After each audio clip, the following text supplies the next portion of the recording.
There's some interesting stuff when it comes to like timelines. Yeah. Okay. It's and what's not what canon you think. and what's not canon. Like, it's interesting. It's less. Okay. It's very interesting. I'm getting the vibe. All right. I want to see. Let's kick it off, Joshi. Yes, sir. Ready? Wait. Now I'm ready. Sorry. Now you I'm about ready? to drink another Prime. Or another sip of Prime. You got your sip? I got it. Ready? 3, 2, 1.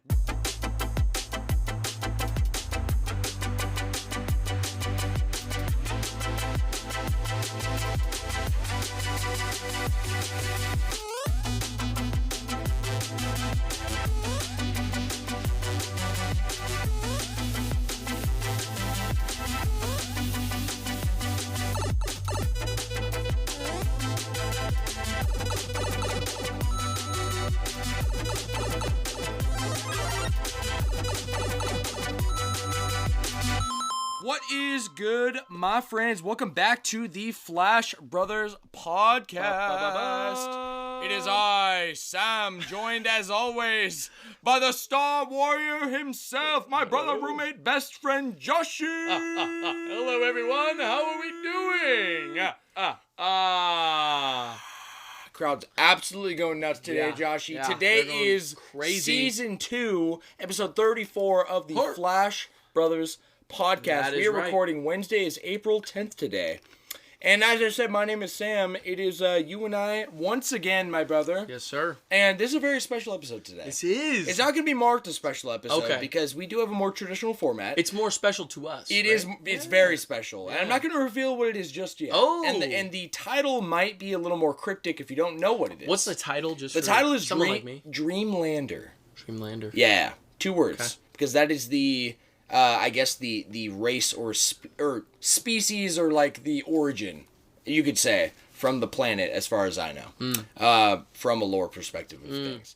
That's all I'm going to say. We're going to save good. that for the main topic because Joshi is leading the main topic today. This That's is part right. of, what makes it such a special episode. And this is actually Very a topic that Joshi and I had brainstormed together before the podcast even started. This is a throwback from you This and is me. a big throwback, bro. It's also, for anyone out there, if they know what my first ever video game experience that I owned was, this is that. This is that, baby. We'll save it for the big Okay. old review. With that being said, Joshi, Yes, let's catch up, my friend. How Let's we do it, doing? man. How we feeling? What we've been playing? Dude. Oh, you know what? You Yes. were gonna tell me Yes. VR. I got some stuff. And then you said we're gonna save it. Okay. So here we Yeah. are. Yeah. And I'm ready.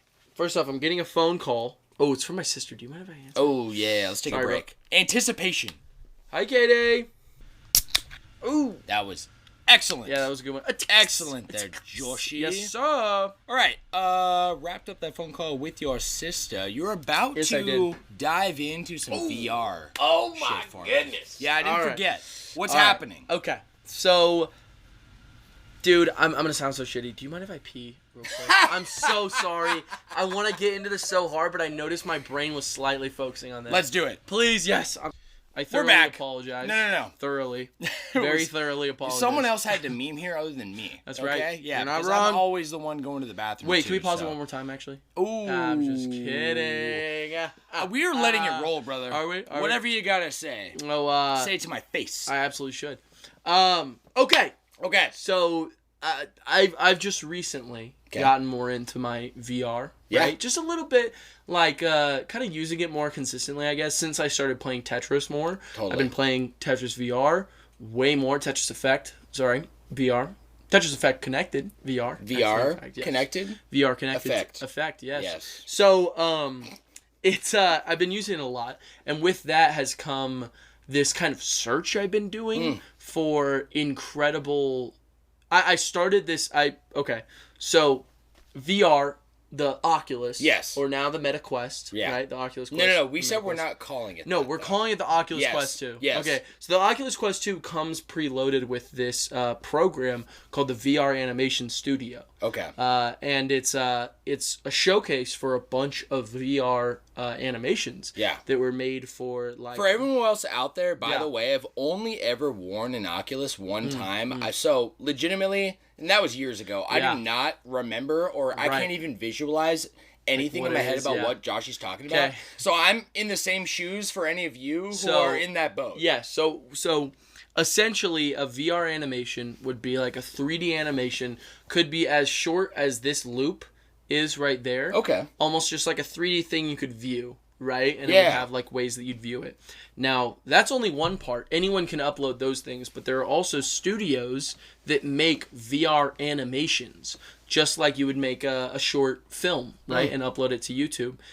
They are extremely, I've found some with extreme high quality, and I've just been enjoying watching them like late at night and really getting immersed because it's a 360 story that you're experiencing. It's like a show, right? But it's all just 3D in your It's like an experience. It's right? absolutely an experience, and I've seen a lot where they're more experienced than they are story. Some that are very, very story heavy. And I've seen a lot. I've seen a lot of really good ones. I just recently came upon... I had this feeling that I didn't want to watch it for some reason because it was... it's episodic. So there were 7 episodes. And I kind of had this thought where I was like, okay, if they're focusing on 7 episodes, I'm like, it has to be low quality, right? Sure. But I might as well try because I've watched like all the ones in the best highly rated. I've watched all of them. And there have been some that made me cry. There was one that literally I was like bawling in my headset. I was crying so hard. It was it's this beautiful depiction of like a boy and his life and this tree that grows up with him. And it was it's called like Nemu or Namu or something like that. Beautiful. It's incredible. I'm gonna look it up because I'm thinking it's Namuo Namu VR Namu, I think is what it's called. Namu. Yeah. Namu, like moo, like a cow. Yeah, it kind of looks like whoopsie. What the? It kind of looks like that, right? Oh. And that's like the thing you see, but it's all 360. It's all like stylized. That was just one of them that I was so beautiful it made me cry. I came across this recent series. It's 7 episodes called Tales from Soda Island. Tales from Soda Island. Oh my gosh, it feels so good to be able to say that out loud. I have no idea what you're actually talking about. I know. I haven't seen any news on this. No one has. I have not seen a lot of people talk about this, Sam. This is like, I'm not kidding, one of the best pieces of media I've ever seen. Fully VR. The music is so extravagant. They had like this incredible like hook on me right off the gate. The visuals are incredible. The character designs are cute yet distinct and like colorful, but also not being like too popping colorful. Yeah, they're just some of the best designs I've ever seen. Creative, so visually creative. All of them tells a story in their own. Each episode tells a story while also being a continuous narrative that has an entire conclusion that comes at the end. That's satisfying. It's so satisfying that I was crying in the credits. I was literally crying, right? Wow. So, and overall, I did the math last night because I watched the first 4 episodes, which I think episode 4 is my favorite. It's a little bit more standalone, but I don't want to even spoil too much that happens, but it has this almost like dystopian feel to it. It's like an ant in this ant colony that exists, but everything is like designed to look almost like this cyberpunk dystopian world. Oh shit. He's working, on his daily. You can see like there's like things that are like designed to try and make these ants like kind of more complacent, right? In the colony. Well, I've seen the movie Ants. Yeah. That's kind of like where my head's going. Like, but that's obviously still like very cartoony and not cyberpunk. This is very cartoony, but it still has those elements. That's episode 4. Each episode has this different feeling to it. But just the 4th episode made me cry. Well, can I ask how long is this? Like each one, and then the experience. The experience together, which is what I know, because they're all a slightly different length, to be honest. Because the first episode is about, I think, 6 minutes. If not 6 minutes? Yeah, 6 minutes. And then there's some episodes... that is way shorter than I thought it would be. Well, no, it might be 6 or 10, but... 9 minutes. It's 9. It's 9 minutes. 9 minutes. Yeah. And then the second one is that like 13. Is there a reason for that? Yeah, it's just an intro. It's an intro to the kind of the world, to be honest. I but know. it's also... You said 9, so I didn't know if it was it's like extremely... No. I was just thinking because 6 upside down is 9. and I have dyslexia. 69. So, yeah, you're right. Nah, with dyslexia, I literally always have to be like, wait, was that reverse or was that upside down? Yeah, absolutely. So, just incredible. I literally can't stop thinking about it. It feels like it should be like remarked as like a masterpiece because I think it is, and it's just not very well known, to be honest. It's called what again? Tales from Soda Island. Hey, I'm gonna write that down. Oh my god, I've definitely please. never heard of that. Okay. So how long is the experience? So the whole experience is about an hour and 12 minutes. About an hour and 12. So Can I experience that tonight? I literally was asking. I'm not kidding, and I think I am certain it's one of the most incredible, especially with headphones. It says right at the beginning, it's like, please, we recommend you wear headphones because there's so much of the story revolves around music. That's kind of taking me in two directions. Can I give you two VR experiences I've had? Let's hear it. Because you obviously know I am so interested in this. Yes. Especially if it's an hour. And you're saying the whole story too. You're talking about it like Journey, how I was expressing that because it's so short, absolutely. Right? But it's not like lore or story or narrative deep. It's deep emotionally, okay? It's understanding a story that has no words, and there's a beauty to that. Right. That is very different than like Seven Deadly, right? Where I'm so into all of this fucking... Right. Dude, I just got to the reveal of the 10 Commandments. Let's fucking We're gonna get there, but dude. oh my gosh, holy bro. Shit. I am getting goosebumps watching it again. Yeah. Because I'm like, oh my gosh, So I don't quite remember everything about all these characters, but then I'm seeing the names again. Do you remember all the 10 Commandments, you think? No, I don't. I think I know. Confidently. Gloxina. Yep. Derriere. Yep. Zeldris. Yep. Wait, it's shit. No, you know it. No, you know it, dude. I don't. Meliodas' brother. Oh, you know it. You know it. Fuck. Who? Oh my god. Starts. I can give you. Give me what it starts with. E. You got this. Wait, E? E. S.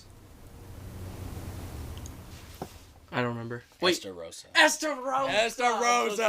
Fuck. Yeah, I literally wanted to remember those so bad. Who's Derriere's guy? It's the dude with the stash. He was so goated. Dude, I fucking love his that voice character actor. So good. His whole character. Design. Sometimes design. His mouth badass. is just not there. All the 10 Commandments look insane. It's so peak. And so unique. Peak. I love it. Gloxinia. And, you said that. Oh. That's your first one. Did I say Fraudrin is one of them. Oh, he is? Yeah, Fraudrin. He's number 10? Yeah. No, are you sure? Pretty sure. I thought he was just like a worshiper, and he wasn't one of the commandments. Maybe he isn't. I thought he was, though. I don't Doesn't he have a commandment? So. I don't think so. No, I don't think No, he does I think his whole point was reviving them. Yes, right? And then there's... No, you know. You didn't say Derriere's guy. I know. Oh. Wait, fuck. It's, fuck! I don't remember, bro. Monspeed! Fuck! I literally was thinking I was like, Mon something. Mon something. No, that's stupid, bro. Like, no, it's Monspeed, bro. Fuck. Yeah. Monspeed. And then, do you remember the giant's name? I don't. What's the snake girl? It's something... Maleficent. No. I don't. I honestly don't remember. Yeah, I can't remember either. I tried.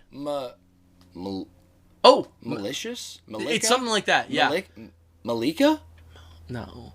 But it's so close to that. Dude, I just cannot wait. I think it's still a ways off. I think if I remember right, it's at like halfway through this season, which is like 26 episodes, I think, or something. Escanor. But dude, the debut of the sun. That's like the coolest entrance of any anime character I've ever seen. I am so tempted. I honestly, can we just pause it right now and pull it up? Let's fucking right do now. it. Right now. Do it right now, dude. All right, we are back. We're back. We were nerding out so literally hard. had to watch that scene, dude. Yeah, we watched probably like 10 minutes of the episode altogether. That was dude. Wish we could watch 10 more because that shit is so hype. It's just peak, bro. Season 3, honestly, in my opinion, just does not stop. It's consistently for real. You know what I mean? We sidetracked a lot off of the VR, right? Yes. So I wanted to. Forgot. Always, That's what bro. we're talking about. That's our podcast. That's how bro. we do it. You know what I mean? That's how we do, baby. Conversations. Of course. All day, every day. Well, just on Wednesdays. Just on Wednesdays. You know what I mean? But I mean, as many days as we can. Yeah. You know what I mean? No. For sure. For sure. You're never like not, unless you're just shutting your brain off. Yeah, you know exactly. what I mean? Exactly. You're just trying to sleep or whatever, bro. So I had this experience in VR that was. Do you know that museum that's in Scottsdale that's like really unique and it changes? Oh, Wonder Spaces. Yes. Yeah, Wonder Spaces. Yes. And it has a like rotating kind of like a what's the word? Exhibits, right? Yeah. And they've had like some I've gone twice, I think, maybe 3 times, but they've always had like a VR exhibit. Yes, at least one. Yeah, right? yeah. So the first year was really cool. Yeah. I went on like a date night, right? Yeah. And I think it was like one of the... No, it was like my second date with Kendall. It was like really early in the relationship. Nice. So I went like previously just as like a fun thing, and like the VR experience was like very artistic, almost like origami everything. And there's like bamboo. It's very like I don't know, like it feels almost like Mulan-esque, and you're like just on like a little boat and you're just like rowing through. Whoa. Very just like it was more of an experience that was like a piece of art. And you don't actually, there's no controller, so you're not doing anything. Right? Like, you literally put on the headset and it just starts. It just keeps going. So, did you see the one with the black hole? Yeah. I saw 2, which was, the first one was a replicated ayahuasca experience, which was insane, of course. Wow. But the other one I saw was the black hole. And that one black was hole, fucking it brought me so to cool. Interstellar, but like actually experiencing like it, being right? there. Being there. Having like you're sinking in the light and the sound, and it literally is leaving you, right? Yeah. And like it was wild. I think what they used there was the Quest 1. I think that's what they used because there was no cords. You just put it on, remember? It was kind of like black. Quest 2? Quest 2, yeah. But okay. The Quest 1 was black. Maybe it was Quest 2 though. Was it white? It might have been. Oh. Yeah, honestly. I feel like it was. Yeah? Very comfortable, too. Good stuff. Yeah, honestly. Yeah. Excuse me. I have, like, a big head, so... Oh, yeah. It's always, like, hard for me with, like... These are, like, pretty much the only hats I buy because they're the only ones that, like, fit my head comfortably. Right. You know what I mean? Like, I've got the PSVR. And very fortunately, that is meant for big heads if you got one. Right? That's good. But a lot of like those like big oversized headsets or gaming headsets, I like can't wear them. Can't wear them. No, they hurt after a while. You know what I mean? So I'm really excited. I really want to experience this tonight. I would love to show you tonight. Yeah, if you have very the time. interested. I just think it's one of the most special. Yeah, I'm glad you saved it for right now too. Yeah, I've been wanting to talk about it. Hell yeah! The past couple of nights I've been wanting to talk about because I can't stop thinking about it, and I followed like all the socials of the people who like made it and everything. It's it's by this guy that goes by Funny Lab. Studio Cyro are the people who like put it together, and just incredible. Holy shit! I really recommend it with headphones. Fuck yeah! If you have any way to experience VR, find a way to watch this. It is worth. Well, I have a pair of noise canceling like headphones I could put on. You could. I have headphones. I've got my Bose ones. True. Yeah. I have mine that connect right to the Oculus. And they work perfect. Hell yeah. They're just like headphones. Oh yeah. You know? Okay. They're like SteelSeries. Probably they're would prefer that to be honest. They're pretty good. Yeah. Hell yeah. I definitely recommend those because that's what I used. And, dude, I remember back in like. It was like, I was like a senior in high school, I think. It was like right when Halo 3 was like really peaking. Like all the DLC was out and stuff. Yeah. It was like a thing. Like me and all my group of guys, like there's like 5 of us, we were all playing Halo.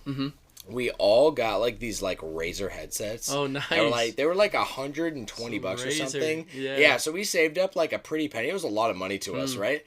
And we all got these headsets. And it was so cool because it was like the first headset of its kind where it was wireless and it transmitted the sound. Yeah. Right? So it was actually a gaming headset. And it wasn't like the competitor really was like Turtle Beach. Sure. And they were like cheap. I think they're a lot better now, it seems, but back then they were like just dog very shit. expensive, but really kind of dog. They broke so easily. Doggy. So, and not even comfy. So, you know what I'm saying? Razor's where it's at then, guys. Yeah, good memories. What, you been playing anything else? Yeah. Xenoblade. I was playing Xenoblade today. Let's go. Yeah, I finished that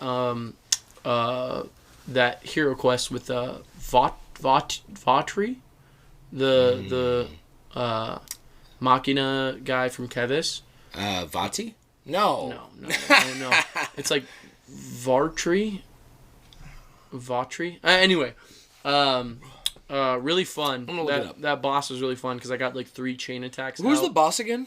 It was just like console queue, I think was what it was. Okay. And it was just really fun. I love how each of the consoles has like a very distinctive personality for how they want to run their colony. Agree. Yeah, right? I completely agree. And each of the colonies too, like the both the leaders and like the people in them, they're all very different. They're very different, and it feels very lived in too, which I love. I love even just like this was like a part of the game I knew. I felt like I was like trying to hold back from like being like, Josh, you're gonna love this game because the sense of community is beyond any other Xenoblade. I can't wait to just max out the affinity tree. Like I already just see myself. And it doing just keeps growing. Yeah, growing, and also like it's fun to listen in on conversations and then discuss them later, and then create like a side quest with your. Oh, it's Valdi. Valdi. I remember before I started typing it, it did VA Valdi. Valdi. Yeah. That'll do it. Yeah. I have him on my team right now, and I'm still rocking the hammer, which is I'm still fucking with. Oh yeah, yeah. He's a healer type, right? Yeah. He's like, a war medic. Yeah. So he's like similar to Charla. It's pretty good if I remember right. I think he has a lot of buffs and stuff. Yeah, he does. And dude, the buff circles. Yeah. That like game mechanic. I think those were also in Xenoblade 2, right? No. Not in Xenoblade. Very good. Yeah. Especially like healing circles, anything like that, dude. Even attack up circles. Definitely. There's actually a limit because they're so good. Each character can only have one out. Oh wow. Yeah. That's interesting. Yeah. So that'll be kind of keep that in mind. Yeah. Good. But I would abuse that. Like you start unlocking your secondary arts. Yes. Right? So some of them, there usually is like one kind per class. That's like a part of like why it's important to like upgrade. Right. So, like it's called a field spell. Right? So you can only have like pretty much one of the assist slots is a field spell, maybe 2, but usually it's 1, right? So you got to like work on that class if you want that field spell. Right. Yeah. So, I'm loving it. It's still great. Another one I really wanted to talk about was Power World released that update that I was extremely excited about. What update? With Bella Noire and Raid Battle. Yes, bro. Yeah. So it fundamentally changed a massive part of the game just right off the gate. Yeah. Because it introduced new options on the technology page. Okay. New ways to use it. New ways to get technology points. They just like buffed the drops in dungeons. A couple like different changes between what drops farmed pals can have. And obviously everything new that comes with Bella Noire, which is really cool because they have 2 forms to it. Bella Noire and Bella Noire Libero, which you have to get 4 pieces of a slab to craft a slab, and then you have to offer it to an offering board that has to be at one of your bases. But it literally gives you a warning as like it will destroy any structure that's at your base.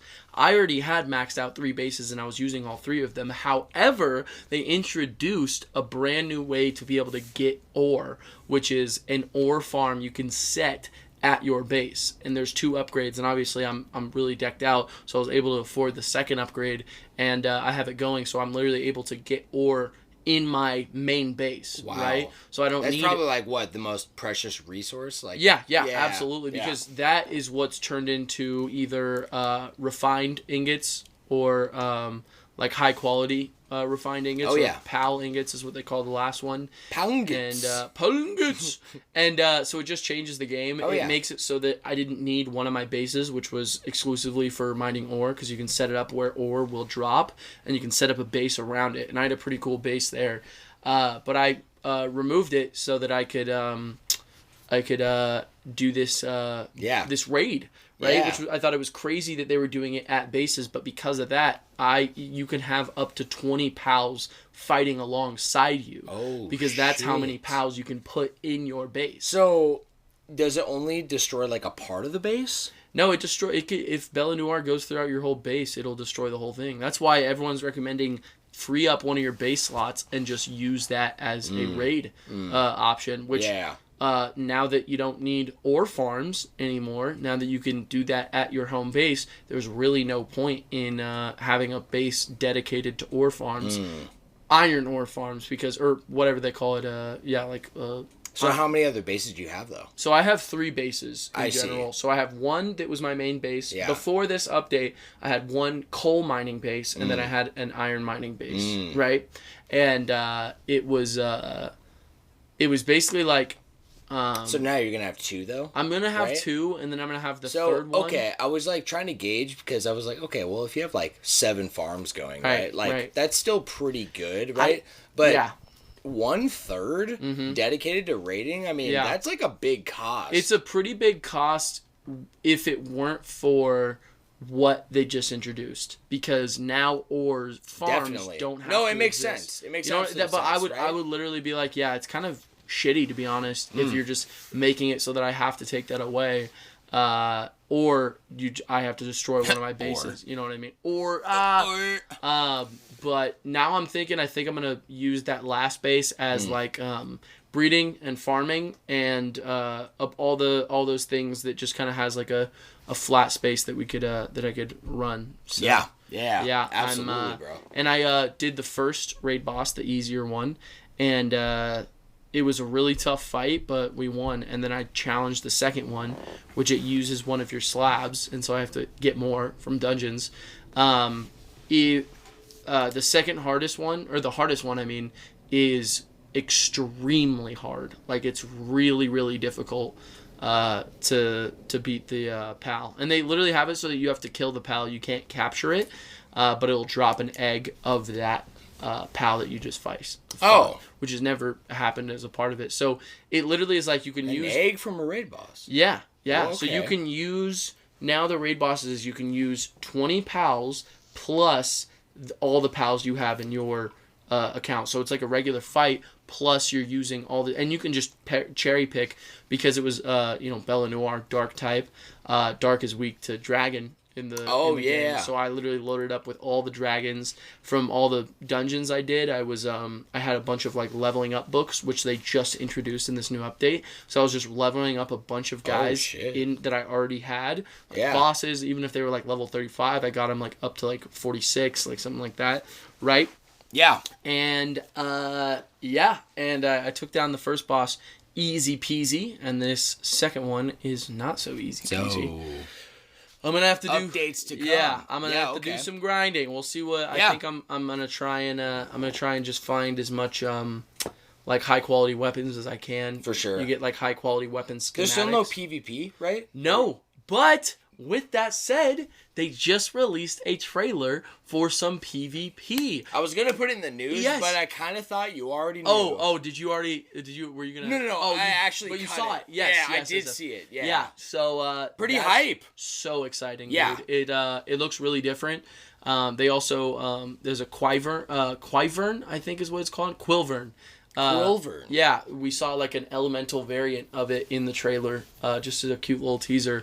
And just some fun stuff. It looks like a lot of fun. I really hope I can get some friends into it. Also with Pal World, Drew got the game, and so I started playing with it online. Like I started a brand new Pal World, essentially. Really? Yeah. So you can have multiple slots? Yeah, you can have a bunch of slots. And that's really a bunch cool. of different characters, and they all get their own design. I'm so used to Pokemon where it's like one slot, any way to do anything around that. Just like Animal Crossing. Exactly. Oh, what no. the heck? I forgot. We left the we did. You're the right. still on from the episode. Yes. So since I'm playing it again, I thought I'd play as like a female, just so I can see all the just the differences of the outfits and whatever, just as like a second play. Oh yeah. You know what I mean? No, dude, really fun, that'll be you'll probably appreciate like everything about it a lot more. I feel like, yeah. I mean, Kendall loves going through Animal Crossing like a second time since she restarted, right? Right. I feel like because of the type of game that is, you can appreciate a lot more from the get-go. Right. Right? And have a lot more of an optimized way to almost like fast track the way to like do everything you want to do and even faster. Agree. You know? Yeah, I agree. And it's fun playing with Drew too, because I can just show him a lot of stuff. We can get stuff done. Definitely, bro. It reminds me of like, it's like Dark Souls-y, right? Like in a way of like, that's like the camaraderie of like, hey, I'm going to show you like this stuff. And, you know, I don't know, Power World probably has a map, but Elden Ring does if you like pause it and zoom out. But before Elden Ring, there's no maps in Bloodborne or anything. Yeah. So I'm like, dude, how do you remember where to go to all these places, Caleb? It's literally crazy. Caleb just knows what he's doing. You've been, So yeah. Anything else, bro? That is all that comes to my mind as of now. Yeah. I'm pretty sure. Yeah. I mean, Soda Island, Tales from Soda Island is just taking up a lot of mind space because it deserves it, to be honest. I'm just loving. Have you gone through it like more than once? Yeah, I just started watching it again last night. I watched up to episode 4, and then tonight I'm probably gonna watch the rest of it. And I would love for you. So you just sit back and experience it? I just experience it, dude. Okay. And I the first time watching it is so much fun because you look for details, kind of treat it like a show, you know, where you're like looking and everything is like world building, like what exists in this world. So everywhere you look, it is. And the music is incredible. I am obsessed with it. Damn. I literally messaged the creator. He only has like 7,000 followers on Instagram. Wow. And I literally was like, hey man, I literally think this is like some of the best. I was like, this is a masterpiece. Like, this is seriously incredible. It took years for them to make it, right? Yeah, absolutely. And they just finished it in 2023 was when the last episode came out. Okay. And the thing I was talking about on the poll before the episode started was they're like, one of their episodes, episode 6, which is Silence, which I think is amazing, literally incredible. It's called Silence. They like have it nominated for some kind of award, and I really wanted to vote for it, but they wanted me to put in a fucking email and make an account to make a vote. Oh, that was what the poll thing was for. Yes. Okay. So I'm damn, man. No, but it's seriously incredible. I can't stop thinking about it, and I want them to release a soundtrack. Definitely. Now, there's an album that was done by some of the creators and just a bunch of different musical artists called A Trip to Soda Island. But it's kind of like a interpretation of like the style, like songs made in the style of it, but not the actual music. Well, you said itself. the music that is in the game is like perfect, right? It's so good. Yeah, it's so good. It is. It deserves more recognition than it has, but that's why I would love it if we could experience it tonight. Absolutely. Yeah. Absolutely, bro. Give it a shot. Okay, let's dive back into 7 Deadly Sins. Let's do it. Kendall and I, we just hit the start of season 3, right? Yes, you did. Everything wrapped up with what's going down. Like, a lot happens in season 4. It's 4 episodes. Or, I'm sorry, season 2. Yeah. It's 4 episodes. Yeah. Like, each episode, like, there's a lot of memes, and it's almost like this big... season, mini season, interlude, of like comedic content mixed in with like setup and wrapping up, right? And like it honestly brings forth a lot more questions, and it's kind of like presented in a way of like, okay, is this canon? Yeah, like, you know, what's going on? What's going on? But then shit gets so serious. Yeah, the first episode of the next season, right? Yeah. And like all these like character flips, like Hendrickson, Dreyfus, like all the stuff that is being set up, and then this new enemy, right? It's making Meliodas chill down the spine. He's telling Elizabeth, "Do not come. You know, I don't need you." Yeah. So much just set up, so much that I'm seeing again. That I'm seeing now that I know you would like see too, like so much to appreciate. Of course, man. Watching it through another time, you know what I mean? Like it's honestly incredible. I agree. Man, I'm getting almost more hyped watching like the hype action scenes. Like you just saw Where I Was At, so it like has that what are they even called? Like gray giant demons? Yeah, the gray demons. Gray demons. Yeah, there's red demons, gray demons. Well, and this was like a mega gray demon. Though. Oh no, that was massive. Yeah, it was the white one with the green around it. Yeah, and he's big and like golem-y. There was a big one that attacked like Camelot or something. Well, that was that was the same type of demon, but I just don't remember what. Yeah, it's called. So I mean, just the whole You mentioned, I think, last episode, Lost Vein. Yes. Right? So the reveal of Lost Vein, all these things, even Merlin, how she plays off like a cocky Meliodas in a way. It's very like contrast of character. Right. But it's very much Meliodas because they're both insanely powerful, right. and they keep to themselves so much. Yes. So you have nothing but questions for both those characters, right? Of course. Especially like Meliodas is the goofy friend, and like leader, right? And Merlin is like the complete opposite. Like I'm gonna do my own thing. Right. Nobody tells me what to do. I'm super mysterious. Oh, by the way, I know everything, and I have spells for everything. Right. Okay, do you have any weaknesses? Like, what's happening? Also, you're, like, in your underwear, right? Like, her whole character. Like, even, I'm like, she's such an interesting, fascinating character that I've never quite seen displayed in that way. Right. And it really shows, like, I love really, really good fictional like magicians, like in like the like Lord of the Rings era, Gandalf, and like yes, absolutely, and like just if they're done really well, because like that's what magic is. It should be powerful as fuck, right? Powerful and mysterious, not overpowered. Yeah. But there should be balance to the world. But theoretically, it should be the most powerful thing. You know what I mean? Like the creativity is endless when it comes to magic. That's what I love about Harry Potter. Yeah. Right? There's so much creativity with the spells, and it's like, it's very goofy. Absolutely. So, like, she has, like, these crazy spells. Yeah. Even what happens at the end of the episode, that's when doll form Gother. Yes. That's all I'm going to say. Yeah. Right? And she explains a little bit in a cryptic way. Yeah. And it's like, oh my gosh. This only makes sense to me because I know the answers. Right. This is so cryptic, it just doesn't make any sense. Yeah, absolutely. McKenna, how are you feeling? I don't know. I don't know what's going on. I have no idea what's going on. Yeah, I'm like, all right. I remember that feeling. Yeah, I didn't when I watched it. Yeah. Oh yeah. No, it's a masterpiece, bro. I'm thoroughly enjoying it. We're still going through that, and as I mentioned last episode, I think we debuted Persona 3 Reload. Oh, yes, you did. Yeah, bro. So we did that. We celebrated like our 1 year anniversary. Oh, yeah. This last, I think we celebrated on Monday night. We usually like to keep Monday's date night. Yeah, and then Tuesdays get busy with work and like start working on the podcast. Yada yada. Right. And we went to North Italia. North Italia. Yeah. Have you been? No, I haven't. No, but Will works there, right? Yes, I think he works in the Gilbert one. Oh, okay. Yeah, and we were going to go, but honestly, it's like double the distance to the Scottsdale one. And she had already been to the Gilbert one, I think, with her mom. Yeah. So, she brought it up, and I was like, oh, hell yes. I've been wanting to go for forever. Let's do it. Dude, they had this, like, speaking of Lene over here, this love lady, right? Yeah. She just went to Italy. Dude, there was, like, this, like...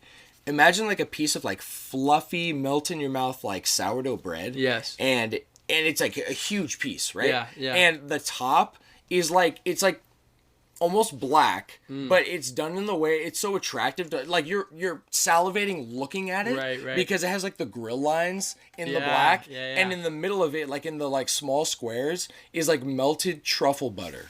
Wow. And cheese. Sounds so good. Oh, yeah. Good. It sent me into a raging toilet fest the next day. I'll tell you that much, bro. Oh, absolutely. All the cheese, all the bread, but I had to have it. I got like some pizza. Oh, Sometimes there's like Italian places that have like an overpriced small pizza. Sometimes they're like some of the best pizza I've ever had. You know what I mean? Absolutely. Where the dough is like... Yes. It just pulls apart. It's so good. Yes, bro. There's some with just fucking high quality. No, high quality. For sure. So anyways, we've been playing Persona 3 Reload. Nice. She wanted to play that night for date night. I'm like, fuck yes, bro. Yeah, we'll play so that we just like hit to the point. We're kind of like past a lot of like these. It's a lot better in this game from what I remember, at least with what it's having you do. A lot of these like JRPGs and especially Persona, it's very hand-holdy at the beginning, and Pokemon has gotten kind of worse with it, you know what I mean? Like, Absolutely. it just stops you, and it's like, hey, here's a tutorial, or here's this.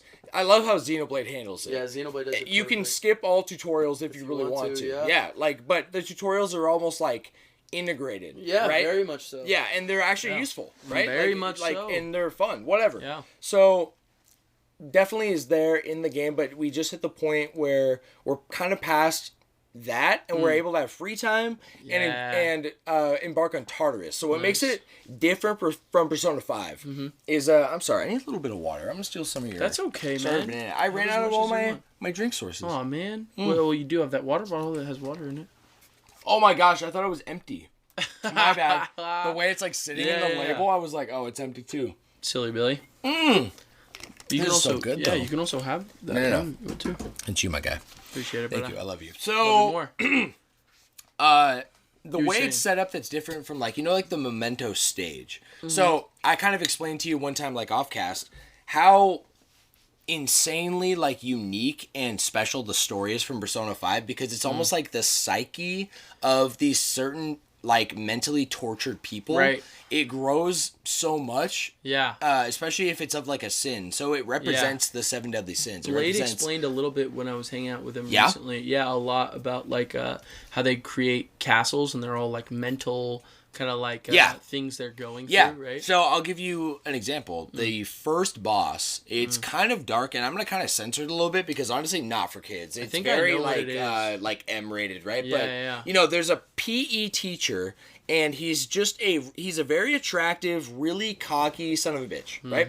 He's walking around the school like he's a king, right? Okay, right. So he's like the coach of all the sports teams. He is highly, highly respected in the community and in Japan in general, right?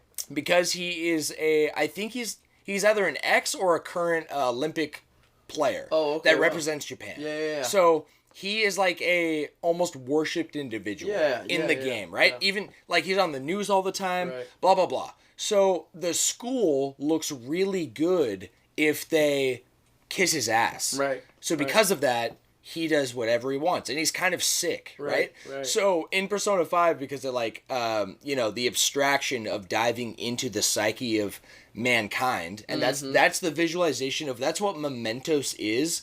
It's the opposite of what Persona 3 has, which is called Tartarus, right? Which is the OG idea. But Mementos is added to what's called, you mentioned the castle. Yeah. That's only in the first, boss area. It's called a palace, okay? Palace, yes. So the first palace you explore is a castle, and the boss of it is the PE teacher, who is in his attire he is in like a pink thong, and he's like a hairy, skinny dude, and he's wearing a cape. He's actually pretty like muscular, right? But it's like a cartoony art style. So he's wearing a cape and a crown. So that is the blown up, gross version of him in the school. There are enemies, and like there's like the twisted psyche of like normal people still alive, or the dead.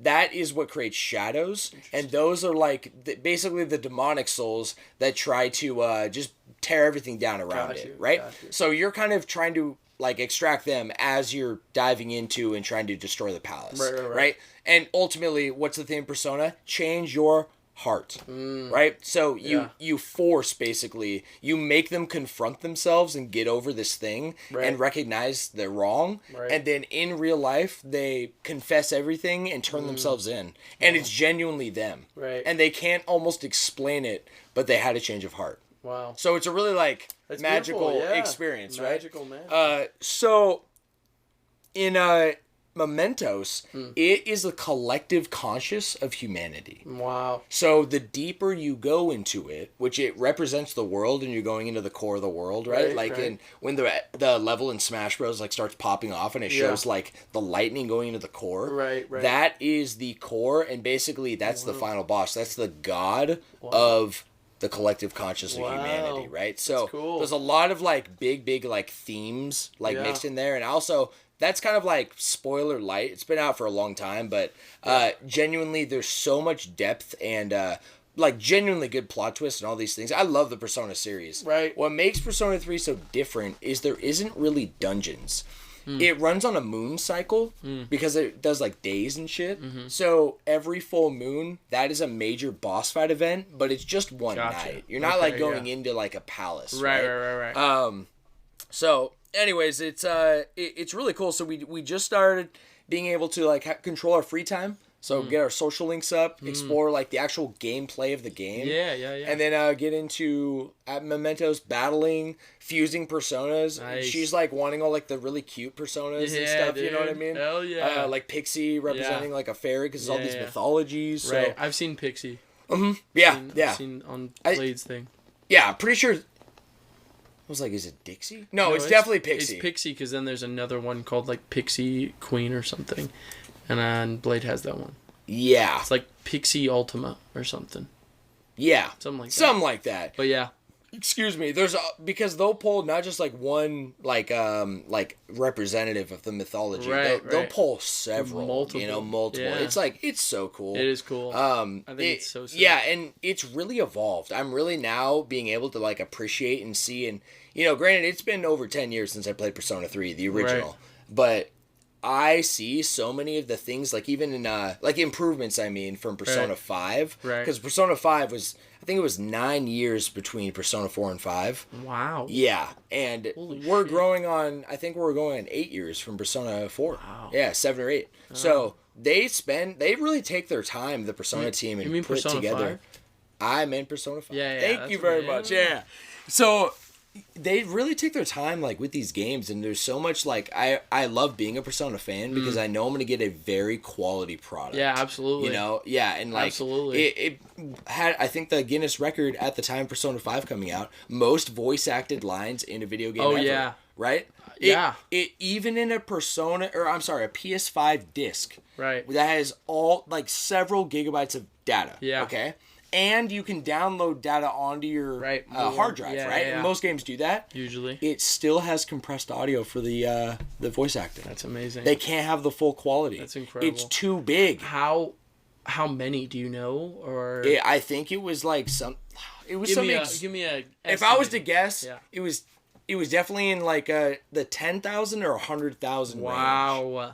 Of voice acted lines. I think about that when I play like Xenoblade 3 and all the different ways there has to be like voice acting and the way all the different characters talk, but also like they say different things if you give them different arts, and every character can have a different art, and like it's incredible. It's so much to appreciate. Yeah. So I think about seriously. That too.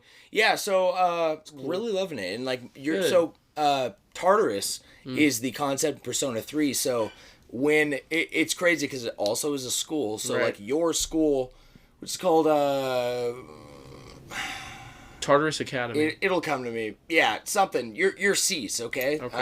SEES. That's like the badge that's on everyone's like school uniforms or whatever. Got you. So yeah, fuck. I always remember. I actually only usually remember the Academy from Persona 3, and now it's just spacing me. Wow. However, there is an hour that occurs every single day called the Dark Hour. Okay. Right when it hits midnight on the dot. And it lasts an hour. Most people in the collective unconscious, are like not aware of this hour. Gotcha. So to them, it doesn't happen. Right. But in the Dark Hour, they're like standing still floating coffins. So unless they're really, really weak-minded, they can enter that space and probably be consumed by a shadow, which is a demented soul. It's a very like similar theme. These shadows that are in every persona. You know what I mean? Yeah. In this altered dimension. Yes. So during the Dark Hour, that's the altered dimension here. It's really, really sick. It has like a green overtone on everything, like a harsh one, because it has a moon, and the moon is always bright green. It's green. And then the school, it grows this ginormous, like it's nothing but fucking tall. Tower. Okay. Yeah. It's called Tartarus. Oh, okay. It has an insane amount of floors, and your entire goal, using your free time like sparingly, and you can only climb so far per full moon. Like each full moon, like you get access to more floors, right? But you have to get to the end of this tower to fight the final boss. So if you reach the end of the game, timeline-wise, Whoa, this and you're picture's ready to, sick. and you're ready to kill the boss. Yeah. I think I had it on my phone background for a while. Oh yeah. Yeah, it's cool. It's really cool, man. All the like thematics and dude, yes, Yeah, it's so beautiful. Sick. It's beautiful. And the crescent moon. Yeah. Come on now. Come on I now. have a little bit more water. A little more water. My man's is thirsty. Reasonably. It is a very hot day today. It is. It got to 86. Ooh. It's just now down to 80. It's finally down. Finally. We have to think about those things. You want to crack a window? Should I? You want me to? Should we? Yeah, we should do it. Yeah, let's do it. Let's do it. Let's be big. All right, actually, I just had a whopper idea when we were opening that window real quick, but we will talk about that next episode. Let's do it. I got the ideas flowing, my guy. Oh, they're flowing, bro. Yeah, They're so it's cool. Like, the grind is, like, actually about to begin. I'm really curious to see, like, how... I feel like I was going to say, like, grindy or, like, that nature. Like, some people just don't handle, like, can't handle it or don't want to. Absolutely. And I think, like, you know, in the current technology era, it's more and more difficult because we want things, like, fast and now. Absolutely. And that's the opposite of what grind is. Right. You know what I mean? Absolutely. But it can be done in a really, really fun way. I agree. And I feel like all the improvements I'm seeing that are from Persona 5 now, the evolution of the series, it's really cool. For example, in Persona 5, there's something called a baton pass. Okay. So this is going to be like, I'm going to kind of explain it. It's Pokemon-esque because it's turn-based combat. And each shadow that you see has a unique, like, there's several kind of types of shadows. Okay. You're playing with your water bottle. No, I'm trying to pick so it back funny. up. I'm trying to pick it back up. And it keeps falling over. I'm watching your face more than anything. I'm literally just trying to... I'm trying to get it at a right angle where I can just... You're doing great. Because I kicked it over. It's like a fish.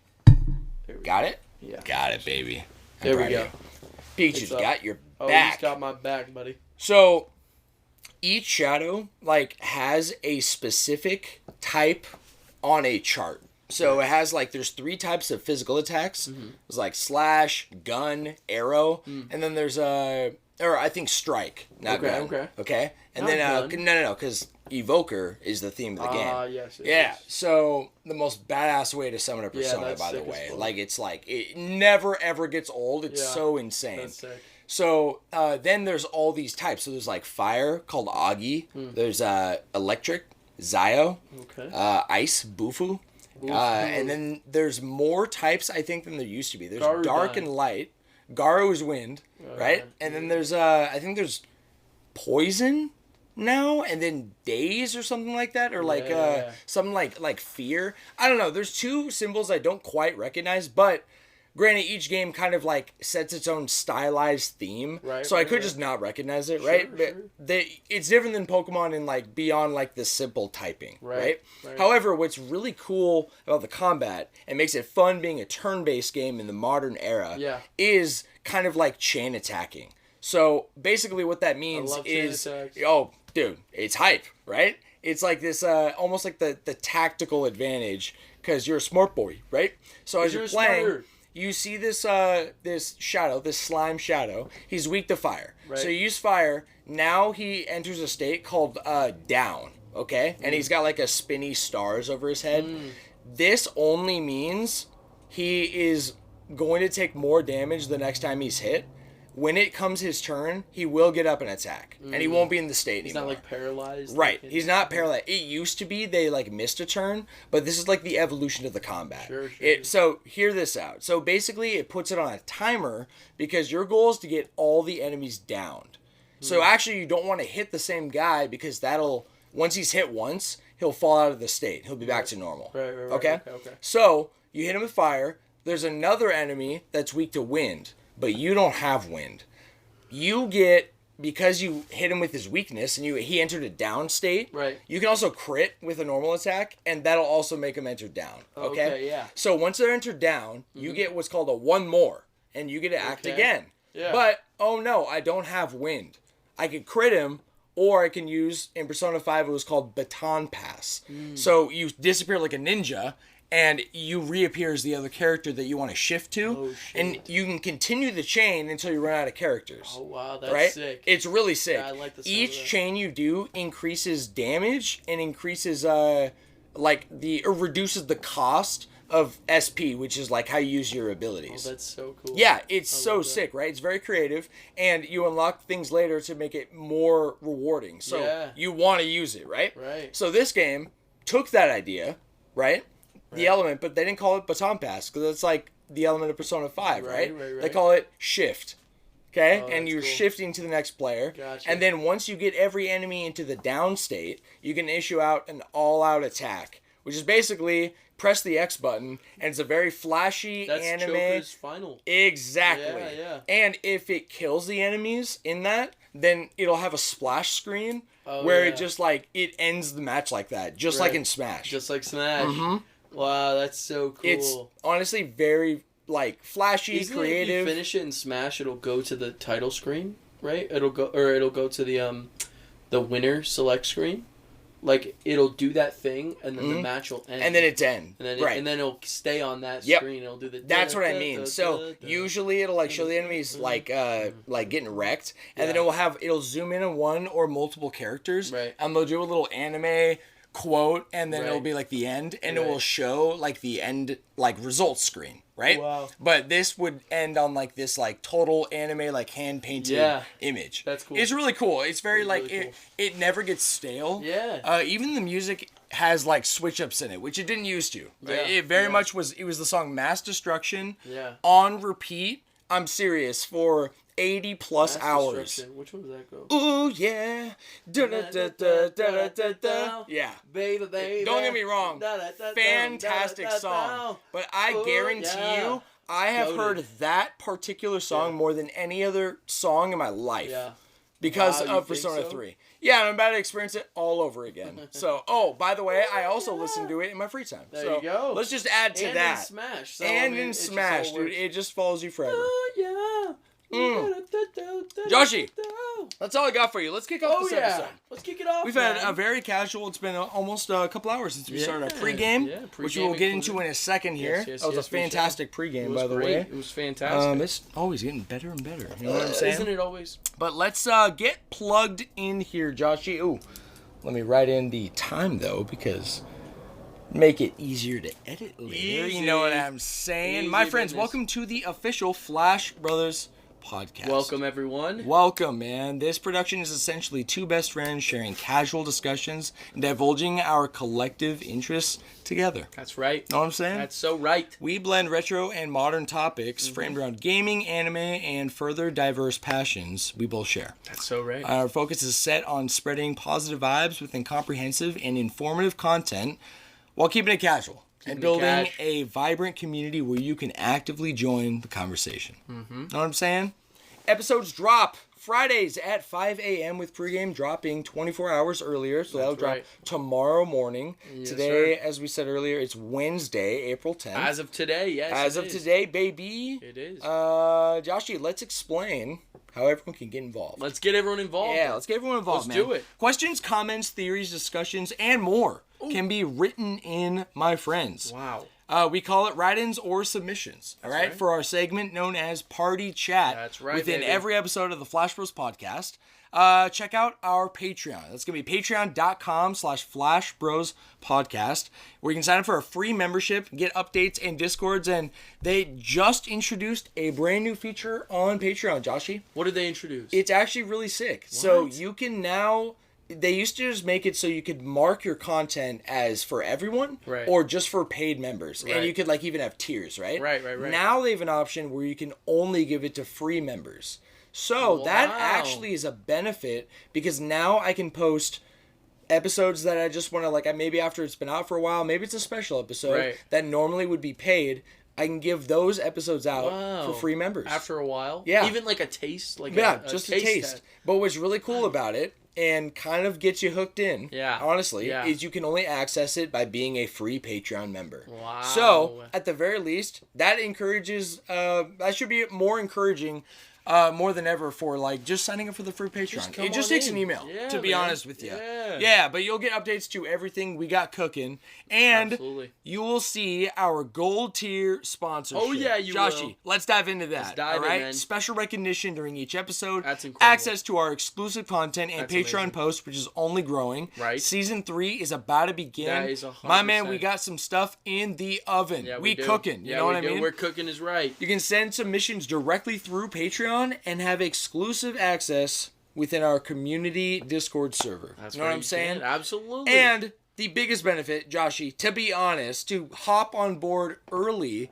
is membership lock-in. That's pretty important. Joshi, what might you ask is membership lock-in? Well, wait, I have a question. Yeah. What is membership lock-in, Sam? I'll explain it to you. Please do. So, permanent subscription price. Oh, I see. Okay? Put simply. Well, how do it means if you're paying $5 a month now, which is currently what our sponsorship for the membership is set for, right? Exactly. You will pay $5 forever. Forever? And our content is only growing. What? In terms of more series that we're going to be putting out, right? This podcast is still going to be growing, and it will always be free. And we want a big, audience of just anyone who can listen. Of the community, but for people who really want to get everything we have to offer, it is the best deal. And when we do increase it, which we will in the future, to $5, $10, $15, $20, $30 a month. Who knows? Because we don't want to get too big. Right. You will forever pay whatever you signed up for. Look forward to that, my friends. And that is it with the plug here. Joshi, what if it takes too much effort? Too much effort? Yeah. What if I don't want to, sign up for anything? I have a feeling that that's completely fine. Yeah, well, you talked about that earlier with, you were going to make a vote. And that's right. I just don't want to sign up for anything. I just don't want to sign up. Guys, that is completely okay. Just send us an email, flashbillspodcast@gmail.com, or simply respond. Even simpler, if you have a Spotify account, which, by the way, the podcasts on there are free, you can just answer our Q&A, which is on every episode, every week. Every single week, Sam? Every single week, man. There's even a Q&A on an auto-populated one of what did you think of this episode? Oh, wow. Just for anyone to submit anything they want to say on all of the paid content as well. So you can just comment whenever you want. That's right. That's really cool. Yeah. That's really pretty cool shit, man. It's really sick, man. I love that shit, man. And obviously, if you found this podcast, you're listening somewhere. That's right. But just know it's available everywhere. It's available everywhere. That's right. Joshi, let's dive into our gold tier sponsors. I have our current list here of our 8 members. Did you say my favorite people in the world? I did. You might as well have. Say your favorite people in the world. As well have. As they are mine. These people are peak. I'll tell you Let's start from the bottom. Let's get it going. I don't know if you heard me. Let's start from the bottom. Bottom? Yeah. Not from the top? Let's mix it up. Wait. What? Yeah, bro. Let's go in reverse order. We have our first member here, Michael. Michael. That's big old Mikey Sims, man. That's my dad. Big Mike? Yeah, Big Mike. Ooh, I like Big Mikey? that. Big Mike. Big Mike, bro. Big Mike. I like that. I love it. That's my dad. Yeah. He's supporting. He's a part of the family. So, shout out to my actual father. Yes, sir. My little father. Helped me follow my dreams. Yeah, man. What a real one. Yeah. He brought you into this world. He did. And he could take you out. And he could take me out. Is that Bill Cosby? It might be. Ah, yikes. You know who's next on this list? Who? Another Mikey. Oh, I know who it is. Who? It's Mikey Sandoval. Mikey Sandoval of the Sandoval 7, my guy. With another shout out to Mr. Tayden Sandoval. Oh, yes. Also of the Sandoval 7. Yes, sir. Yeah, Big Tayden, baby. Big Tayden, baby. And next on this list, Joshi, you know who helped bring me into this world. Oh, I know who. Who? Was your mom? No. Oh. She's further down. She brought you into this world, though. She did bring me to this world. Who helped me? Who helped you? My sister. Hello?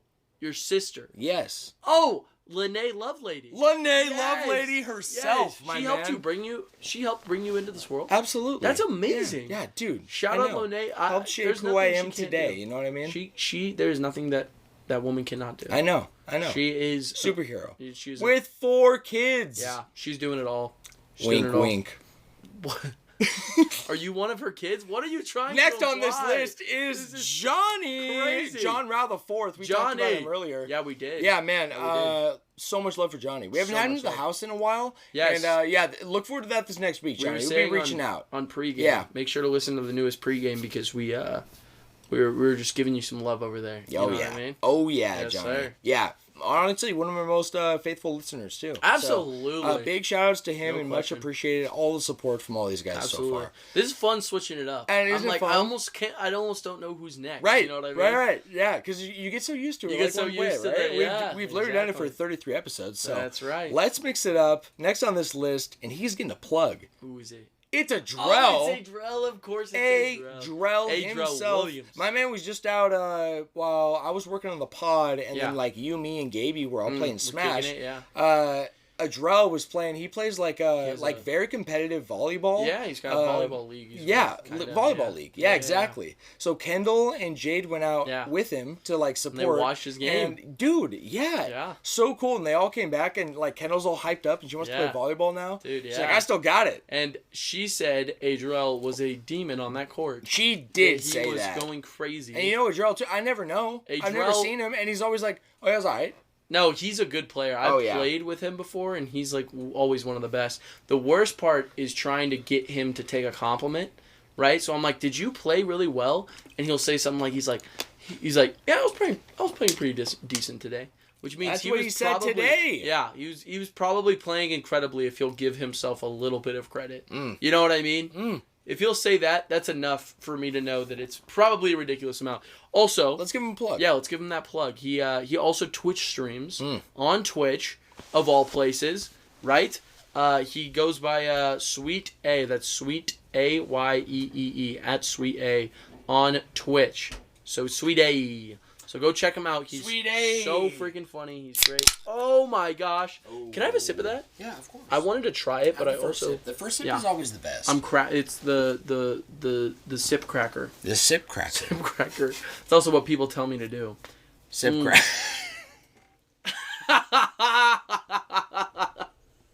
That was actually really funny.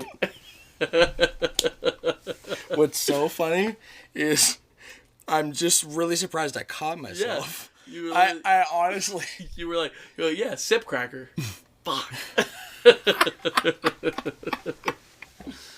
That was good. Yeah, that was really good. I'm taking a sip. Honestly, I feel like pretty good about catching things now. Much more than I used to in my days. I really like that. Yes, man. Actually, it's Ghost. I've been having those new drinks recently. Kendall and I found them at... Oh, the Primes? Yeah, I can't remember where the fuck we found them. Costco. No. Target. No. It wasn't Costco. Walmart. Target. Kmart. Dude. Dollar Tree. No. 5 and Where below. else? 5 and below. No, it wasn't 5 and below. QT. Circle K. Circle Crip. Was it QT? Crippy Dude, C. it might have been QT. Could have been. I'm not gonna lie. I think it might have been. So might have been. Yeah. Oh yeah. Because all we did was QT and Costco. So yeah. Because I'm like, I don't think we literally.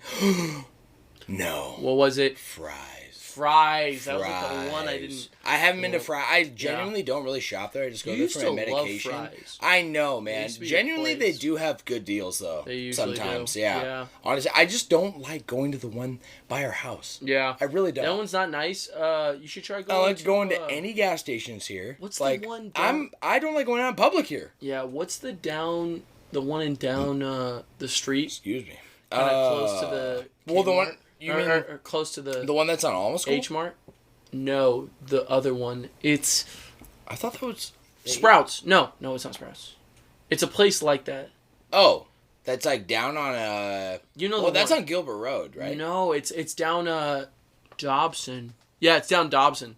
You just take Safeway. Dobson. Safeway. Yes. Safeway. Yes. Yeah. That place is nice. Yeah, they're just really expensive if stuff's not on sale. It's not on sale. I found some good deals. You know what I mean? Yeah. I agree. Like I feel like it's like $1 or $2 more than every other store. Yeah. If it's on sale, it's either the same or better. I'll same thing. But Fry's is genuinely like pretty fair. Yeah. I honestly really like shopping at Target. Yeah, Target's There's something about. Have you realized how lit Target is? Like how it's so bright. Or how lit, as in like it's so freaking lit there. Like both. It's lit as fuck. Absolutely both. Yes, you know what I mean. You have noticed, right? You feel really good when you're in there. Yeah. There is something to say about that. Like it's something about the lighting in there. I feel and the colors. It just feels nice. Yeah. I feel like more. Sometimes if I'm like, you ever like shop too much, and now suddenly you're like kind of getting foggy, and you get like a little headache, like almost like you've been like, Sure. I don't know, like maybe like thinking too much. Okay. You know, Alright, I'm like with you. contemplating too many options. I don't know. Like sometimes I just get in that state. I don't know if I can completely. Well, I feel like what I'm getting at is it is so lit in Target that I don't ever experience like brain fog. I don't know if it's the Walmart lights. you can easy because it feels like slightly less lit. You know It's what also I mean? a maze. Yeah, So and it's it's it's like less lit. It's you know what I'm high. saying? It's like high lighting, so what's hitting you is like the bottom of the light. I know. I'm just bitching. So In the middle of our poor sponsors. Yeah, I know. We were talking about. We were talking about. What did we even get on? Sweet A. It was Sweet A. Yeah. Oh, and it was. Oh yeah, it was the Ghost. Oh, we cracked the Ghost. We cracked the Ghost just made these like Prime competitors, right? So they're. I don't even know if they have like a good name for them. I think they're literally just called Ghost Hydration. I think they are. Okay. Yeah. And they honestly. Okay, it's kind of a meme, okay? The quality of the can on every Ghost is actually peak, okay? It's got, like, textured. Textures, yes. Yeah. It, like, has detail in it. It has, like, micro detail. It's really cool. And they're all, like, these brand deals they got. So, it, like, the design of the can, very high quality. Definitely. You know, like, all the way around. It's a very unique-looking can. If you don't know what I'm talking about, go to your local gas station, check it out. Find a Ghost. Then, okay, you have the Prime energy drink. Right. That is a very basic looking can. Definitely. It just says Prime and it just has a color on it, and there's nothing unique about it. If anything, it kind of feels like a cheapo off-brand. What is? Like the Prime energy drinks. It almost feels like a cheapo, it just like feels generic, right? It's like a Rebel can from Dutch Bros. Absolutely, you know what I mean? yeah, just like that. Or even the fuel cans, like just so like there's almost like is the way that the plastic is wrapped around it. It's just not as quality, okay? Like you don't find that in Coke. Right. Coke is seamless, Coca-Cola. Right? It's burnt into the aluminum. Yes. So what's opposite though is that the Prime hydration drinks are quality. They have a matte finish. Yeah. There's like a glossiness to the Prime logo. Yes. Especially the Cherry Freeze bottle. It has like that blue cooling effect. It turns from what temperature it's exposed to. It turns from a blue color if it's cold to a white color. Yes. If it's so it has like left out or thermal warm. Technology. That's crazy. Meanwhile, we have these Ghost Hydrations, and they are the exact description of what I said about the Prime Energy drinks. Yeah, they're generic. Too. They're ugly. They look like they took what is if they have one that matches a can. They took that exact design, blew it up, and just taped it around a bottle. I just think it low-key when I saw it, it looked like a miss. Like I think if you're gonna do Ghost, put the Ghost like big on the side, like Prime did. Like literally have the Ghost go from there to the top. Yeah, this is a sick logo. Yeah, and stand I feel behind like they made it smaller for the. I think you're right. Hydration was huge. Yeah, right. Yeah, it was. But hey, you know what I will say? Yeah, is that I think they're better. Okay. I do. I tried all Primes? 3 flavors that were available at the Fry's location. The Fry's? There was like orange. I think it was orange slice. Orange squeeze. Orange squeeze. It actually was the most like legitimate orange juice tasting, not orange juice drink I've ever had. Wow. Yeah, it tasted really good. Like more like fresh squeezed oranges. Freshly squeezed oranges. Yes. So I fucked with that. That orange is hard to please me. I'm really picky about orange. I don't like fake orange. No, I like pulp. Gross. Like I like crunchy peanut butter and I like pulpy orange juice. You like pulpy orange juice? Yes. Actually, I like pulpy. Like the highest pulp I can buy. What? Yes, bro. Shake that bitch around and goodness. all that texture. Yeah. Delicious. It's all. I don't have anything against pulp. Have you ever had like those kombucha drinks and they're slightly carbonated, right? Or like compressed, whatever, carbonated. Yeah. And have you ever had the ones with like the chia seeds? No. My favorite. Is it good? Yes. Are they crunchy?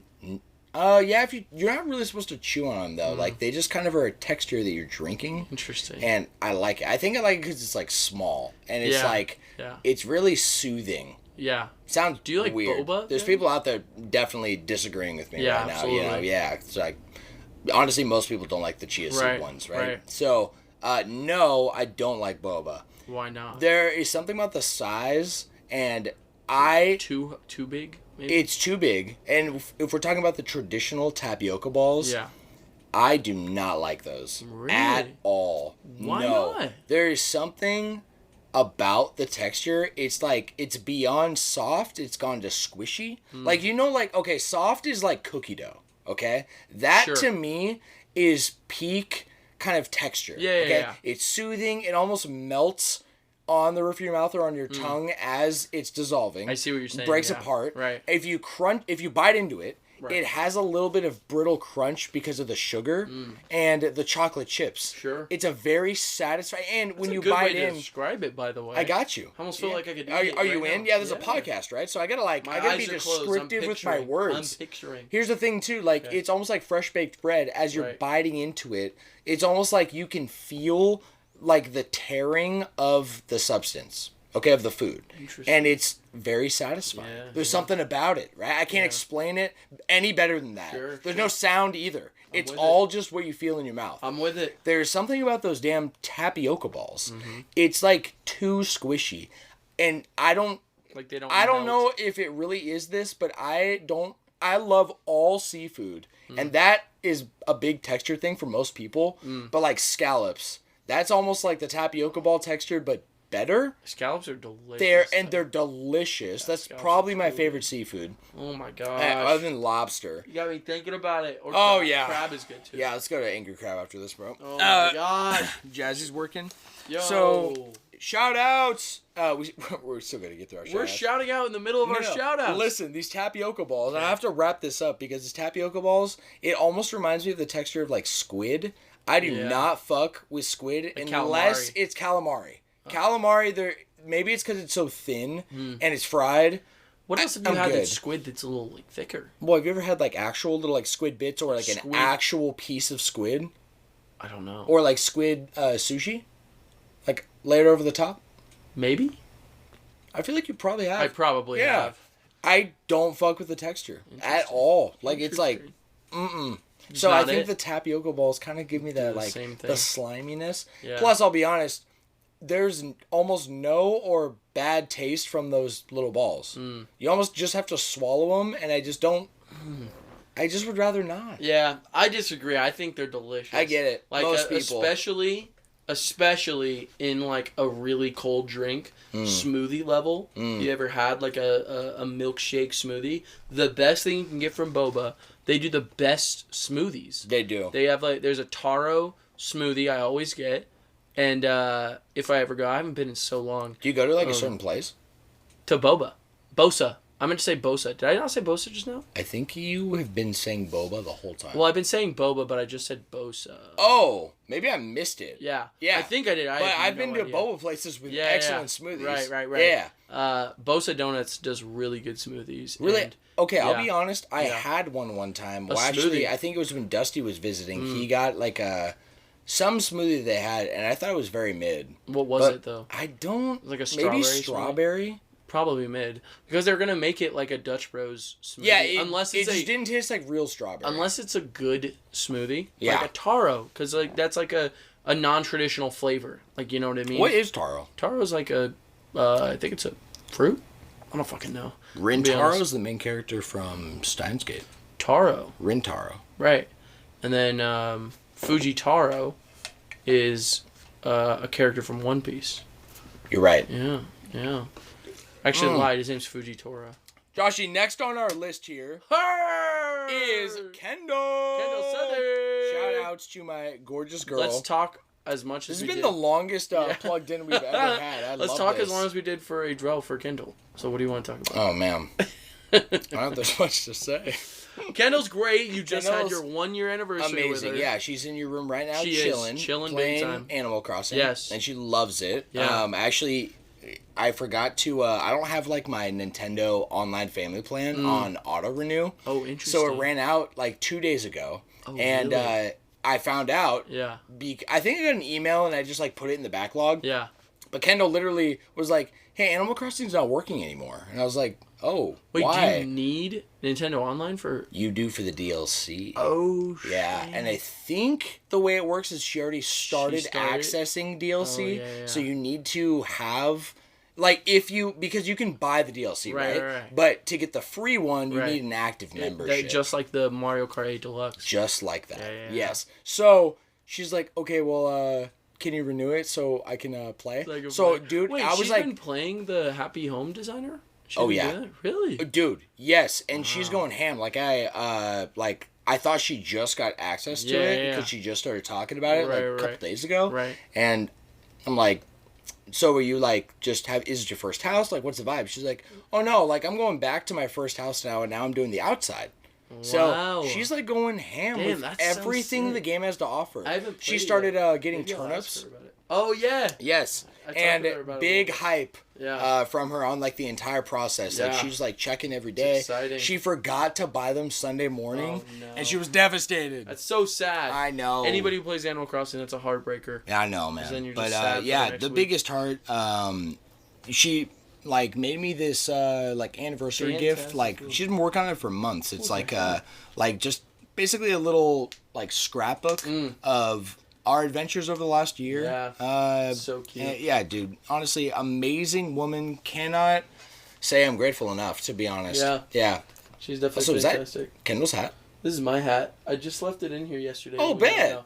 I literally just found it. I was like, what? Oh, yeah. It was on the corner of the couch, and I was like, whose is this? Oh, I thought it was Kendall's. Yeah. Excuse me. Joshi, next on our list here is Donald Duck. Donald D. Donald D. The man in we the house. see. The man, the myth, the legend. From Kingdom Hearts, my guy. He is. Which I just heard, it was a Cut News article. I think I heard that Kingdom Hearts 4 today was just announced. Like, the trailer for it was 2 years ago, and we haven't heard shit about it. But it was just announced? 2 years ago. Oh, as of today. Yeah. I worded that very poorly, but okay. I'm glad you followed. Yeah. So, yeah, there was a trailer, so, you know, all the fans are like going... I don't consider myself like a...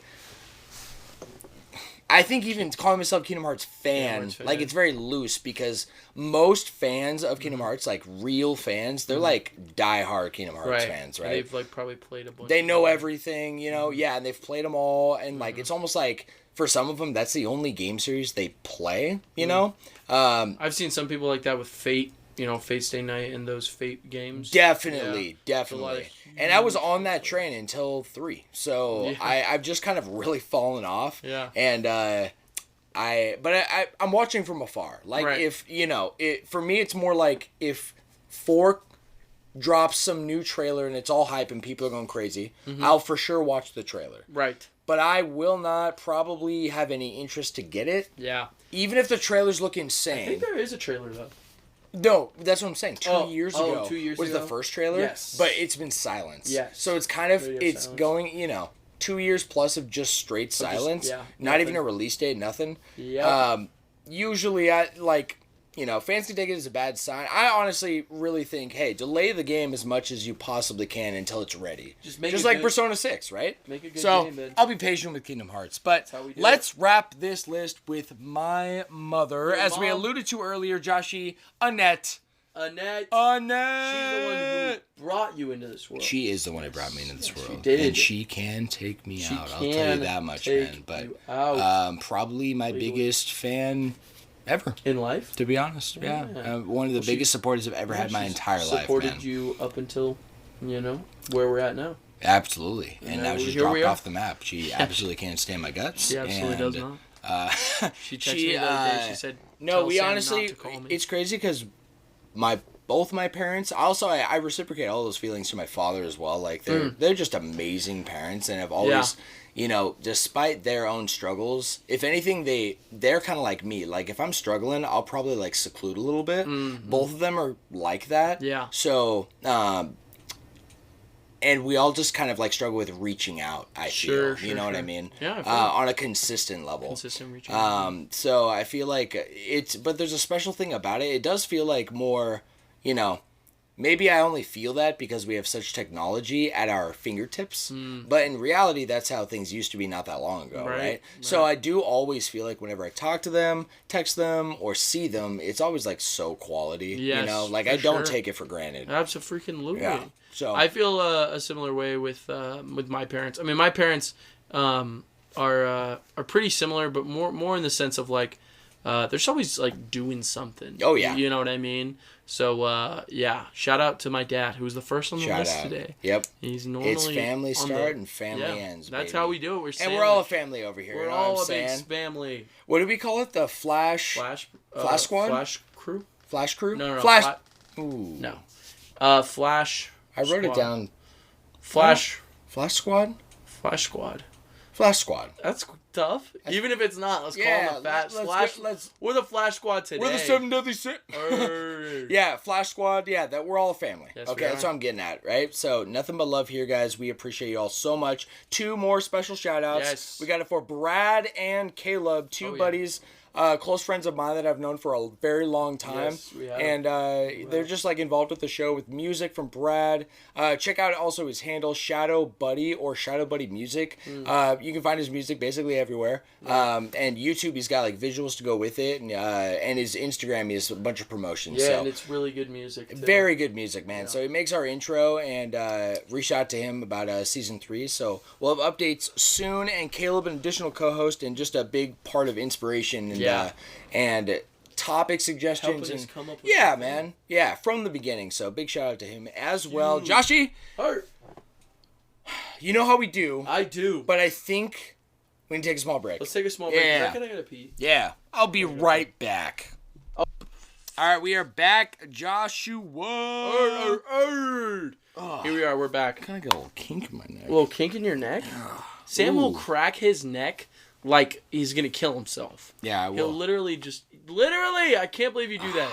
He grabs his neck, nice. he grabs his chin and his head, and he pops his fucking neck. Yep. It's insane. Yeah. Just like, you know how scary. like they do it in the movies? Like a villain just... Yeah, right? It's just like that. Even a hero. Oh, it's just like that. Some people. Yeah, but I do it to myself, so now I know my limits. You know what I mean? You do. It's making me stronger. It is making you Joshi, stronger. you know how we do, my brother. It is time to kick off this episode. Let's get diving into the classics. My guy, our very first segment. That's right. Are you ready? I'm so ready. It is Retro Recap! Boom! I drew it out a little bit just for you, buddy. I like that. Joshi, I have a fun retro recap for you today. It's not so retro, I will be honest. Be honest with me. However, I felt like it was very much worth mentioning, and especially just taking a look in history, because that's what this is all about. You know what I'm saying? So, this is our curated piece of gaming history for those who don't know, and we get this list from Moby Gaming. Moby Games. We just started using about halfway through this season. Yeah, Moby Games. They basically are just like a database website. It's been around for a long time, since 1999, actually. Whoa, that's a minute. A minute. That is a minute. And they have so much sourced info. Yes. It's like, Wikipedia was actually like monitored and maintained and had as many contributions as it does. Yes. In a tight-knit space, just as gaming. So that is exactly what it is in, with an average critic score. So we go over those with every game we review. So today's retro recap, Joshi and our audience. Yes, sir. Is Final Fantasy VII Remake. Remake, When baby. did that come out then? Yeah, make a guess. How many years? 4 years ago. That's exactly right, Joshi. Let's go. April 10th, 2020 was the release date. After many, many delays. This game came from Square Enix for the PlayStation 4. During COVID? Yeah. Definitely did. Wow. Yeah. Wow. No, perfect timing. Oh, yeah, because Dorian was playing it, wasn't he? Yeah, when Animal Crossing came out, right? Yeah. So, came out on PS4. 92% critic average rating. That is sitting That's pretty good. Very pretty. Joshi, I have the description from the back of the box, or you would find this if you pulled it up on PlayStation Network. Yes, this is how you'd read it. The world is under the control of Shinra, a corporation controlling the planet's life force as Mako Energy. Wow. In the city of Midgar, Cloud Strife, former member of Shinra's elite soldier unit, now turned mercenary, lends his aid to Avalanche resistance group. unaware of the epic consequences that await him. He has no idea. Final Fantasy VII Remake is a reimagining of the iconic original with unforgettable characters, a mind-blowing story, and epic battles. Oh, yeah. The story of this first standalone game in the Final Fantasy VII Remake project covers up to the party's escape from Midgar and goes deeper into the events occurring in Midgar than the original Final Fantasy VII. I love that sounding. That sounds beautiful. Beautiful. I love that idea. I actually don't know too much about Final Fantasy VII Remake. You don't? No. Not. I guess I know the setup to Final Fantasy VII. Okay. Because I played the beginning on the Switch. Yeah. They had the Switch version. Yeah, the Switch version of the... Very optimized, by the way. Yeah, dude, so for Final Fantasy VII...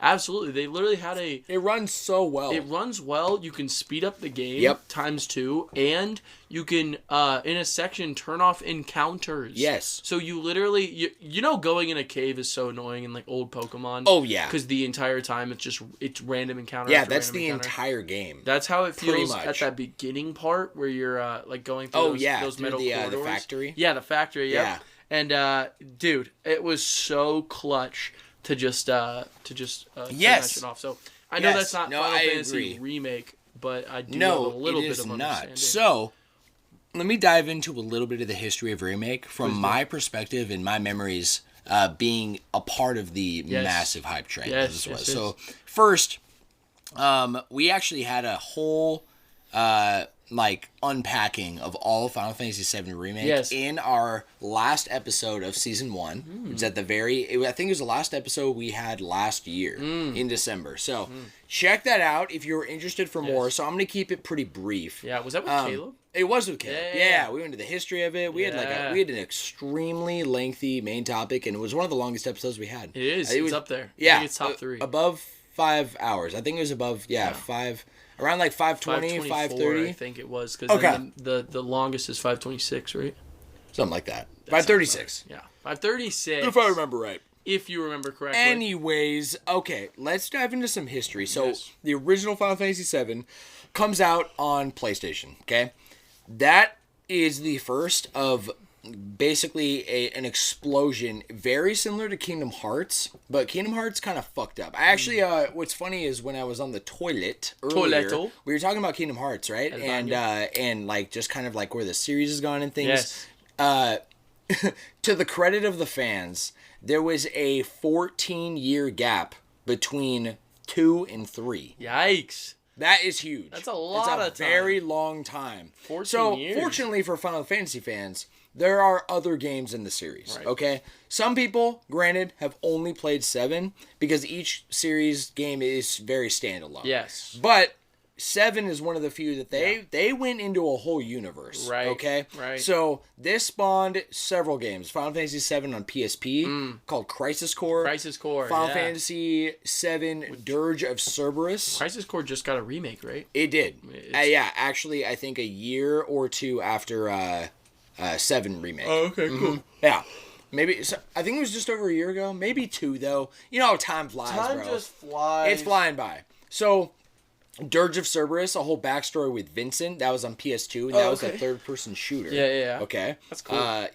Didn't review very well. I played it, and it's honestly pretty mid, I'll be honest. Okay. But the plot is canon. Yeah. It's kind of a post-story in the grand scheme of things. Wow, that's cool. Yeah, really cool. So it's set in the future, and it also has an ending cutscene. This is a very Final Fantasy and Kingdom Hearts thing to do. Yeah. Where if you complete everything in the game, you get a bonus cutscene. Oh yeah. This cutscene has a villain who basically dies and gets killed in Crisis Core on PSP. Wow. And he's my buddy Caleb's favorite character in the series of Final Fantasy VII. Wow.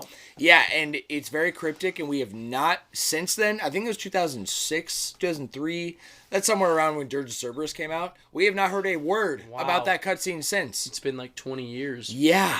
Over 20 years. Yeah, over or almost. Somewhere around there. But, It was 2007, with 2003, I can't remember. The Flash Bros, it was PS2, okay? You will get the most accurate assumptions that men can bring. That you. is You know what I mean? extremely precise, The Josh. most Yeah, the accurate most accurate assumptions. assumptions we got. I was going to say most accurate. Oh, assessment. Thank you very Assessment, much. sure, yeah. Joshi, so the story kind of goes crazy. There was a mobile game that was only on mobile in Japan.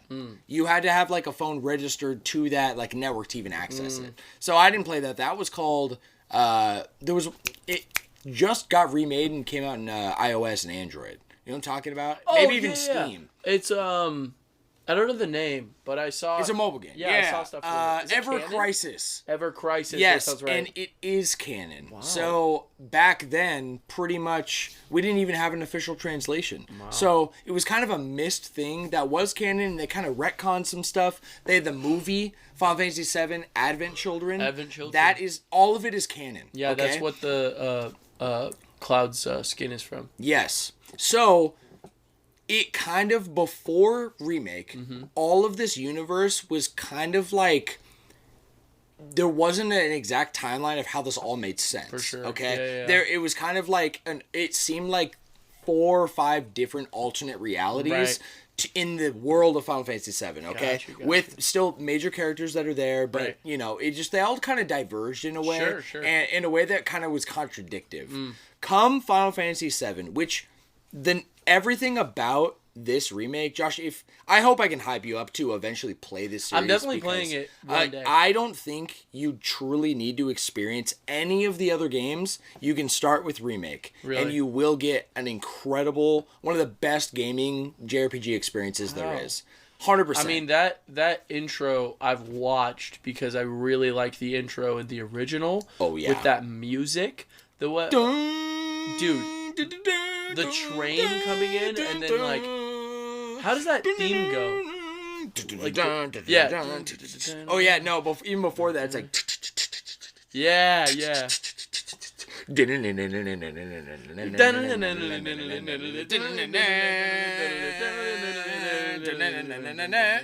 it just it builds. is master class storytelling. Yep. All these things. So there is something to say before I even like dive into remake.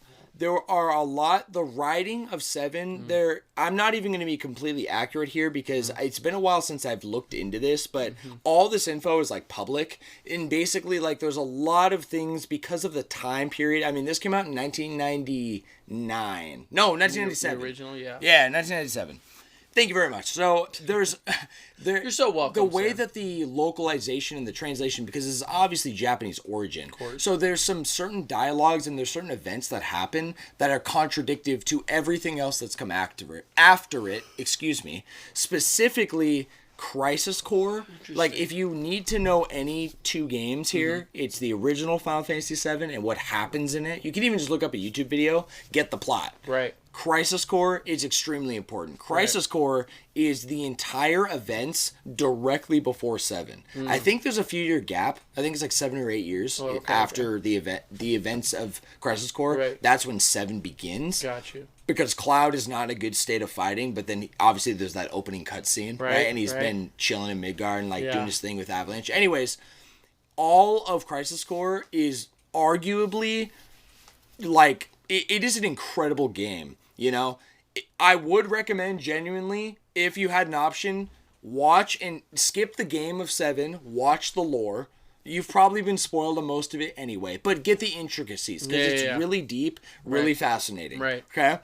I say that for a very specific reason. We'll get there because then Crisis Core being the prequel, it is a extremely important prequel. This is the backstory of Sephiroth before he was evil. Sephiroth was basically, in a nutshell, a hero. Right. He was the hero. He was All Might to the world. Right. So he was in the in all of humanity, which basically exists in Midgar, this massive, massive city. Soldier is the elite troopers that protect everyone. Right. They enforce, but it's gotten worse over time in his era. Right. Yes, there was like obviously a big kind of dystopian theme of control, but Sephiroth was really revered and he was very kind. Right. Okay. Very much different than what. Very different. Yeah. Very. Now, I mean, he's the ultimate villain because deeply, deeply after he basically you discover at the end of Crisis Core, that's where you see this scene of what transforms Sephiroth, and it's very emotional, it's very relatable, it's very deep, but he does ultimately succumb to ultimate evil, and he cannot come back. So it changes his entire character, and he's the best villain ever. Yeah. So, you know, love that. But it's really important because also Zack is a huge part of Cloud's character. Yes. And that is the entire backstory. The whole main character of that game is Zack. Right. Okay. And he meets Cloud. Cloud, by the way, a normal guy who dreams of being in Soldier. Wow. He's not even in Soldier. Right. He is a foot soldier with a gun. Yeah. He's one of the many troops who just falls as you're in war constantly. Right. Okay? That is Cloud. Wow. And Cloud happened to be there when Sephiroth and Zack were fighting after Sephiroth goes crazy. Right. Zack gets knocked out. Right. Cloud picks up the sword and stabs Sephiroth. Some origin. Right? So there's a little bit of sneak peek lore because that leads into everything at the end and what makes 7 so amazing. Yeah. And it you don't need to know the whole backstory to like appreciate 7, but it makes everything make sense and you appreciate everything. I believe You know what I mean? Yeah. It's really fucking cool. The origin of the Buster Sword itself. That's cool. Which, by the way, the quote following it, handed down, is use brings about wear, tear, and rust. So the Buster Sword was in perfect condition when Cloud got it. Wow. Perfect condition. It was never used. The guy who owned it used a side sword and brute force to prevent fights. He never actually used the sword. Wow. Unless he absolutely needed to. Yeah, That's really cool. fucking sick. But getting into 7 and everything about it and how amazing the experience is, I'm just really going to wrap it up with saying that it's called Final Fantasy VII Remake for a reason. And it's not because it like truly it is a remake of 7 and the universe, but all these things have happened.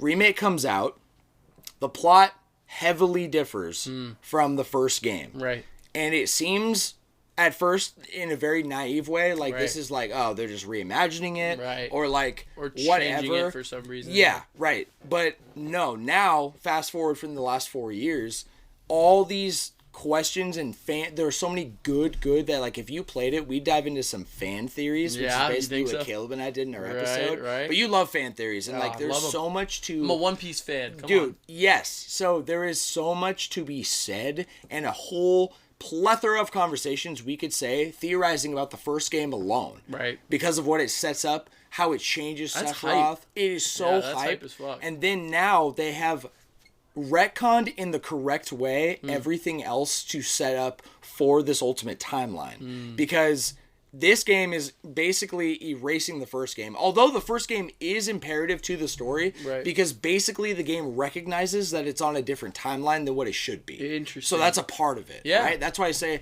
if you just look up the lore and know what happens, that it will make much more sense. Much more sense. But the game does a really good job setting you up without even knowing that. Yeah. Right? And then it now has, in setting up for Rebirth, which just came out, right? The part 2 of this trilogy. They remade and like made accessible the PSP game, which is Crisis Core. Right. They made it really pretty and they made it like really fun. It honestly is the best way to play it. Oh yeah. You know, because music is also S tier. Is it fully remade? It's I would say it's a remaster with remake touches. Okay. Right. It has improvements, but it was on to make it a little more streamlined. It was on PSP. So was it like power? In a way, it's been remade, but it really is just up-resed immensely. And just like, because I think they did do it in a different engine. I think it might be loosely running on the 7 remake engine. Gotcha. But it's not set up like, remake is this high action, dive in and out. And like the combat is so unique, it's hard to explain. Right. But Crisis Core is not like that. It's very traditional.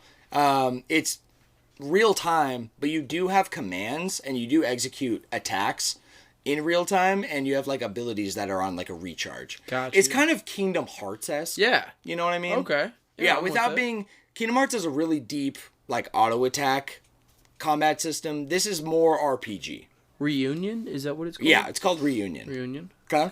Got So it. they've set that up. Then they also came out with I think it was right after Reunion. They came out with the Ever Crisis basically remake where they've retconned out what's not important but they've now added in things that are brand new and canon and make the entirety of the plot make more sense. Interesting. Okay? In Crisis Core? In Ever Crisis, Ever Crisis. It's called something. It's like Ever Crisis, like, might be just called Ever Crisis, all right? Okay. But it's the mobile app. Oh, yes. It's on iPhone, iOS, Android, all that.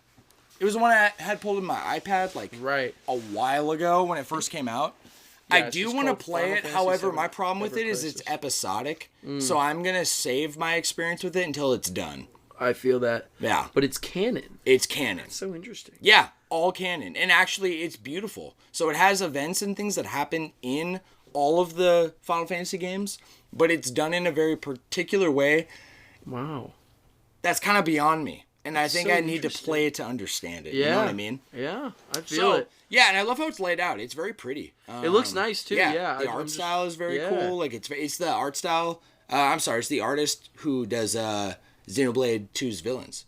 Oh, yeah. So it's honestly a peak art. So peak. If I'm being real. Yeah.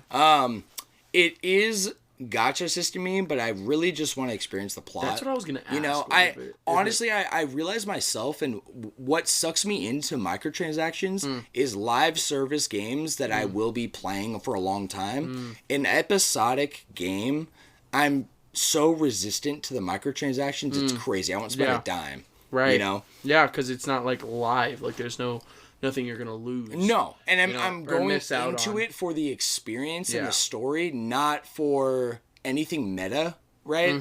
Or like, you know, the Power World experience of having like the optimization, whatever. So, what I want to wrap with is, Remake and how it sets up with Rebirth. It is an experience that's unlike anything else that's out there. Yeah, it's very, very cool, and it really helps that the game is actually a 10. For me. Like, you think so? Remake is a 10, and I'm thinking Rebirth is just going to be like everything I've said about Remake, but even better. Right.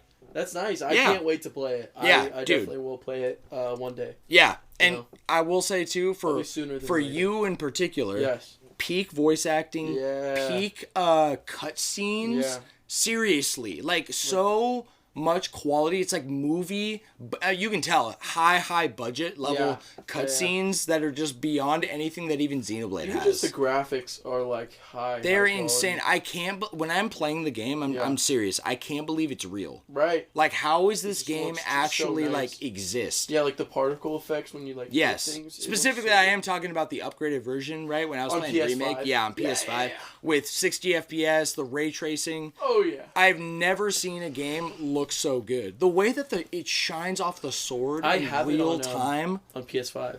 Like I have the upgrade. Absolute must play. It was a free upgrade. When you're ready. Yes.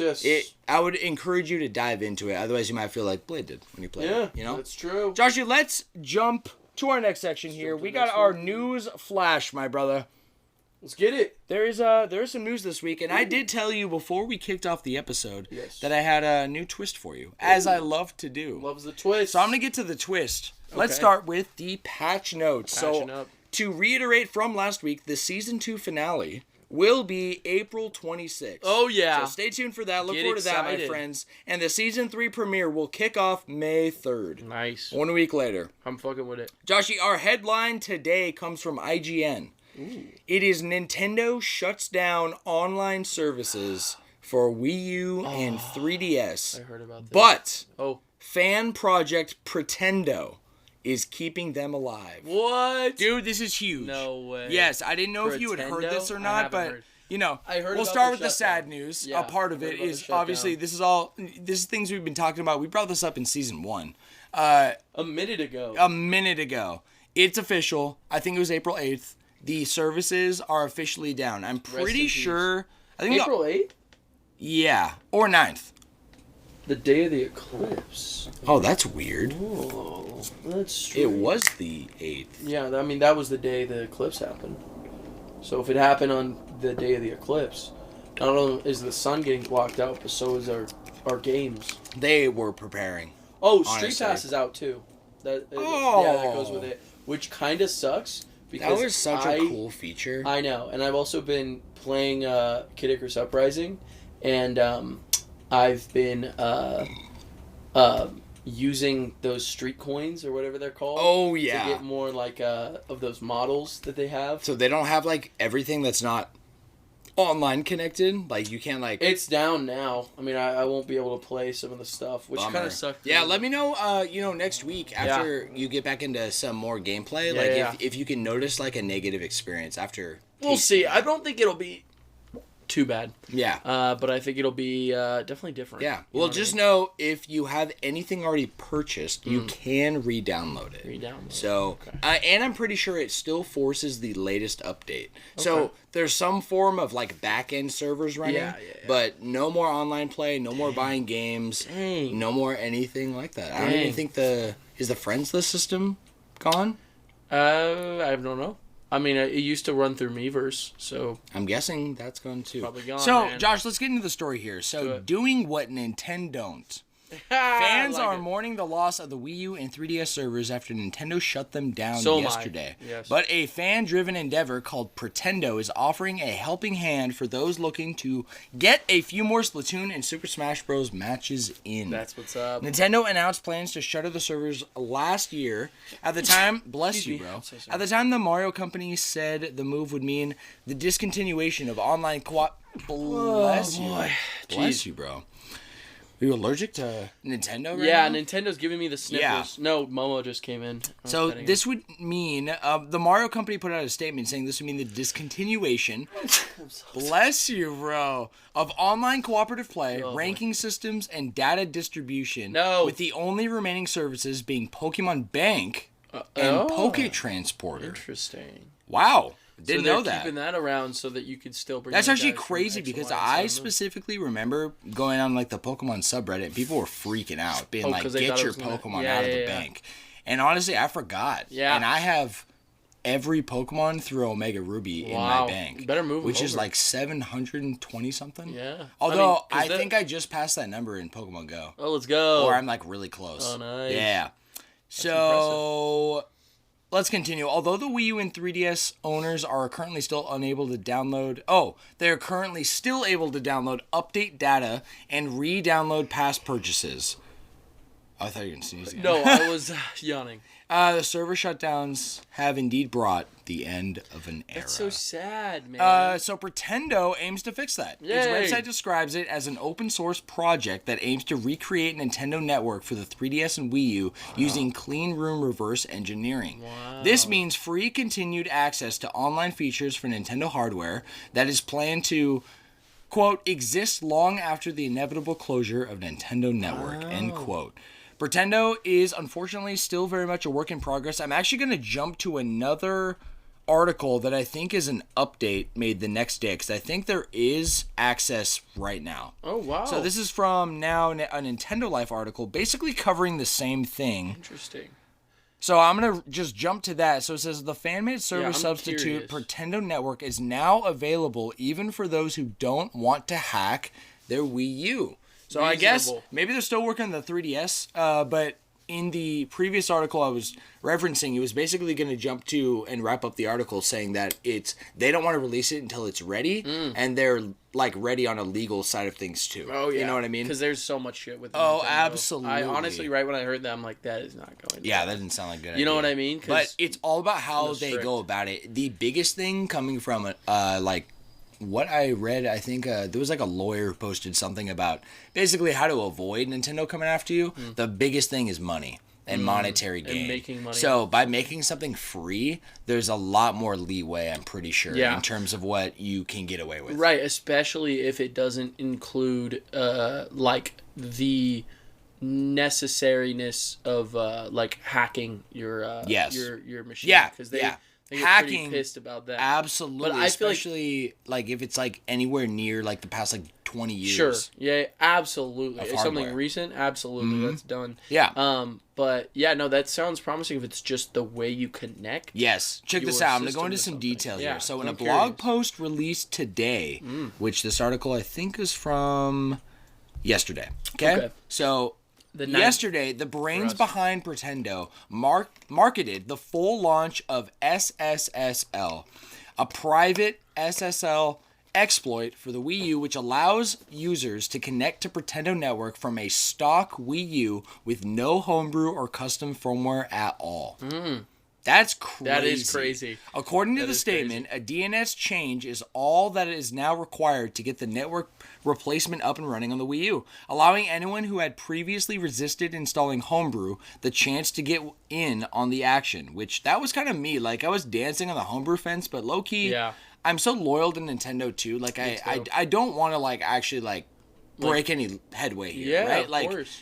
I'm only interested in doing things that I absolutely couldn't do otherwise, but not stealing their games. Does that make sense? I totally get you. Like Brawl Minus. Yeah, when I was playing absolutely. that was a blast. That was so fun. On a copy of Brawl that I owned. You know what I mean? Full setup instructions are available on the Pretendo Network website. This is a quote from a tweet they put out, I think yesterday. Now that Nintendo Network has shut down, we are finally able to announce our latest project, SSSL. This allows Wii U's the ability to have limited access to Pretendo without homebrew using only DNS changes. For more information, see our full blog post. Wow. I'm going to wrap the article there. That's, I think, massive. That's really cool, to be honest with you. So, I'm curious. Yes. Still, I don't know if you'll be able to answer this. However, yes, ask me. I shall ask, my good boy. So, do you find a connection through, like, a post on Reddit? Like, do they connect you through that? I am guessing. Or they have, like, a site I know, or like, something? some stuff about, like hardware side of, like, I know more probably about, like, CPUs and GPUs than I do about, like, internet. Okay? Yeah. I know some stuff, but, like, you know, when it comes to DNS, I'm not exactly sure what that means, but I'll give my best educated guess here that basically the DNS is kind of like a gateway that directs the flow of where it's trying to connect. Okay? When you refresh when you turn off your system and turn it back on, I'm pretty sure the DNS is refreshed every time. Gotcha. And I think it gives the console or whatever device is connected a unique IP address because of the DNS connection. I gotcha. So I'm pretty sure it sounds like if you change the DNS in this way, especially because now there's no longer any required constant access to do things through Nintendo. That's probably what's allowing this to happen. So it's able to just kind of find... so it's basically going to find a backdoor connection that maybe the default DNS couldn't access. But because you're changing a gateway port and it doesn't have a blocker anymore, now you can access it. I don't know why that wouldn't be able to work on the 3DS. Right? So maybe there's some more advanced thing there. But I think I'm all for like these steps, especially for something like this that, okay, Nintendo themselves is not offering it anymore. And there's no modification of any kind. Yeah. You are literally going into a setting that's built into the console. Or money you're going to have to pay. Or money. That's what I was thinking. Right. Was like, I mean, obviously, you know, that's going to help them in the long run. Right. Because Nintendo's not going to be on their ass. Yeah. You know? But I'm all about game preservation. I feel like, you know, gaming is kind of a fleeting hobby because it's always changing and it will never always be accessible. That's just the truth of gaming. For sure. There will be games, you know, physical games and physical consoles, but everything internally will one day end. Yes. That's just how it goes. No, 100%. You know what I mean? No, so, you're nailing it, man. Yeah. And it's a heartbreaking thing, and it does mark like what the article said earlier, like the end of an era. It is an end of an era. Absolutely is. And one that like with gaming, usually there's a lot of nostalgic value there, right? Agreed, and completely. it's hard to let go. Yeah. So I probably have moved on, to be honest. Like for like. I feel like even just evaluating what is on the horizon for me with games, I'm only imagining in the future that more is to come, and I'm never going to catch up, right? Yeah. So I'm probably, realistically, if I'm being honest, not going to like be missing out on anything. Yeah. But I will be watching from afar, and I will update on this channel, like, if there's any dramatic breakthroughs that this has done that maybe has never been done before, I would love to cover that. So yeah, I also just like, even if you're not deep in it, I like the idea of preserving something. Yes. You know what I mean? Absolutely. Because I'm probably very not important for humanity, I think. That's what I'm saying. Yes, man. Joshi, so the Yes. twist today, Oh, it's the twist. to wrap up our newsflash, yes. is, as we decided and kind of talked about, Yes. in about halfway through the season, we narrowed down newsflash from 3 articles down to 1. To 1, that's right. Yes, but there was a lot of good news this week. Yeah. And I said before that if there was some substantial news that I felt we should cover, we should bring it up. Absolutely. But the twist is that I have 3 articles here, Ooh. and I'm going to have you pick one. Oh, shit. How about that, baby? That's fun. Yeah, isn't that good? Okay, so let's see what you want to do. So, the first article is Crunchyroll Acquisitions and Theatrical Releases. What does that entail? I'll actually tell you the full article title. Yeah, let me hear which is Crunchyroll acquires Haiku, Blue Lock, and Overlord Films and reveals theatrical release dates for 2 of them. Wow. Because there's a Blue Lock movie coming out. Okay. I'm guessing, yeah. Yeah. So and you had mentioned rights. Blue Lock before. Yeah. That's the only one I really recognized from that list. Yeah. So I thought that was kind of hype. Haikyuu, everyone's watched. It's a volleyball anime. Oh, okay. It's really I've definitely popular. seen it on like Netflix. Yeah, it's like the orange hair kid. Yep. Yeah. Yeah. That one's Is really it good? popular. I haven't seen it, but Okay. from what I've seen clips, people say it's like the Kuroko of volleyball. A volleyball. And I so probably pretty good. adore fucking Yeah, Kuroko. That is love like that such movie. an incredible show. Same thing. There is a movie though. Right? There is a movie. Yeah. At the end, Love it's that a movie, it's a bro. movie. It's... Joshi, the second article is Life is Strange, Hidden Nazi Symbol Controversy. What? And the third is Sonic movies to be Avengers level events. Damn, those all sound pretty good. I'm gonna. That's what makes this so fun. Fuck. Damn, this is tough. You get to choose the vibe. To be completely honest. Yeah. Oh. Where are you leaning? I'm leaning towards the last 2, right? But, ooh, that's such a good one. I really want to know the Life is Strange. Life is Strange. I gotta know what's going man. on. I mean, that's I gotta like, know. That's such that, a title, dude. It what pulled the fuck? me in, bro. What the fuck? No, I am so with you. I'm glad you chose it. Yeah. Let's dive in. So the title of the article, this is from IGN. Yeah. This came out... Damn, I have like reader mode on when I'm reading these now, which is amazing because there's no ads, there's no anything that can disrupt the audio, anything on the page. This came out April 5th, so last week, at the end of last week. At the end of last week. The title is How Hidden Nazi Symbols Were the Tip of a Toxic Iceberg at Life is Strange developer Deck 9. Subtitle, Inside the Developer of Life is Strange, Internal Struggles with Toxicity, Hate Speech, Crunch, and more. Jeez. This is kind of a diving into some behind the scenes that was just recently unveiled. Okay. Which is an area we have treaded before, right? Have. Within game studios, and this is kind of the politics and what really interests me politically with things that are just so out of my wheelhouse, right? Yeah. But I do think it's really interesting, and it's always worth talking about these things that do come to light, and not in a controversial way, just in a way of like, man, like, you know, this, I briefed the article, so I don't know all the details, but it's just a bummer, right? Absolutely. Yeah, so I think it's worth bringing to light, especially for those completely unaware, because I think a lot of people, still the majority, vastly naive and unaware, and, you know, I want to be a game designer, and they have no idea what actually is going on the inside, you know? Man. So, let's dive in. Let's get it. Early last year, while working on the next entry in the Life is Strange franchise, a few developers at Deck 9 stumbled upon something that didn't belong in their game. Nazi symbols. What? Initially, developers noticed a reference to the number 88 and flagged the issue to their bosses, assuming it was an innocent mistake. I'll be honest, what is 88? It's the 88th Legion, right? Which is like it was a Nazi division. Okay. And they're the ones with the lightning bolts, right? Yes. I'm gonna fact check myself right now. Check it out. I was really curious when I read it. And what's a haggle rune? Haggle rune? Is that like the swastika? Like another word for it? It's haggle rune? I'm gonna guess. You look up 88. I'm gonna look up the haggle rune. Oh, so 88. Okay. I'm doing some research here. Yeah. Learning. Well, anyone else out there, you know, they can't really respond live, so maybe they're wondering too. Oh, I see. It's simple. It just means it's a white supremacist numerical code for Heil Hitler. Is essentially what it's saying.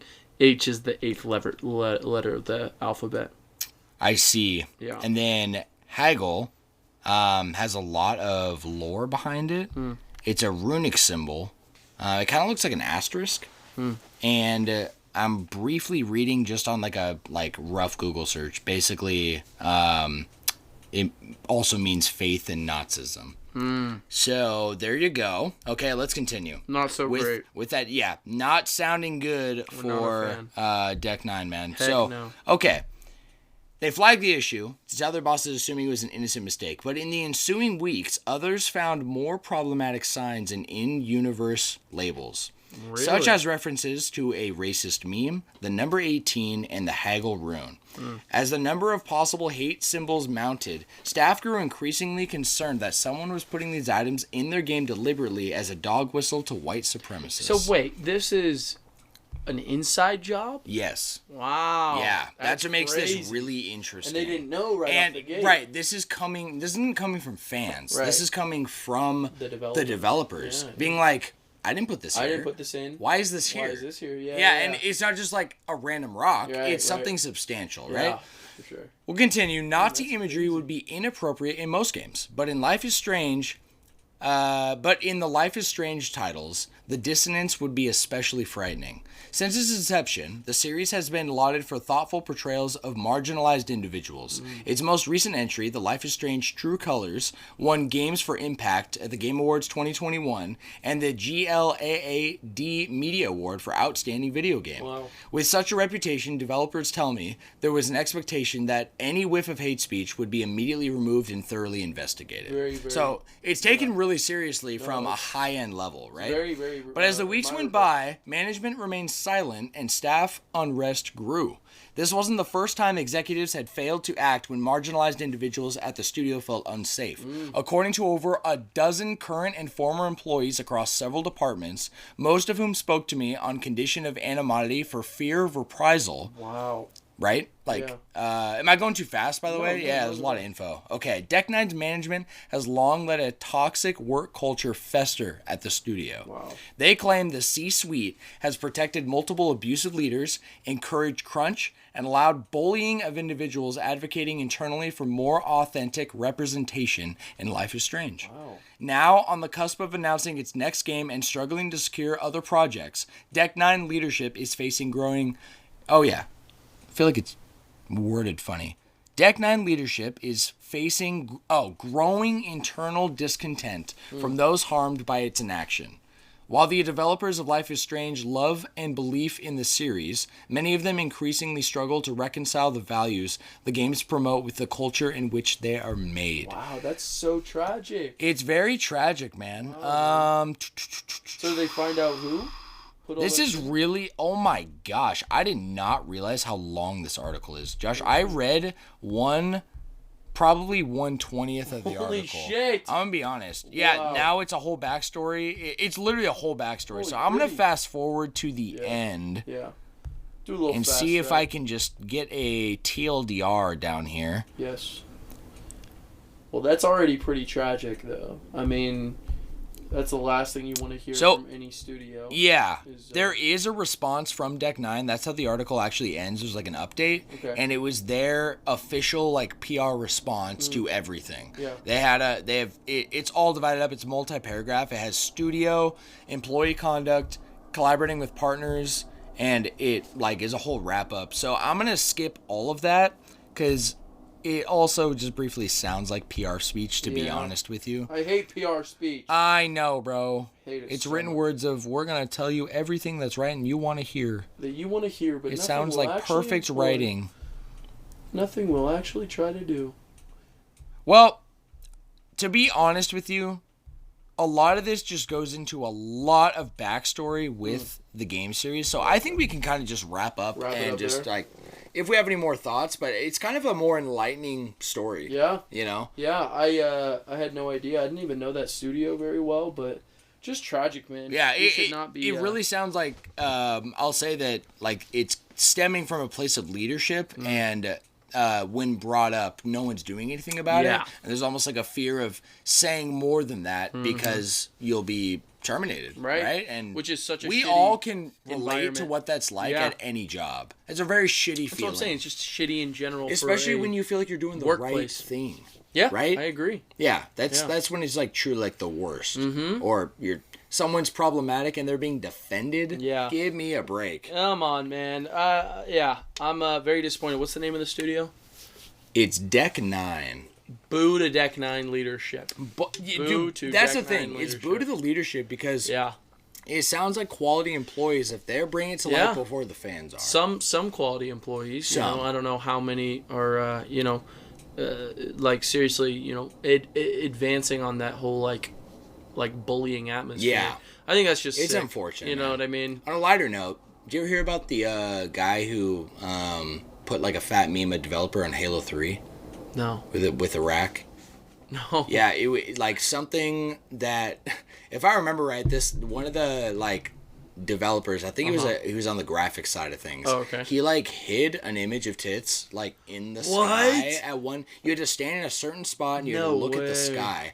And he was found and kicked off, and it was a man. story if I remember right. Dang. So yeah, really funny. Sometimes what a funny. some people little- just yeah. take it upon themselves in these big, especially like, I mean, could you imagine if he pulled it off? Absolutely. In such a massive Massive game. game. Dude, that would be kind of lit. Though. That would be legendary. That would be Even if they legendary. patch it out, it They made it. patch it. That's right? that's a. So it You go wasn't down in in history. It wasn't in the full release. No, Ah, unfortunately. fortunate. But you know what it was? Some super jumps. Do you ever like experience those with Halo 3? I It never was where played like, Halo 3.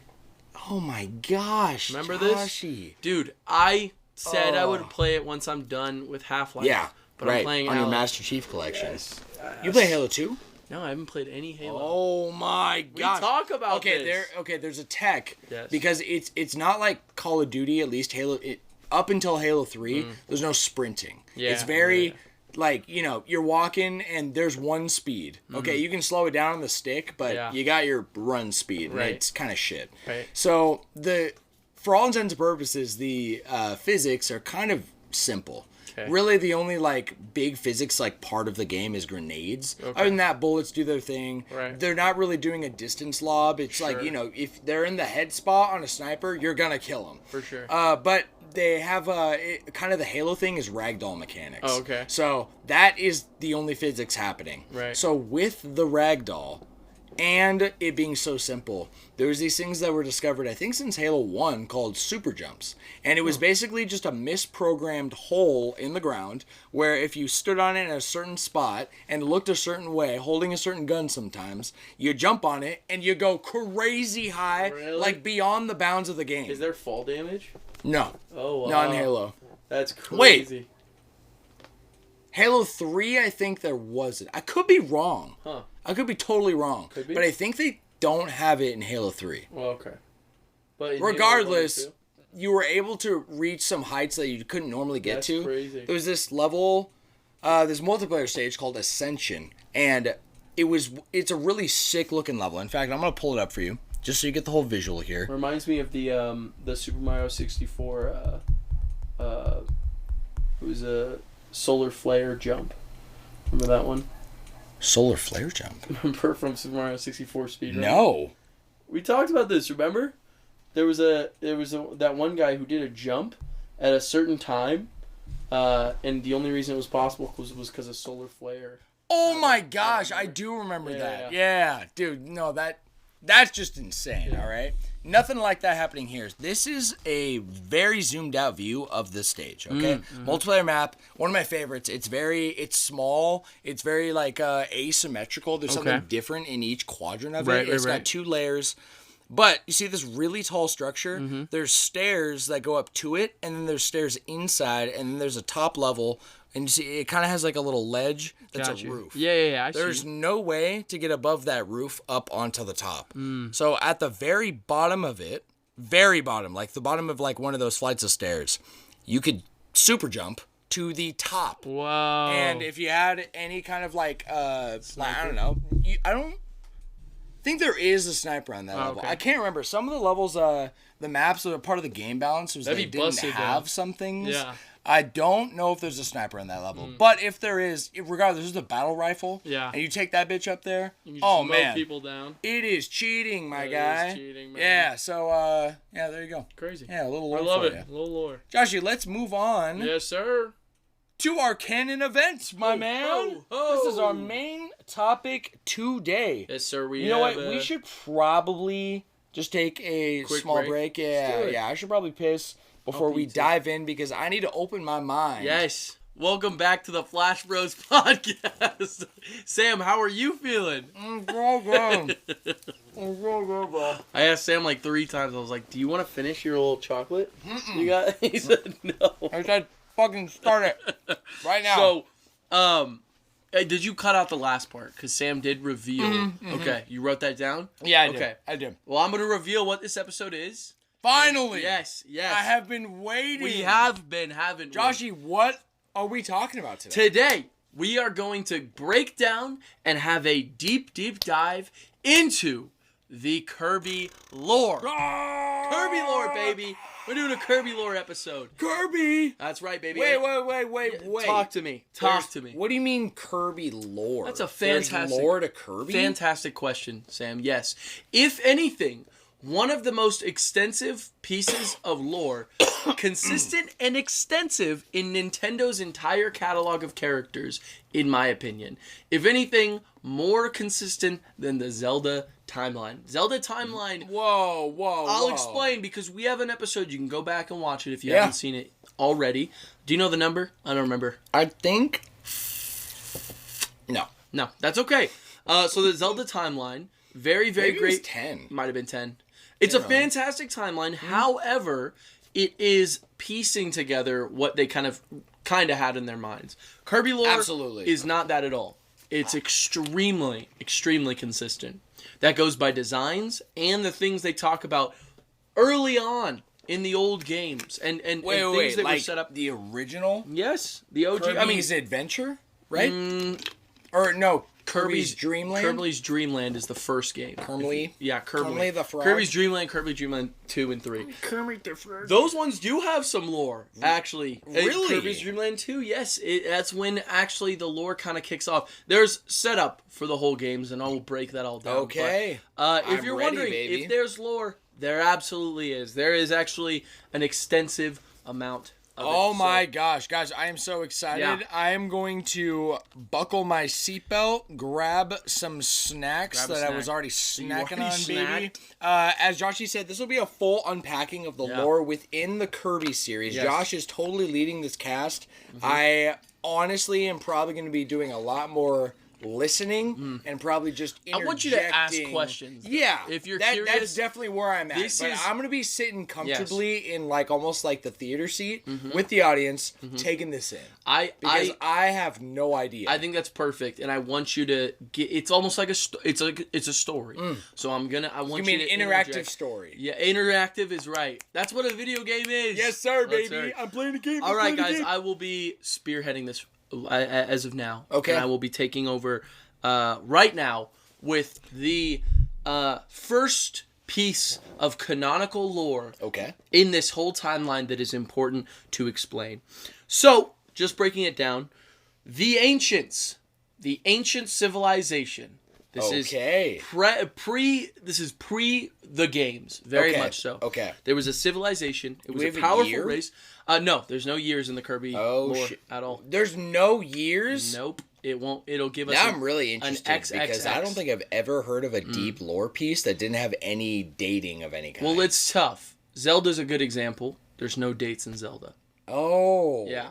The You're only absolutely dating right. is how many years approximately are between. Yeah, the it's all games. relative. Yes. It's not like an actual year. And Kirby, you could say, a year between each game, maybe a month, right? Yeah, but those it's kind of still games. relative, right? It you is. don't know where you're at in history. In history, absolutely. Okay, got because you. there is a lot of interesting stuff. The Kirby universe is technically a post-apocalyptic universe because there was a massive ancient race that created technologies that could almost be comparable to magic. Incredible pieces of technology. Sounds like humanity. Some might have actually been magical. So, pretty interesting there.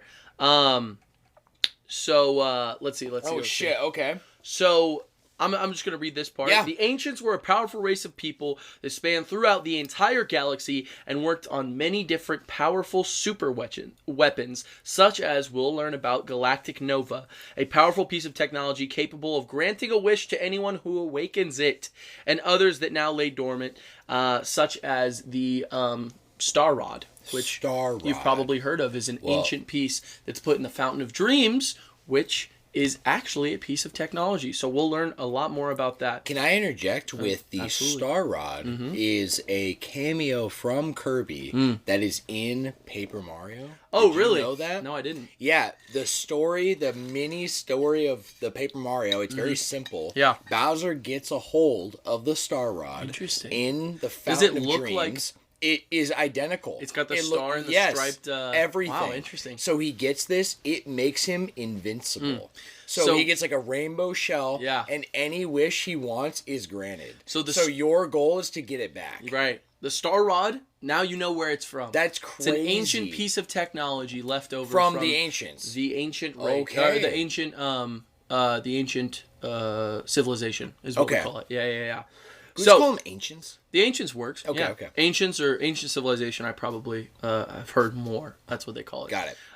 So I'm going to move on to the introduction of Dark Matter, which is a literal character. So right now we have a villain that shows up in Kirby's Dreamland 2. Actually, you know what? I'm going to get started by setting up the stage of Kirby. Okay. Kirby lives in a place that's on a planet called Popstar. The place he lives in the same way we have the Americas, is called Dreamland. So Dreamland is not the planet, that's the place on Popstar. And so what you were saying earlier... Dreamlanders. Mm-hmm. Those are the people that live in Dreamland. It's like saying, I'm American, right? Right. Yeah, that's where you're from. You're from so the Americas. That's on right. Popstar. Yes. Kirby himself is not a Dreamlander.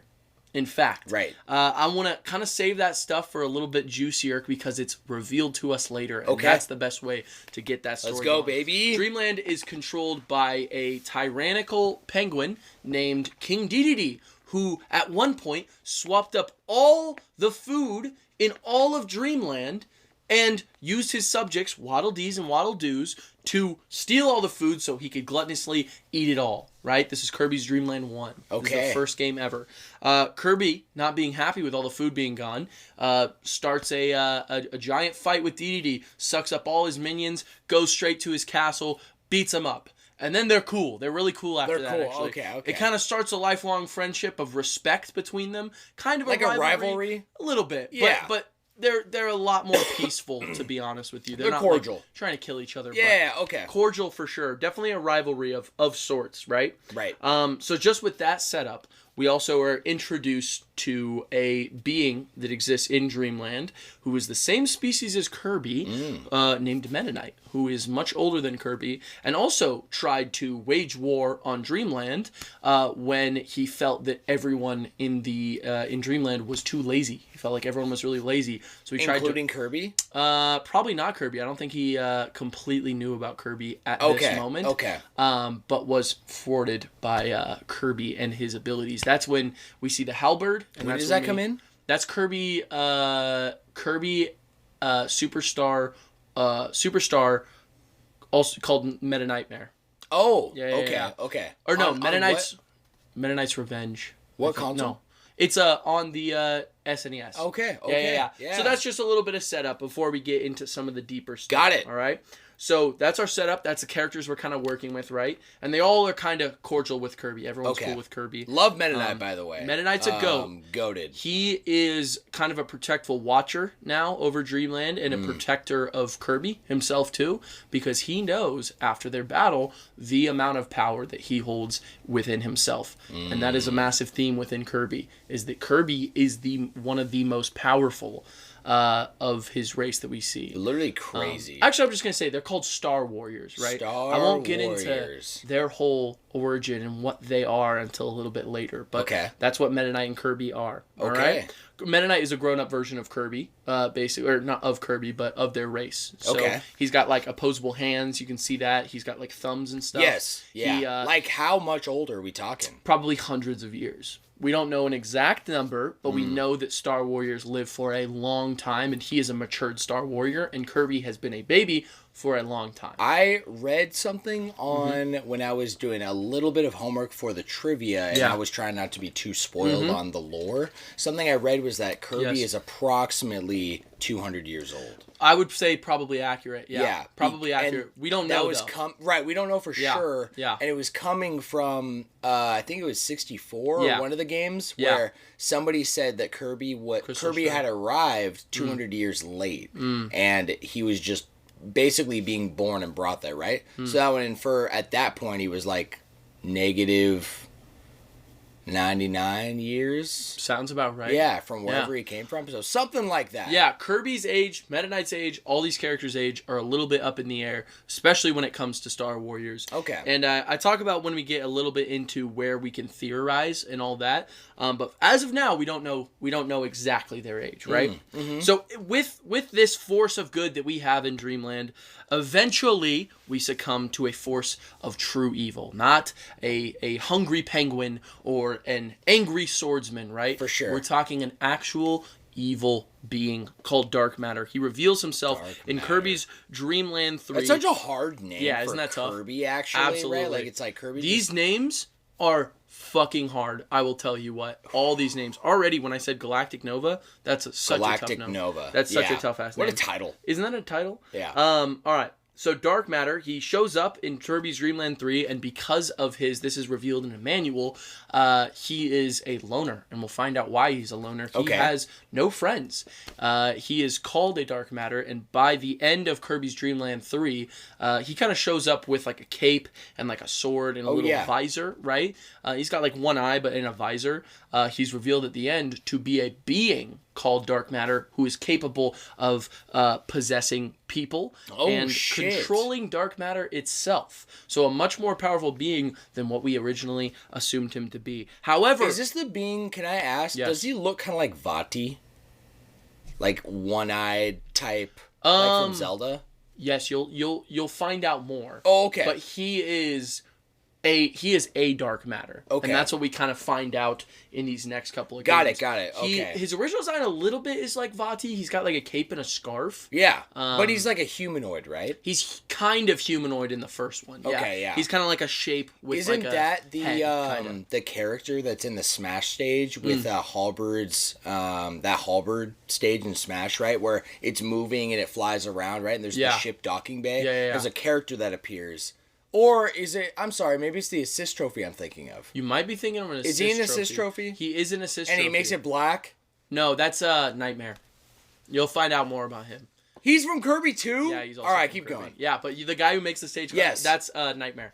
We'll find out more about him. Got it. Dark Matter, he only shows up in this one game because he's a specific character that calls himself Dark Matter and is a Dark Matter. He wanted to bring a veil of darkness all across Popstar and obviously Dreamland. Obviously, because he did not have any friends, right? Was Popstar from the original name of Kirby, like Popopo or whatever? Popstar? I don't know. I wonder. That's an interesting question. Oh no, the backdrop. Uh-oh. Oh shit. Turned off. I'll get it back up. Keep going. All right. So after this, obviously, Kirby challenges him and fights him, and he completely destroys Dark Matter. So That's Dark crazy. Matter, Dark Matter is no more. That character of Dark Matter. However, there is more to Dark Matter because in Kirby's Dreamland 3, we see a character named Zero. Zero Mega Man Zero? Mega Man Zero, absolutely. Zero is extremely important because he is the source to all dark matter that come out of them. He's this he's this white eyeball looking thing with like a black eye, right? Or a red eye, I'm so sorry. And he's pretty dangerous because he controls and creates the little dark matter, the little floating eyeballs, the black eyeballs, that dark matter, the original character, revealed himself to be, right? He controls, manipulates, and creates those beings. Zero being... Zero. This is Zero, who's introduced in Is he Kirby's like the Dream Land original, like, dark god, I guess? Well, we will find out. Okay. I have so many questions. Yes. Please divulge. Yes, his whole attempt was also to kind of accurately finish what the original dark matter started, which was bringing a veil of darkness using multiple dark matter over Popstar, and he was pretty close to getting what he was trying to do. Kirby eventually challenges him. The only way to beat a dark matter, they are essentially a condensed amount of negative energy. Okay. That's what the darkness is. They have like a dark control over negative energy. The only thing that can counter dark energy in the world of Kirby is positive energy. So, through Kirby's Dream Land 3, he formed something called the Love Stick, which was like kind of a big, massive, almost like sparkling hammer. Right? Got it. Kind of looked like a hammer. It shot like stars from it. Okay. Created completely out of pure positive energy from all the friends that he made throughout. Of course, love and friendship.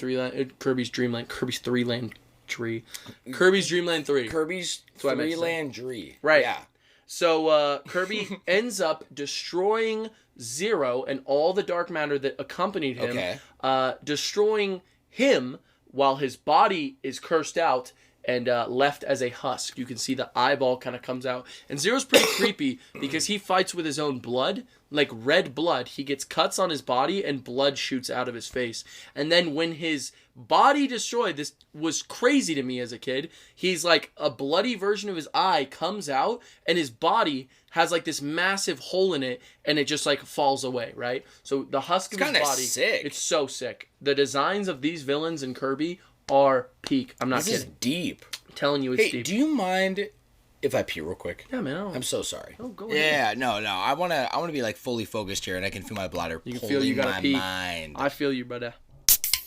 Ooh, I fucked up, No. bro. I know. I spun around. That little. What are you thinking? Ooh.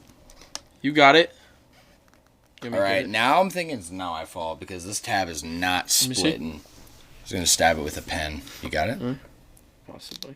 Hey, my boy. Thanks, bro. Gotcha. Wasn't even satisfying. Yeah. What's going on, bro? What the hell is that all about? All right. I'm buckled back in. Yeah. We're clocking back in. So where we left off was that Kirby just defeated Zero, right? The source of the dark matter, right? The body of Zero was kind of casted away, right? Not to be seen.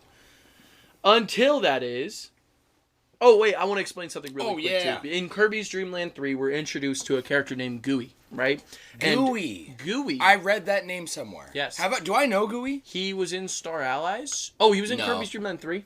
Maybe? No, I didn't play either of those. Okay. I've only played a select number of actual mainline Kirby games. He was like a trophy. Okay. So I've probably seen what he looks like. Yeah, you've probably seen him once or twice. Oh, is Gooey the slime-looking thing? He's like a blue ball, kinda.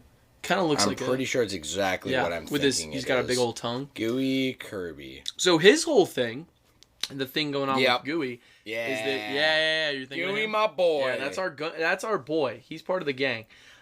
He is a dark matter, so not all dark matter are exclusively evil. Even though he was introduced to a massive amount of negative energy, he is not a bad guy. So if he is dark matter, then he was literally made of negative energy, right? He was created, and that's what he uses. In Star Allies, we see he has a blast of like the dark electricity, and his whole face turns into like an eyeball. But he's not evil. No, he's a good guy. He actually teamed up with Kirby and helps him fight Zero in Kirby. Why? Kirby in Dream Land 3. We actually don't know. We don't know what caused him to rebel, but it is possible for dark matter to rebel. Wow. Yeah. That's interesting. Pretty interesting, right? Yeah.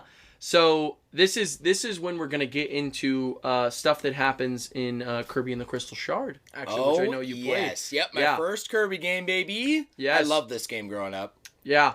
So right after Kirby defeats Zero, a similar force that we don't know at the beginning of the game begins to attack a planet called Ripple Star. right? Yes, which is sir. the beginning of the game. You go from Pop Star to Ripple Star. Yes. Yep. So Ripple Star is almost completely taken over. Actually, is successfully taken over.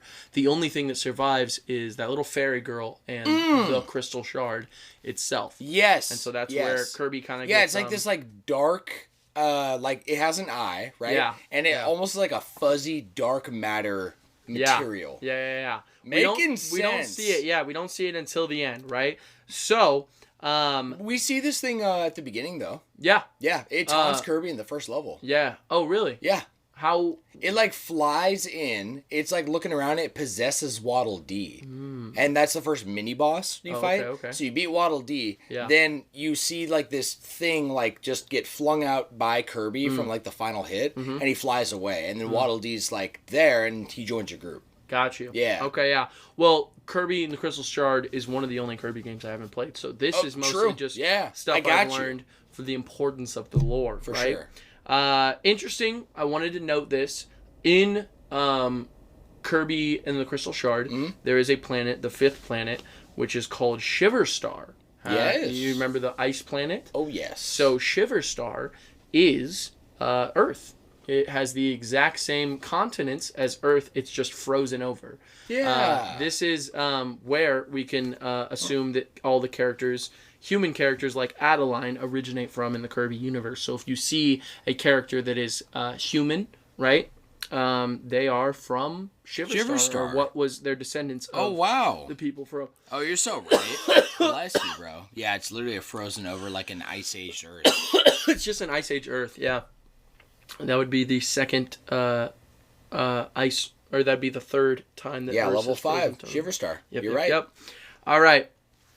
So we find out that this entity that attacked Ripple Star and is currently attacking Pop Star in the game, this is kind of skipping towards the end, Okay. is a resurrected Zero, resurrected from the husk of his body that was cast aside at the end of Kirby's Dream Land 3. Shit. This is called 02. And 02, 02? Yeah, has an angel crest above its, what are those called? Like a crown? No, what are those angel... Like, halo. A halo, thank you. Yeah. He has a halo above his head, and he has these wings, right? That he's able to sprout. So he's a resurrected version, can still completely control dark matter. And I know what you're talking about, by the way. It was a dark matter that possesses the Waddle Dee. It was like a dark thing with an eye. I saw that. Yeah, but it wasn't 02. It's not 02. Mm-mm. It was because a bunch. You're right. A bunch of dark matter come after whatever the fairy girl's name is. Yes, the pixie one. Yeah. Who accompanies Adeline Pixie later in the game. Yeah, Pixie. That works.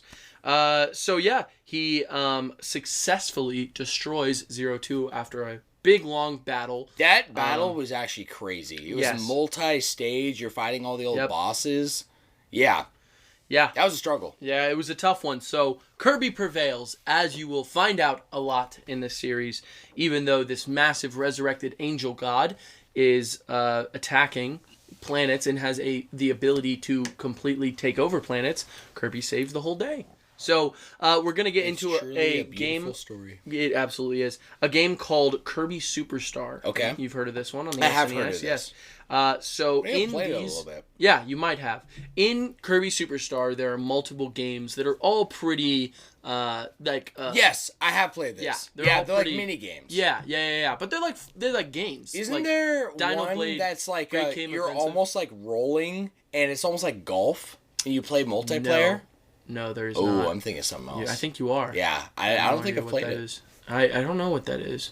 Kirby's Golfland, maybe? Oh, yeah. Maybe I'm thinking of actually like Sonic Pinball. I thought there was literally some SNES Kirby game that's like kind of like several mini games. It would be SNES, but there's no game like that on Star Stacker? No, that's DS, right? Maybe Star Stacker. Yeah, I have no idea. Maybe I'm thinking of Star. I can't remember. That's okay. Please continue. It's probably problem. irrelevant to the lore anyway. That's okay. It's mini games. That's all right.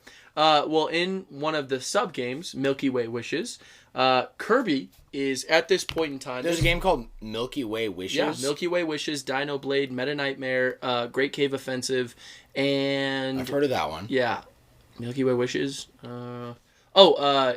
King DDD's Tour, I think, is the other one. Or no, it's not that one. It's Gourmet Race. Gourmet Race, yeah. That's the other one. Wow. All right. Yes. So, one of the only ones that's really important to the lore is Milky Way Wishes. Most of the other ones, like Dino Blade and Great Cave Offensive, are pretty self-contained. So, it's kind of the only one worth mentioning.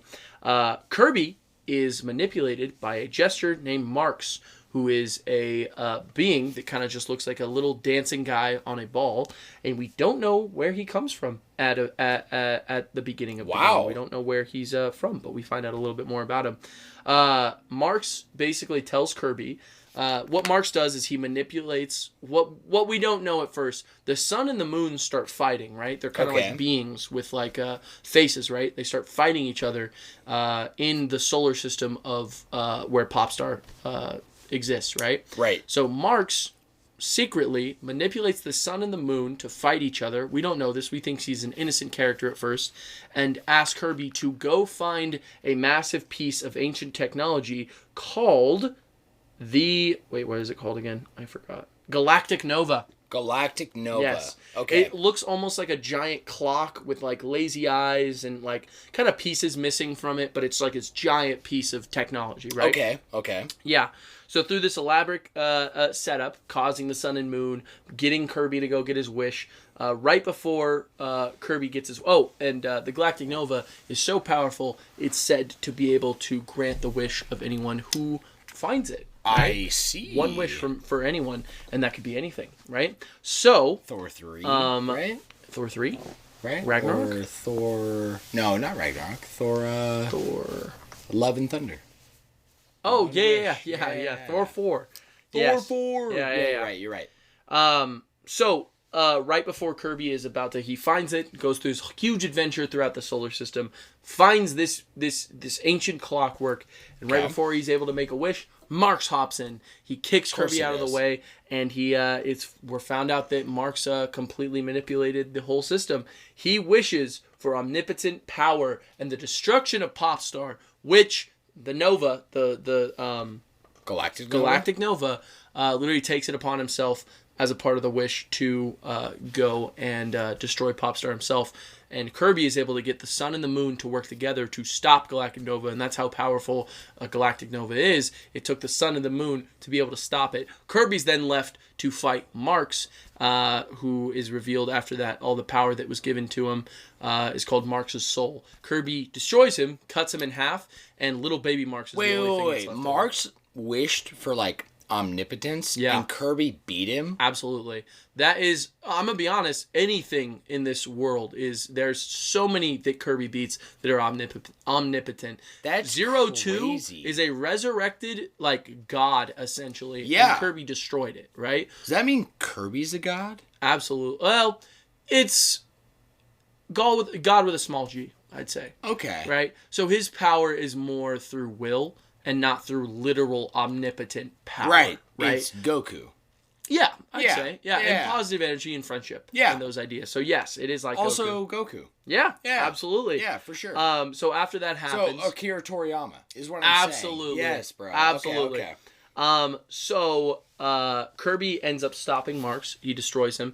And then sends Marks flying into the Galactic Nova, destroying it completely. It explodes, and Marks is presumed dead. So that's what we have so far. Okay. Yes. There is also another important part that I'm going to mention about Kirby Superstar Ultra's sub-game, Superstar Ultra, which was on the DS, but I thought I'd throw it in here. Got it. Meta Nightmare Ultra, we see Marks tries to manipulate Meta Knight in the exact same way, sending him on a chase for a different Galactic Nova. Okay. And Meta Knight, using that ability, summons another Star Warrior as his wish, and summons a sealed away, very powerful Star Warrior, the most powerful in history, that was sealed away by the ancients, right?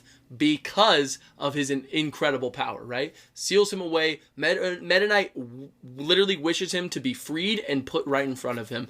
And that's the final boss of Meta Nightmare Ultra. You fight Galactic Knight, who is a Star Warrior. So, oh my god. And this is the character that... you fight these in the main story of Smash, right? Of Ultimate? I don't think so. You don't? It's not the Fight. it's not the alternate skin. It is, there Meta is Knight? there is an alternate skin. You I probably thought- do fight him at one point. Okay. He's got the pink with the Yes. he's got the line right Yes. there. Yes. He in the Exactly game what he's I'm got thinking of. he's got angel wings. From what we've seen, every single Wow. Star Warrior has a different type of wings, right? So sure. kind of like bird, So that's dove, the opposite from pigeon, like Meta Knight. angel It's wings. like a bat. It's got like bat wings, right? Yes. And he ends up defeating Galactonite and destroying the other Galactic Nova.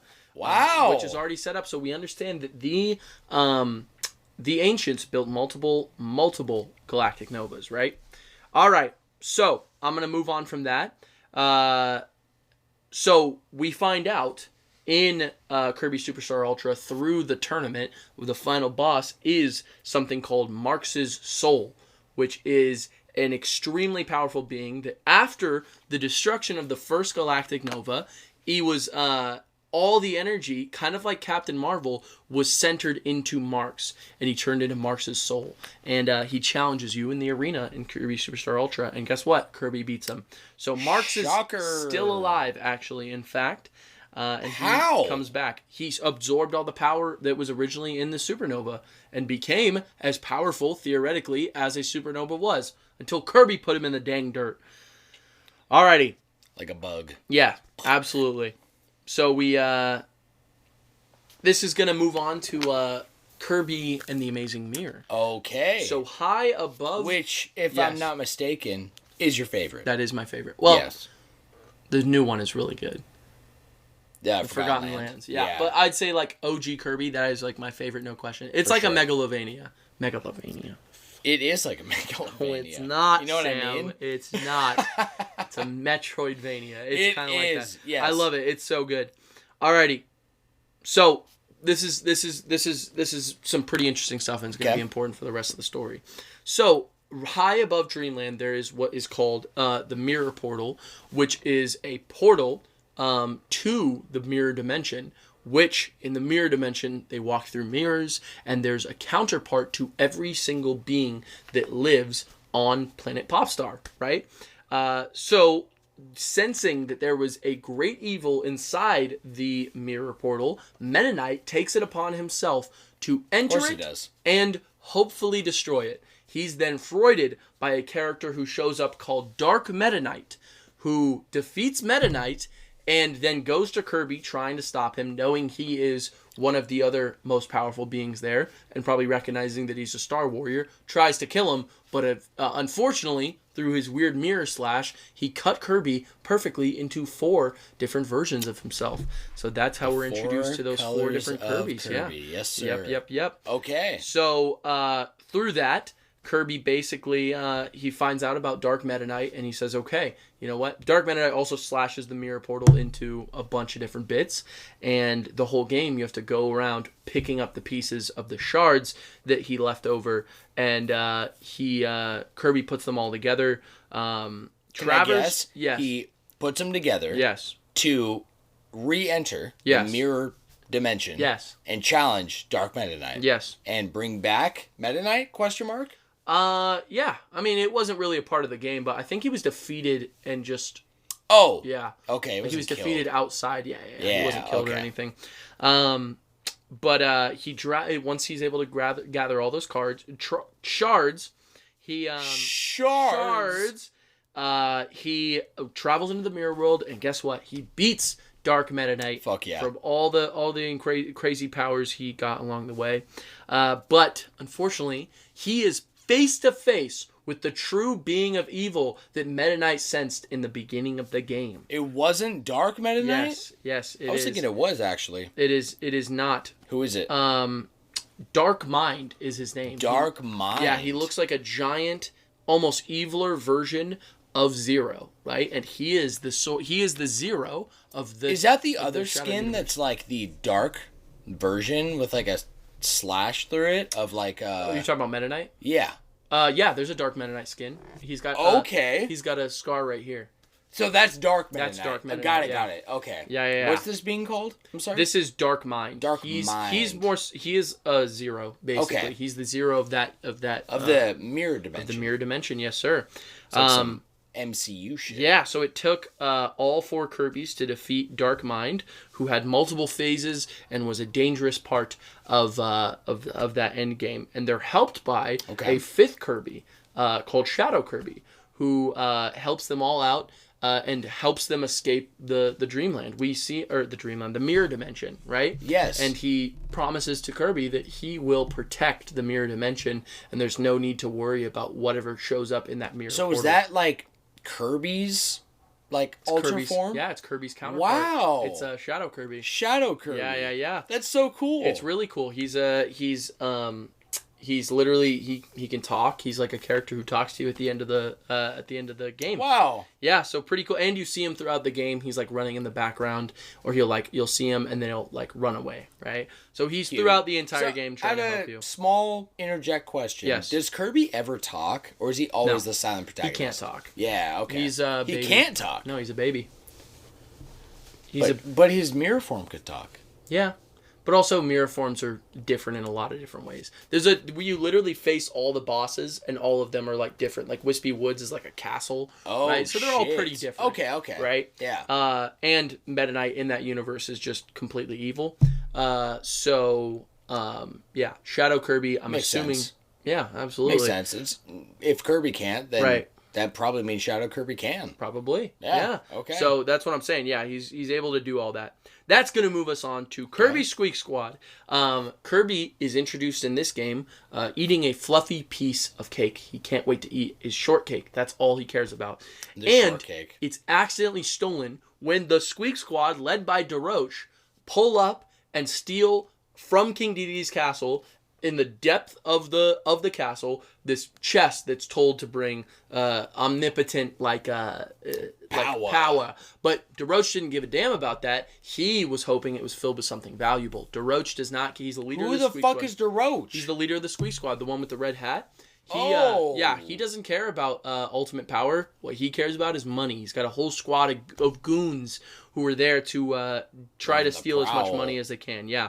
So once you get to the end of the game, DeRoche opens this chest and is then flooded with dark energy because it contained what was called Dark Nebula, which was a piece of Zero and dark matter, and is essentially a being that has been festering and locked away a long time ago in Dreamland, and is theorized to be a part. It's got an eye. It's literally made of dark energy, and its name is Dark Nebula. Nebula. So Dark Nebula. Oh my gosh. is a piece to dark matter. We kind of Dude, find out actually, a little bit. Pause. That reminds me of Seven Deadly. Dark Nebula. Oh yeah, that shit is OP so as hard. fuck ability. Shit is so Actually, hard. do you mind if we I need a pee again? Yeah, man. You're Yeah, let me pause real quick. No problem. All right, so DeRoche is then flooded with a massive amount of dark energy. Before we're even revealed to Dark Nebula, Kirby is able to purge him from it using positive energy and something called the Triple Star, which is a powerful piece of positive. It's like a tool used with positive energy. Kind of looks similar to the one I said before, but it's just like surrounded by stars and kind of has like a invincibility around it, right? Okay. So he's able to destroy Dark Nebula, which is theorized to have been a piece of dark matter, right? Kirby's Return to Dreamland. We see an alien named Magalore crash land. This is on the Wii, right? Yeah, this one was. Okay. Yeah. Crash land on Popstar, and he tells Kirby all the information about the ancients and the technology and how they used to live on in a different land called Kendra, which was a different planet from another dimension. So that's all we know about that as of now. Hidden very far away through different dimensions. And he has a piece of technology, which is a massive boat that's able to travel between dimensions. And he explains that this is another piece of technology from the ancient civilization. This is Magalore? Yeah, Magalore. Okay. Who is, he also reveals he talks about the galactic novas and all the other clockworks is what they're called, pieces of technology that were created by the ancients. And he also explains that the Star Rod was also created as a piece of ancient technology, right?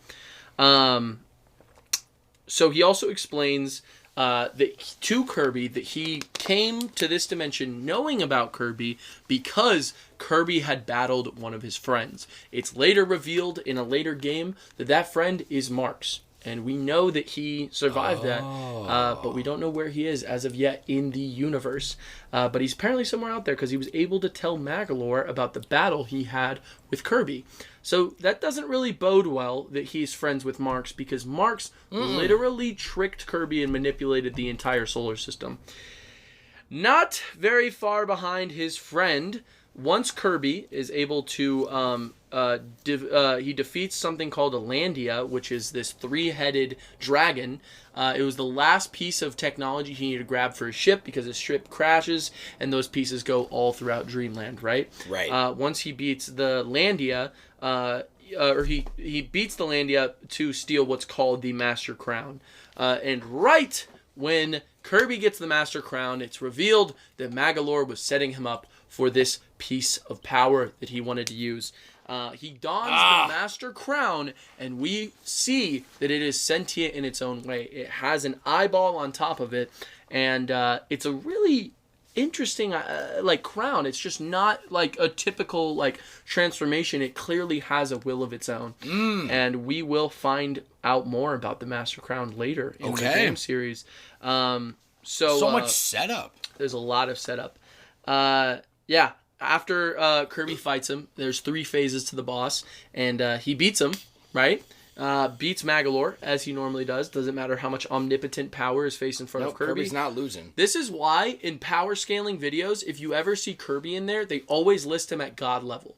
If anything fights Kirby, he can beat it. It's just the way that it goes. That's how Kirby is. He's just always... I feel like he's almost got this, innate ability of, he will just match your power and be slightly more powerful than you just to end you. Right? He's got to have the will to do it. But the best part is he finishes it and he's still got that blank face. He'll kill you and he'll look like this. You know what I mean? So it's such a meme. Yeah, it is a meme. So after Magolor's defeat, he decides to change his ways and build an amusement park on Popstar. But he doesn't leave Dreamland. He stays living there and kind of remains an ally of Kirby.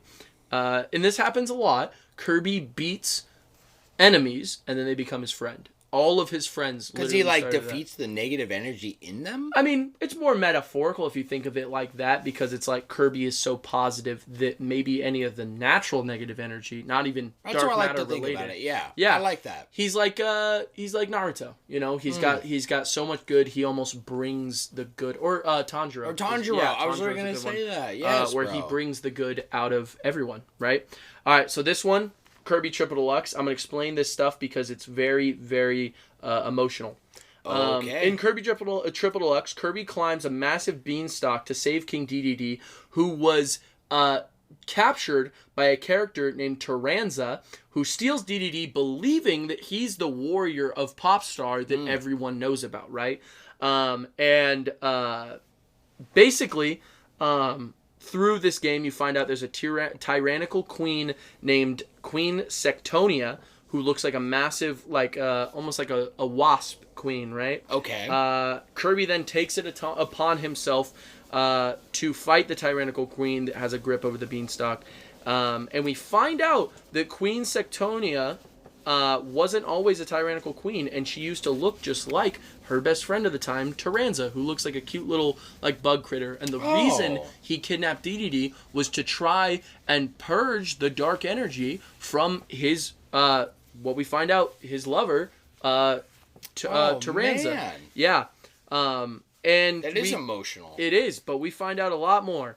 So because of Taranza's love for Queen Sectonia, who was just Sectonia at the time, he decides to find her the most beautiful thing in all of Dreamland. He goes to the very top of Dreamland and steals the mirror portal and brings it to Queen Sectonia. Yeah, and she... From Amazing Mirror? Yeah, from Amazing Mirror. Oh, shit. The exact same design and everything. He brings it to her, and the more she stares into it, the more she's filled with this negative energy, and she literally changes her form and her shape to be the most beautiful, being in the world. That's what she believes Wow. herself to be. So Taranza was trying to put a stop to his lover, who was manipulated through the gift that he gave to her, which was the mirror portal. Yeah, which holds a ridiculous amount of power and is also like it's like I was gonna say a different word, but I can't remember. It's a portal to another entire world, just like ours. So there's energy radiating from it completely.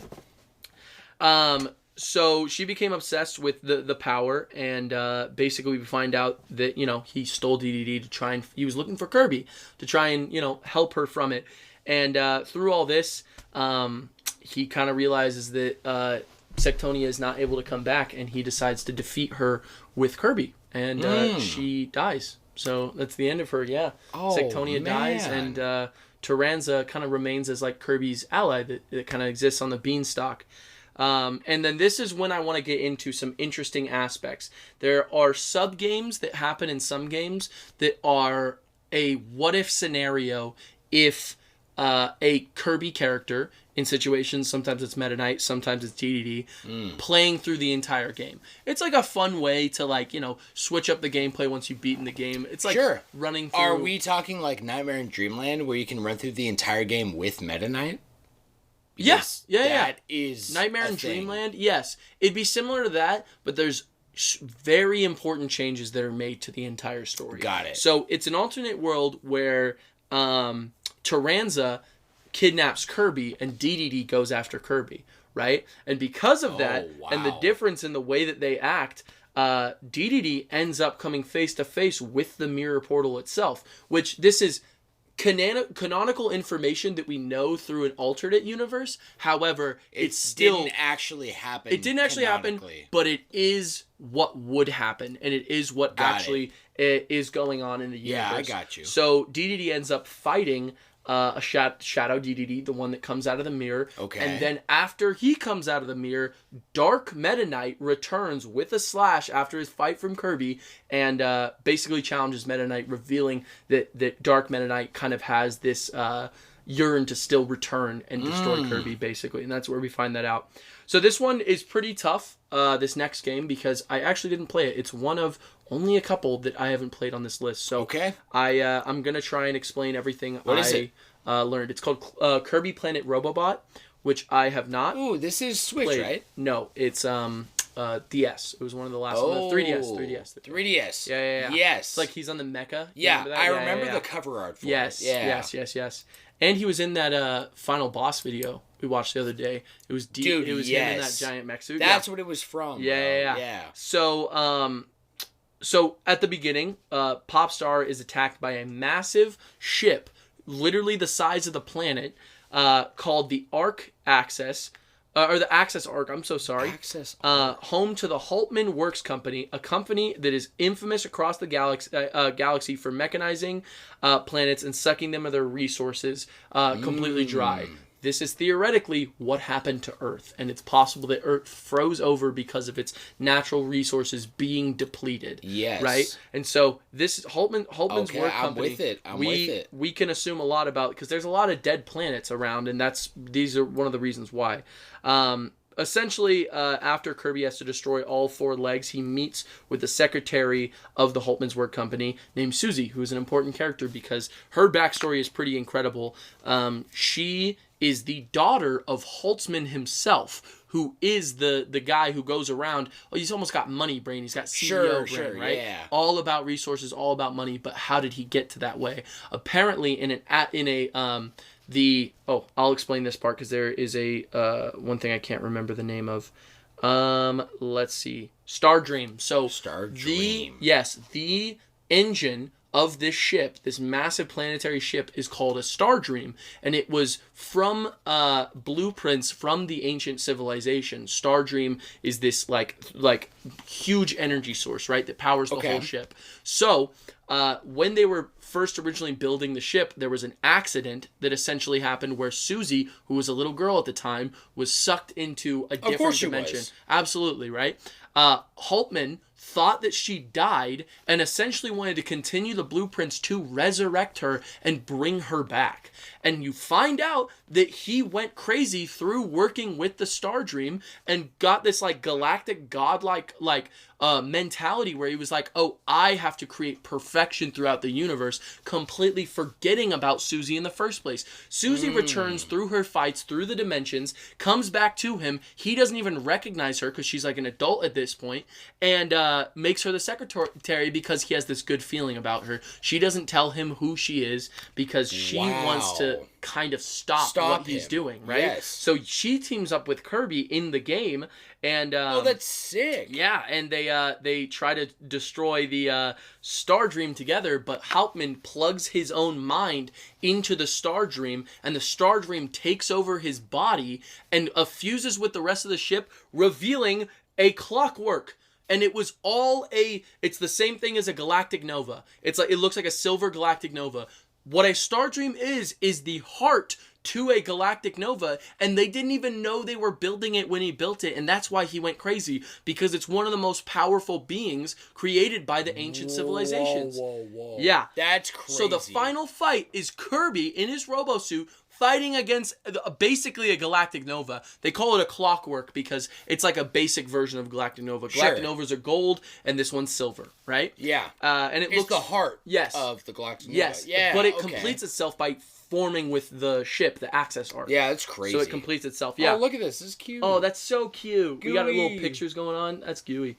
Yeah, so now you know he's a dark matter. It's possible that he was a dark matter that was, this is just a fan theory. Yeah. That was the original dark matter who was convinced over by Kirby to be a good guy, and he kind of changes completely and becomes like a brand new being. That's theory. Wow. That's theory territory, right? Because we just see him show up in Dreamland 3, and dark matter is defeated in Dreamland 2. Okay. So it just makes sense. So let's see. Basically, Susie has to destroy her father. They destroy the entire clockwork, and we find out a little bit later. No, I'm going to save that for later.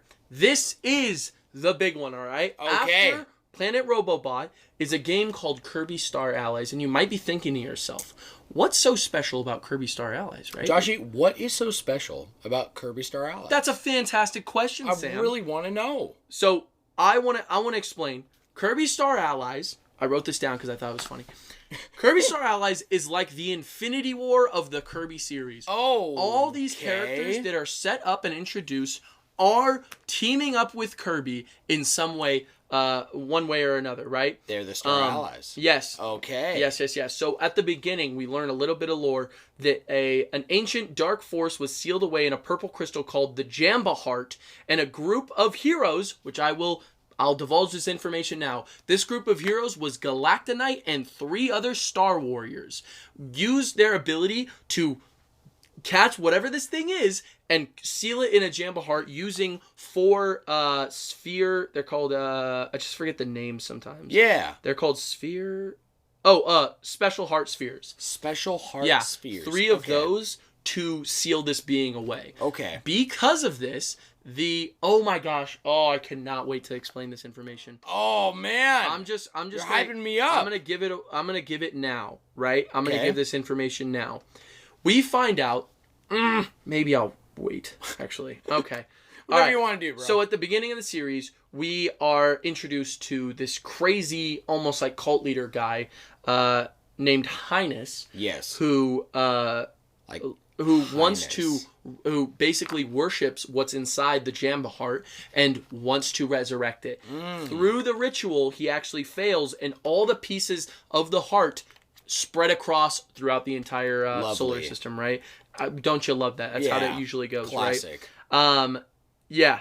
So because of that happening, this is where I wrote it, Kirby Star Allies is essentially the Infinity War of the Kirby series, because he's joined by friends and foes alike, with explanations for every single one of their return. One of his friends that returns is Marx, who was actually not destroyed, was imbued with the abilities of the Galactic Nova, like I explained earlier, and then decided to change his ways and use his new abilities for good because of what Kirby taught him. And he still has the wings, he can fly, he can shoot massive beams. Oh, that's sick. He's OP in the game if you ever play as him. You can't play as the allies. It's all like single player? Yeah. No, it's multiplayer. It's like a couch multiplayer. Yes. So I always recommend Excuse me. Oh, it was like a Smash Kirby game, right? It's Star Allies. Didn't we play it together a little bit? No, I've never played it. I think I played it with Dorian then. It's like Smash-esque? The combat's a little similar. The arena is pretty similar to... Okay. Sort of. But it does have a spin-off game, the Kirby Fighters. That's based in the engine of the... and that style Okay. Yeah. So I know what you mean. Allies. But it's a whole story. It's a whole, whole thing going on. So, he decides to join Kirby in the fight. Dark Meta Knight returns and has complete interest in the Jamba Heart and yearns to use it for his own, to completely control the power and become an omnipotent being, helping Kirby in his search. DeRoach from the Squeak Squad returns, wanting to steal the Jamba Heart because he believes it's extremely valuable and he could sell it for a beautiful price, right? All these characters have completely, like unique reasons. They're coming back in the series. They show up. They all have explanations. That's hype. Taranza returns, even though he hasn't gotten over the death of his loved Sectonia. He believes that if he goes to the altar where the Jamba Heart is collected, he will be able to resurrect his lover, Sectonia, and joins Kirby in the fight. He's also accompanied by Susie, who wants to rebuild her father's company and use it for good. Why is that literally from Korra? It's, dude. What's her face?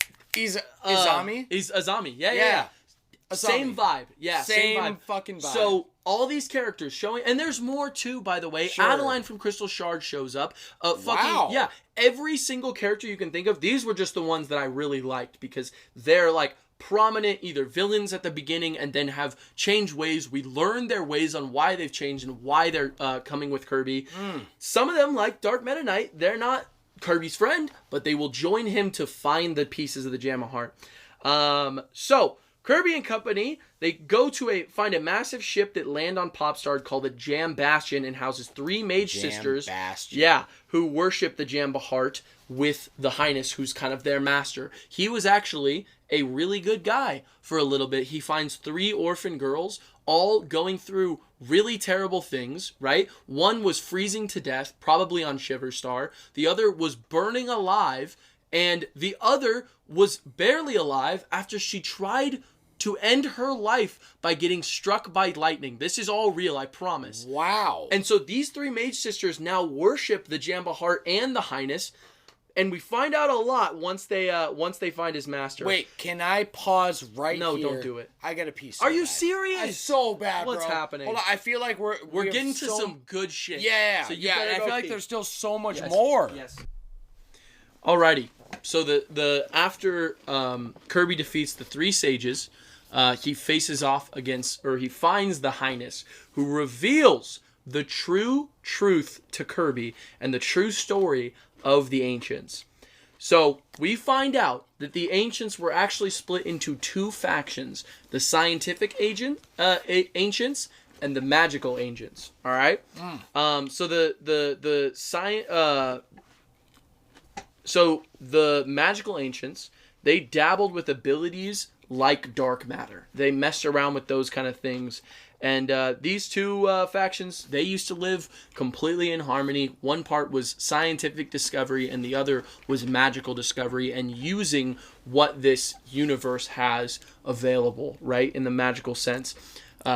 Going back to the original story of the being, which he explains is called Void Termina, was sealed away. Excuse me. Void Termina was sealed away by these ancient, by the 4-star warriors. One of them being Galactonite, and because of Galactonite's abilities, the magical ancients decided to seal away Galactonite because of his unstable ability to work with others, and also the immense amount of power it took to seal away Void Termina, right? Because the scientific regimen saw what the magical ancients did by sealing away Galactonite, who just sealed away Void Termina. Essentially, they're saying, okay, these people are way too powerful, right? And they literally banish... The fuck? The fuck? Oh, sorry, I lost my spot. They banish the scientific ones, banish the magical ancients to the entire other side of the galaxy, and they're not welcome back to where they're from, so they become kind of like hermits, right? Yeah, they're kind of like dark leaders. There's like a word for it, right? They're like vagabonds. Like banished in a way. Yeah, that's exactly what they are. Yeah, they were banished. That was because of their fear of their control over dark matter and what they're able to completely control. Highness reveals himself as being a descendant of the ancient magical race who is consumed by revenge and yearns to bring back the to bring back his people, essentially, by resurrecting Void Termina. Wow. Yeah. By the way he was able to gain power and find the Jamba Heart was by starting a religion based around dark matter with the intention to free Void Termina, believing it would bring prosperity. This is a part of the religion's belief, that it will bring prosperity across all of the entire world. Started a religion? He started a religion. He is a religious leader. He wears clokes. That's what the sages wear. The three sages we made. They all have religious that is headgear and crazy. stuff. Yeah. But his true intention is to revive his people. Basically, he believes he can do that with Void Termina, and he feels they were wrongly prosecuted. Yeah, basically. Yeah, he's kind of like the Yiga. You know the Yiga's backstory? How they were pissed off that the King of Hyrule banished them because the King of Hyrule back then was afraid of the Sheikah technology. Kind of became nasty about it, right? So essentially, in the end, it's pretty sad. He's unable to get all of the pieces to resurrect the heart, and he sacrifices these three sages. He throws them into the heart, and then because there's still a little piece left, he throws himself into the piece of heart, literally forfeiting his life for the belief that Void Termina would be able to somehow resurrect his people, right? He's kind of crazy at this point. He literally looks like a madman, right? He looks like a crazy guy. Holy crap. Yeah. Void Termina then shows up and almost looks like this colossal, like, titan. I'm going to look up what he looks like. Look up what Void Termina looks like. Yeah. We see through his attacks that he is able to perfectly recreate the Master Crown. What the heck? Yeah. Looks like some Ganon shit. Yeah, you see it? Wait, can I see? The Destroyer of Worlds. Yes, that's Void Termina right there. Wow. So the true Destroyer. Yes. So Void Termina, that's what he looked like when he was sealed. He became that beast, right? We're able to see that he's able to completely recreate the Master Crown, which was a sentient being that existed. So now we know that the Master Crown from Kirby's Return to Dreamland is so cool. That's tough, right? Yes, they do that for all the bosses. Smashing trap. So we find out that the Master Crown was a piece of Void Termina that was left dormant after he was sealed, because he's able to recreate their form when he uses attacks. So theoretically, that is a piece of not even theoretically, that's basically confirmed through the fight. No, for sure. He is that piece of the Master Crown. So throughout the fight with Void Termina, we see very, very interesting things. We go inside of his, that form, that Titan form, and he's got this being inside of him, which is called just Void. If you look up a picture of Void, it is an almost like shapeless being that constantly rotates between having the face of what looks like Kirby. What's his name? Void. So it's just it's not Void Termina. Yes. Looks like Kirby, right? Yes. He also phases between having a massive eyeball that looks just like Zero's. And he does attacks that are identical to the original attacks that Zero did back in Kirby's Dream Land 3. He is the bridge between a Zero and a Star Warrior. And now we're revealed to what the true being that Kirby is. Kirby is a grown-up Void. Voids are shapeless and beingless and are only susceptible to positive or negative energy. If they're filled with negative energy, they will become a zero with the ability to manipulate dark matters and basically be this evil force that exists throughout this the entire like galaxy essentially.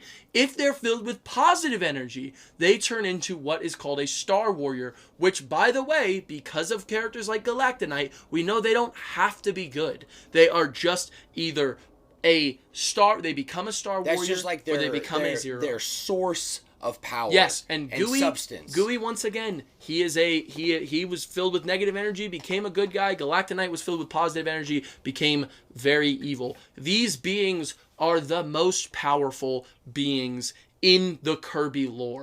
A void holds so much power, it's almost like it keeps expanding. It can't contain all the power that exists within it. Kirby is almost more powerful than some of these creatures because not only is he just incredibly naturally powerful, but he is a baby. He is malleable. He's still malleable, not as malleable as a void, but that's where abilities come from. For sure. Meta Knight can't suck things up. That's something a baby fucking void essentially does, a baby Star Warrior does, when he's grabbing, he's got this changing bending of reality that Kirby can do that no other being can, right?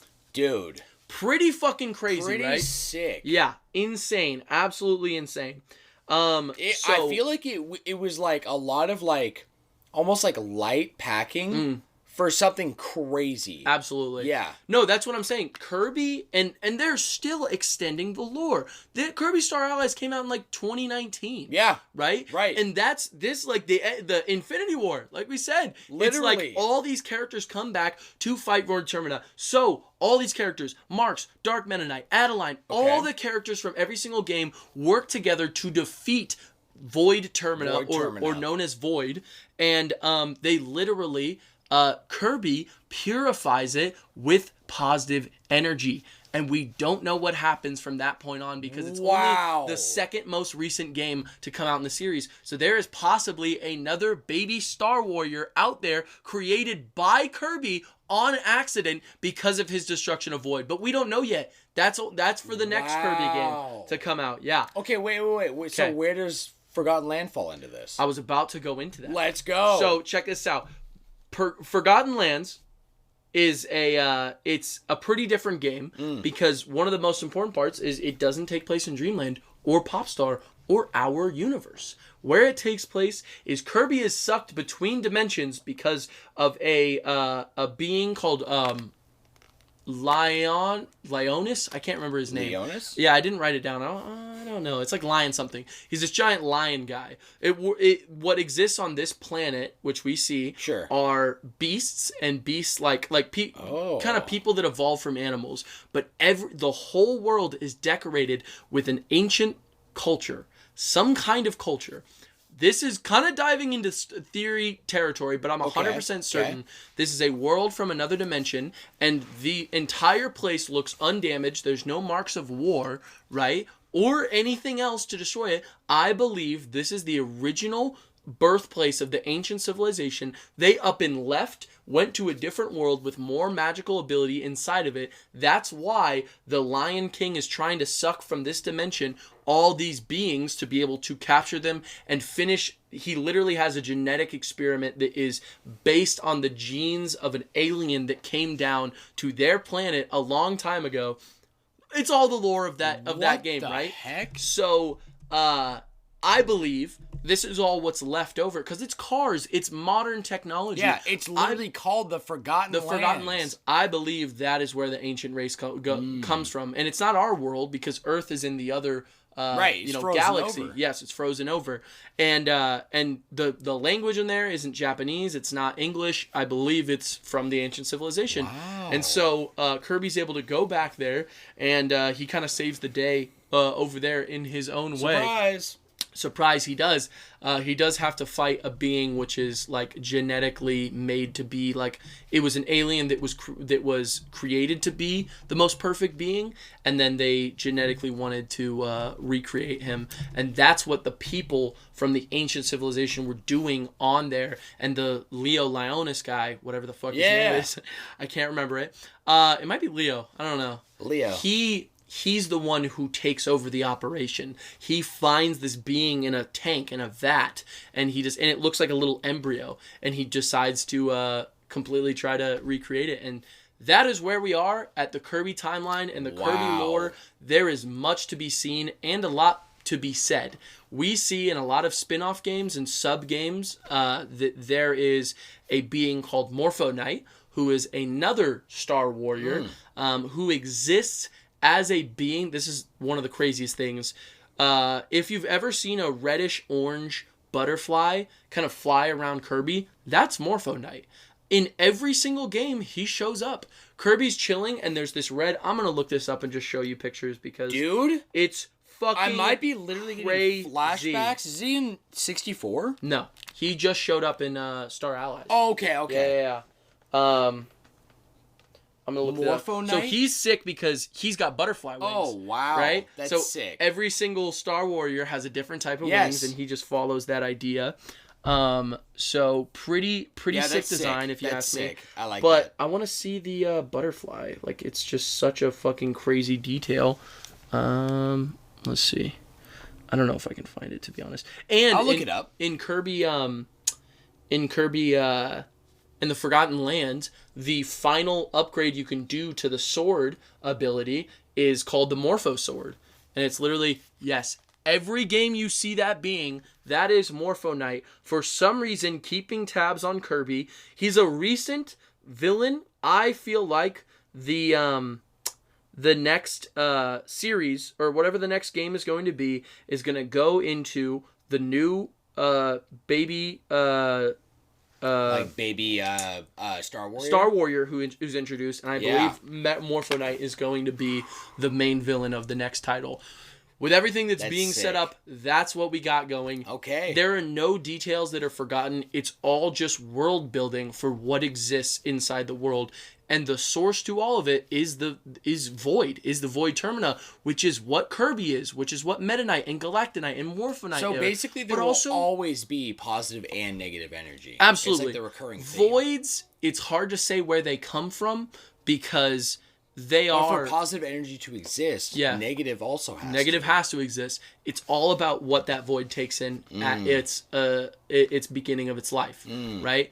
And that's kind of like us too, to be honest. And I think it's kind of a beautiful metaphor for what it means to be someone who grows. But there's also something deeper to it, because just because you had negative energy or positive energy in your upbringing doesn't even matter when it comes to the type of person you want to be. That's absolutely right. You could be a gooey. You were introduced to a lot of negative energy, but look at you. You are a hero. Or guess what? You could have had a fantastic upbringing and be a shitty evil person like Galactonite, right? Dude. So Kirby is constantly here giving us beautiful metaphorical ideas in a cosmic horror setting that's set up like a cute little cutesy kids game. It's a facade, bro. It's a facade because Sakurai is a madman, Sam. He's a genius. He's a fucking genius, and I'm not kidding. If you want to know how deep this goes, this was me scratching the surface. I'm not kidding. There were so many more characters I had to cut, and literally ones where I was like, I almost didn't write about DeRoach too much, but the fact that he comes back and he's got this like whole character to him,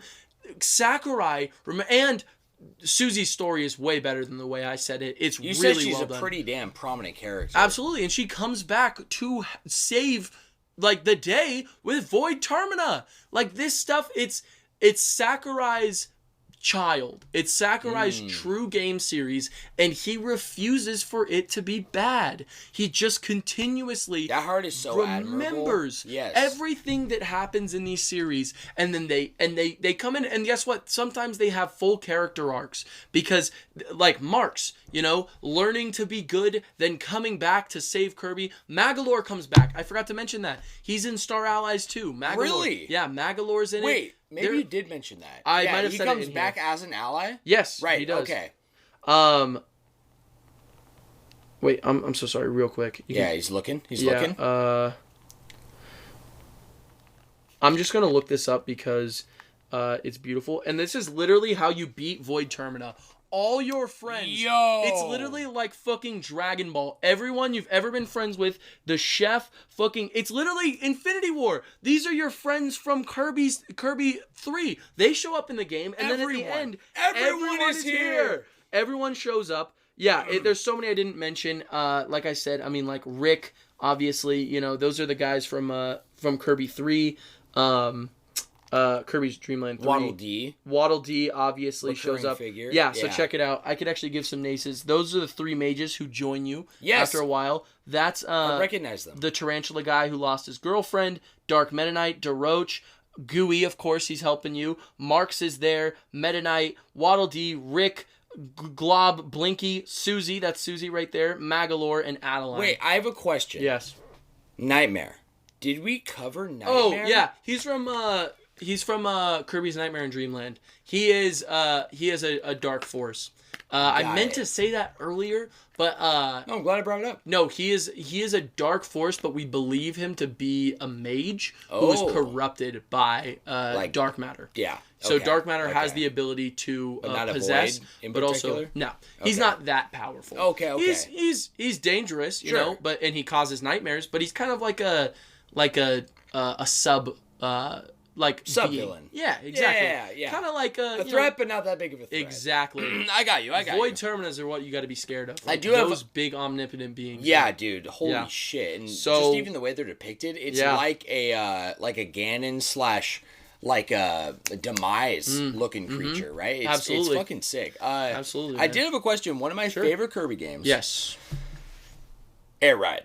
Kirby Air Ride. Ride. And, you know, I don't even know if there's any lore there. And really my whole height of the game was the multiplayer aspect, specifically the city trial. Yeah. But was there any, like, important lore there? So, unfortunately, no. Okay. However, it absolutely can work after everything that I've just said, it absolutely can work in the Kirby lore.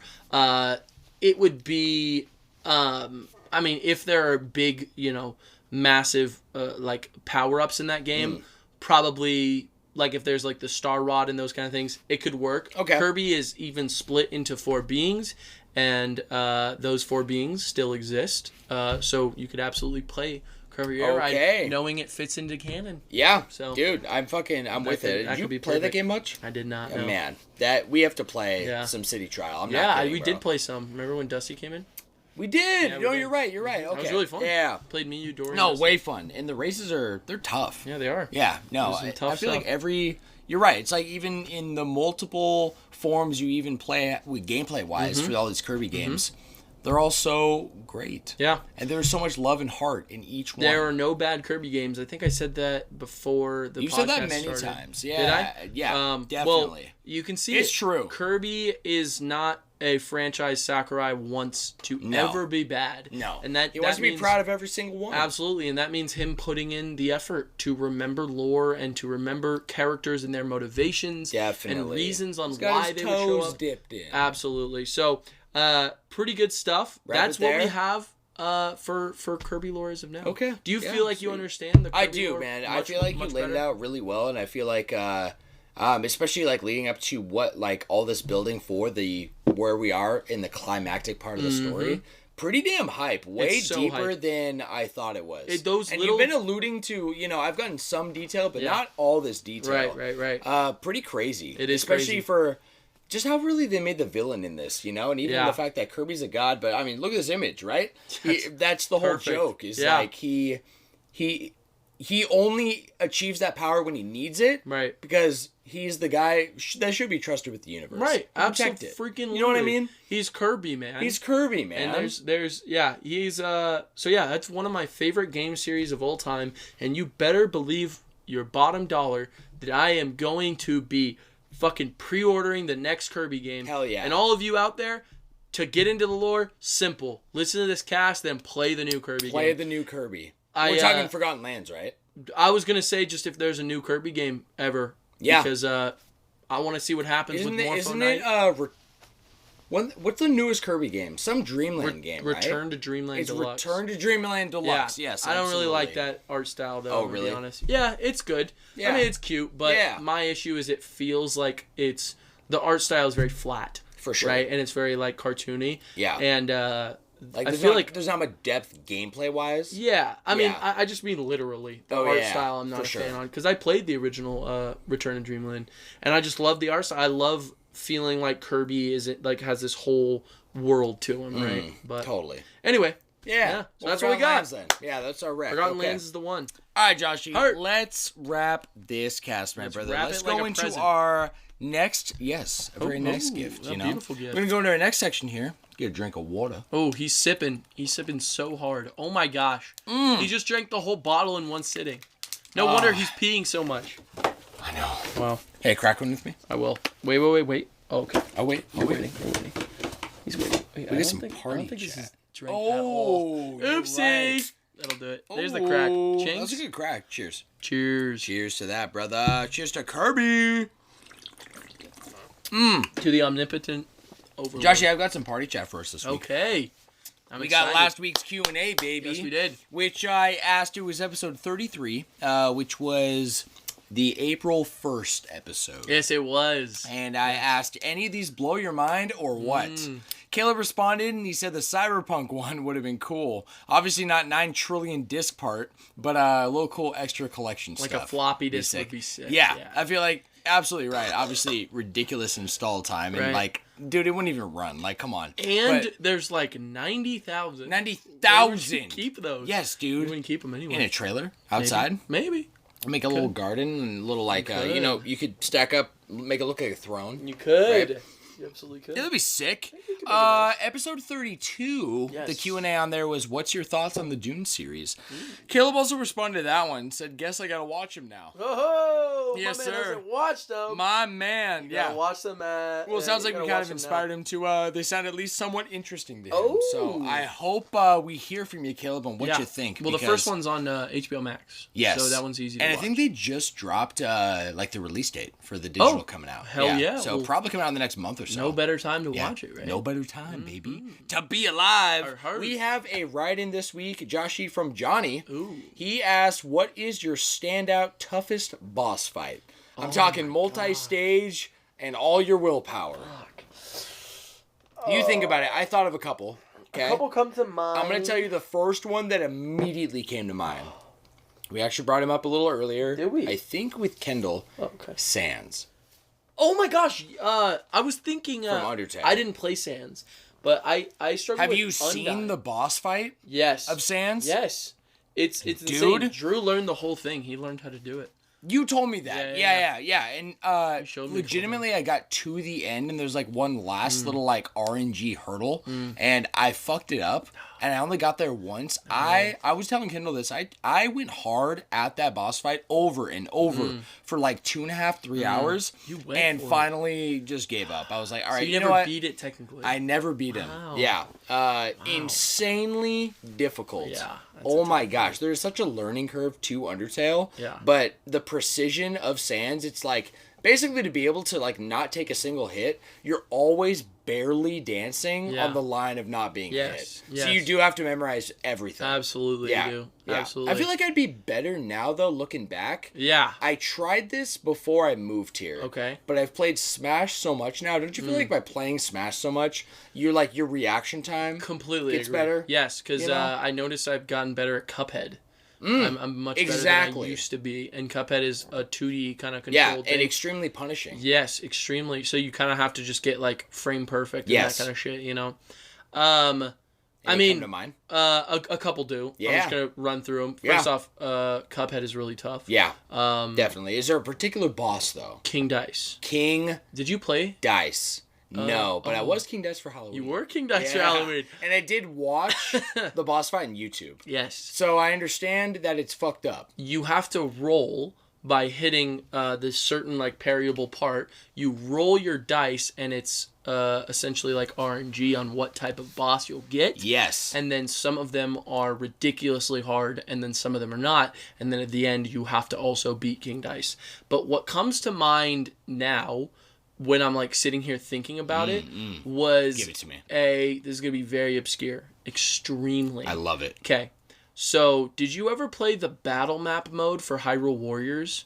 Like Maybe? the map where it looks like old the first Zelda I did game. play it a little bit. You know that? But I didn't like beat it or anything. So for Definitive Edition, I didn't beat it either, but there was one boss where you had to fight it as Fee.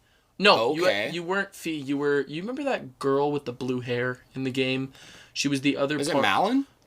Is that her name? No. She was like an original character. Yes, She I know was what like you're talking about. Lana, maybe? I think it is Lana. Yeah, Lana. Yeah. So you have to play as Lana. And isn't she like a mage? She is a mage. She's the other part to Sia, remember? Yes. Yeah. Yes. They're two parts of the same, or they're twins sisters or something. They are. I don't remember. Yeah.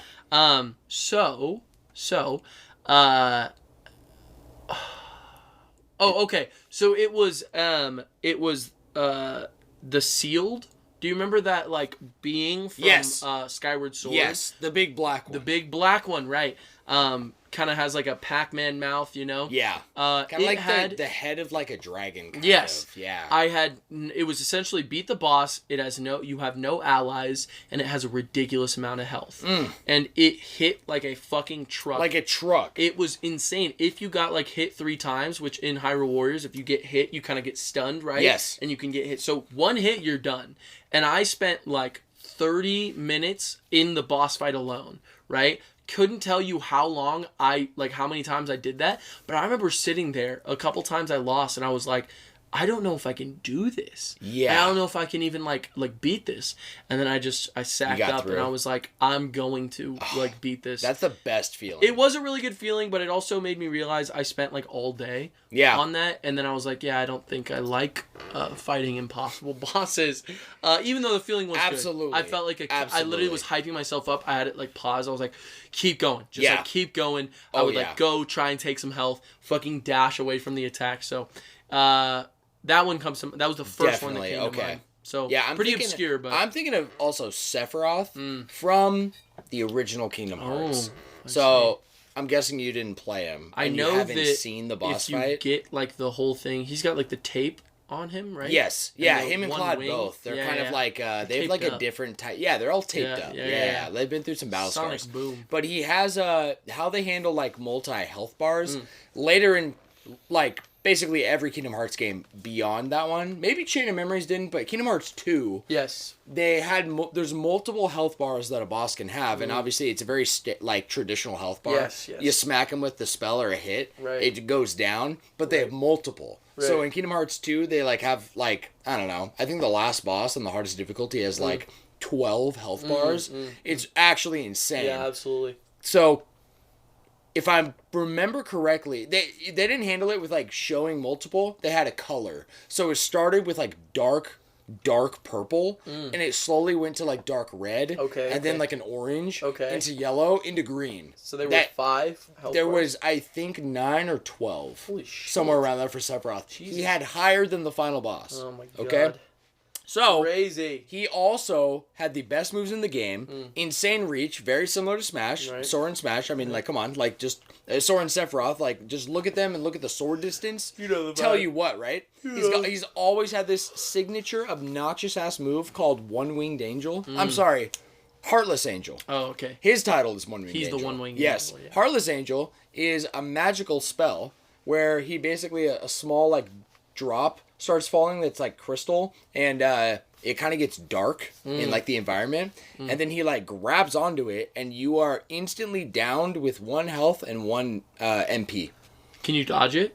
No, I don't think so. I don't even think you can block it. Wow. And then he will rush you with his giant sword, so you instantly have to counter with an elixir or an item because you can't heal. Right? You can't do anything other than an item. And you usually have a second to react before he ends you.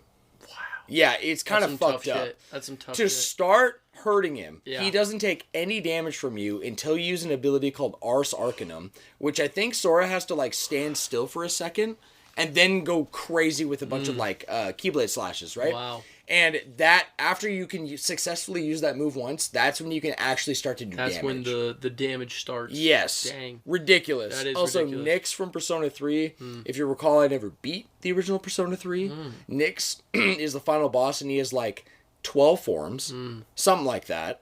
I always got to like form 7 or 8 before he starts mass producing status effects on the party. Yikes. And I would always get like actually railed.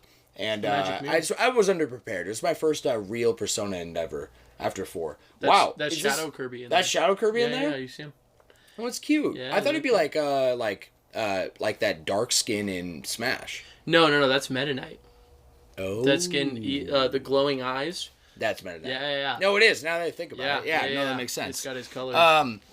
The last one that came to my mind, Joshi, I did write this one down. This is the final optional boss in the international release and the HD remake release of Final Fantasy X.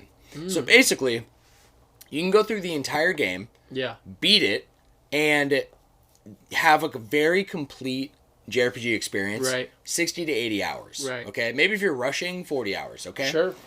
After that point, there is a series of super bosses called Dark Aeons, which is a dark version, speaking of dark and mirror, right? Shadows. A dark version of all the summons you get. Shiva, Ifrit, Bahamut, right? Right. All of them have a dark form. They're all hidden throughout the entirety of Spira. That's the world. Oh, okay. When you find them, which you have to hunt for them, you can't really accidentally find these guys. Right. They are literal super bosses. If you are underprepared, you will get wiped instantly. Wow. Whole party wipe. That's crazy. You can only even think about challenging these guys after beating the game and starting a massive grind. Wow. Say you beat the game and you're level like 45, 50. Right. Minimum level 99. Wow. Minimum. That's crazy. And then on top of that, there's like a deeper skill tree. You have to max out that skill tree just to beat him? to even stand a chance against the final boss who's only accessible after you beat all the Dark Aeons. Wow. His name's Penance. Basically, he's a mythological dark god, and he's like hovering over you. Battle him on your flying like airship, right? And he's just like this standing, almost looks like a statue that's alive more than an actual like humanoid, right? And he is absolutely insane. Like, he has some insane amount of health. It's something like 60 million, something like that. And I think your hits cap at like 9999, right? Something like that. So it is insane. And I did beat that guy, and that was one of the most rewarding boss fights I think I've ever done. That sounds like a crazy ass fight. Yes, bro. And I think I clocked like 160 hours into Final Fantasy X. Got that platinum, though. You know what I'm saying, brother? Easy. Joshi, let us hit our class trial. Let's get it for going. the week. I've got trivia for you. It is perfect. Okay. That it aligned on me to give you... Wow, hiccups. Whoa. I'm so sorry. Hold on. Let me repeat this. He's got to drink his water. He just cracked a brand new bottle. Delicious. Cracking that brand new ball and chain. Bro, I have some hype trivia for you. I'm so glad that it just fell on me once again to give you the trivia on the Kirby lore. It's perfect. I know that if you were doing it to me, I would bomb this shit. So possibly. My friend, as you probably guessed, the trivia this week is themed after Kirby. Specifically, I think I've mostly chosen gaming lore. Okay. I didn't know there's a manga, right? A manga? Yeah, of Kirby. Probably. I don't know how canon it is. Yeah, I didn't know. The first question. Oh, there's a show though. There's an anime. There's an anime and there's a manga, right? Like, I'm pretty sure. Okay. I know there's Kirby right back at you. Well, which I loved and I watched. You'll see in this first question. Okay. But I'm excited. I want to see. It'll really gauge for me too. Like, most of these questions I cannot answer. Do you want me to write them here? Oh, that'd be perfect. Yeah, with our new format here. Yes, sir. Yeah, that's perfect, man. I got 10 questions here for you, Joshi. So ready. So let's kick it off. Question number 1. Yes. Who is Kirby's proclaimed girlfriend in the manga? Okay, next one. Got it? Let's go. Number 2. What is the approximate age of Kirby? Okay, next one. All right, number 3. Haltman. What is Haltman's full name? And a bonus if you can also tell me Susie's full name. Tough one. And they do have middle names in the title, but I'll accept a first and last, which the last you could probably already guess. Wait. Yeah, because the first name I feel like is most important. Yeah. Especially because Susie is a nickname. All right, next one. All right, baby. True or false? Meta Knight loves sweet foods. Okay. All right, number 5. Kirby's name was chosen in connection to who/what? Okay. All right, number 6. List 3 of the 5 Kirby games for the original Game Boy. These good questions? Yeah. All around? Yeah. Okay. Hell yeah. Not exactly lore questions, I'd say. Yeah, definitely not. Okay, next one. Got it, baby. Okay, number 7.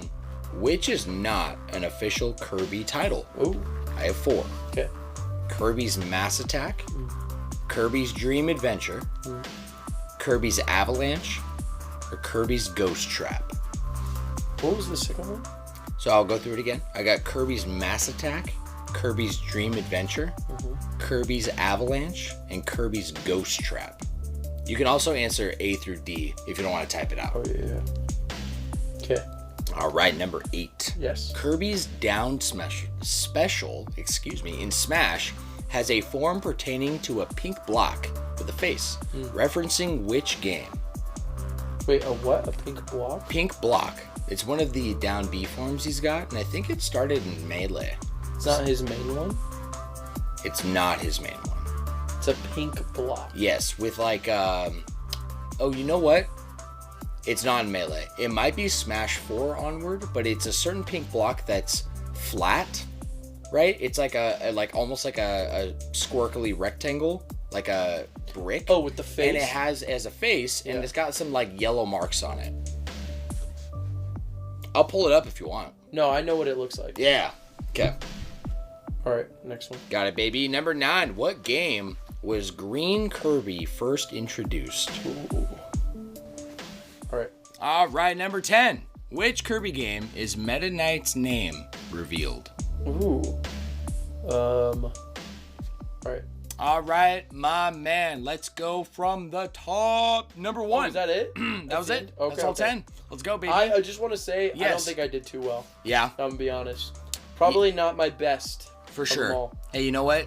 Let the lore represent your love for Kirby. That's what you know I'm what I'm saying? So, if anything, I hope you learned something from this.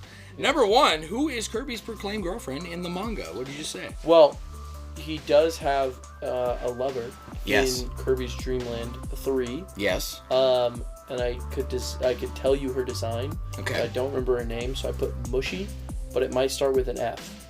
And Okay. but she's pink with a red bow, and she kind of has like little like nubs where her feet would be, and she has lipstick. Yeah.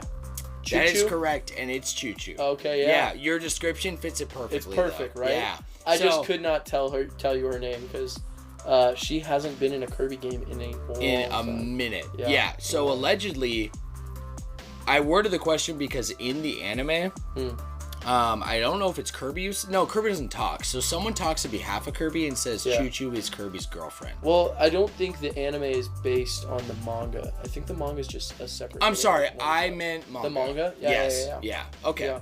Cool. Okay, number 2. What is the approximate age of Kirby? I said 200 years.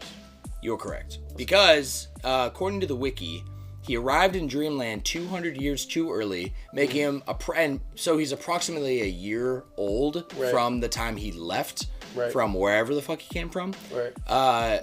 Right? Like his, I don't know if it was a supernova, I don't know what, Yeah. okay? But that makes him allegedly 199 to 200 years old. Sure. Roughly. Works We don't for know me. for sure, like That's you said. right. Number 3, what is Haltzman's full name? And bonus question for Susie's full name. All right, this is a tough one because this is one of few games I haven't played. Okay. Because Robobot. Yes. I said Brennadier Haltman and Susanna Haltman. So you got Susanna, my guy. Let's Yes, go. go. It's Susanna Petria, Haltman, Okay. and Max Profit. Max Profit Haltman. Max So good. Profit, Max which makes Profit. so much more sense now Yeah, that you mentioned yeah. the whole money aspect. Yeah. Yeah, I love that. He's Okay. got CEO brain. I've got that CEO money banks. Number 4, true or false? Meta Knight loves sweet foods. I said true. It is correct. According to the Japanese Kirby website, Meta Knight loves sweet foods. Loves his sweets. Yes, sir. Who doesn't Number love 5. Yeah, that's what I'm saying, man. Kirby's name was chosen in connection to who/what? I said Kirby the car. Kirby the car. Yeah. Isn't that Herbie? Was it Herbie? I think it's Herbie. There was also a car named Kirby that was alive. Did you ever watch those movies? Herbie is also a thing. Aren't you thinking of Herbie? No, I know what you're talking about. There's Herbie, but then there's Kirby. No. I swear. Are you going through the Mandela Oh, effect? no, I definitely am. I think I connected them because... Yeah, it's Herbie. It's Herbie. I connected them because I loved Kirby as a kid, and I thought Herbie sounded like Kirby. All right, well, let me see if this connection hits. By the way, here. that looks like... that's Galactic Nova, by the way. Holy crap. Yeah, pretty crazy. What'd you call it? Like It's a clockwork. Yeah. Oh, that's sick. Isn't I that love sick? that. Well, Okay. I would have accepted 2 answers here. Okay. Because it's all fan theory. Sakurai hasn't confirmed himself. Okay. However, there is substantial evidence pointing to a person. We're first going to cover the Kirby Vacuum Company.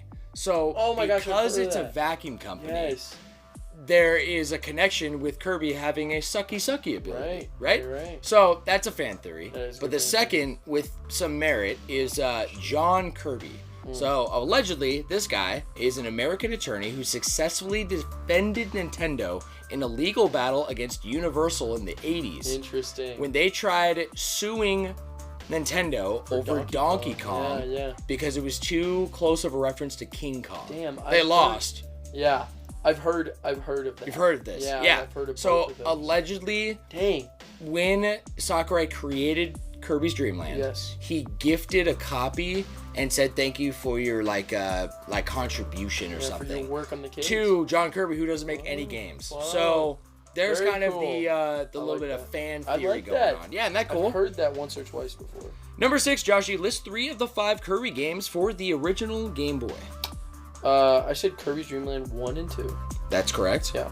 And then I said Kirby Nightmare and Dreamland. That is Game Boy Advance. So I will give you one more chance Really? to, yeah. You'll give me a sec? Yeah, definitely. There's 3 more titles here. 3 more. And I'm looking at them. I'm gonna say Kirby's Adventure. It's not.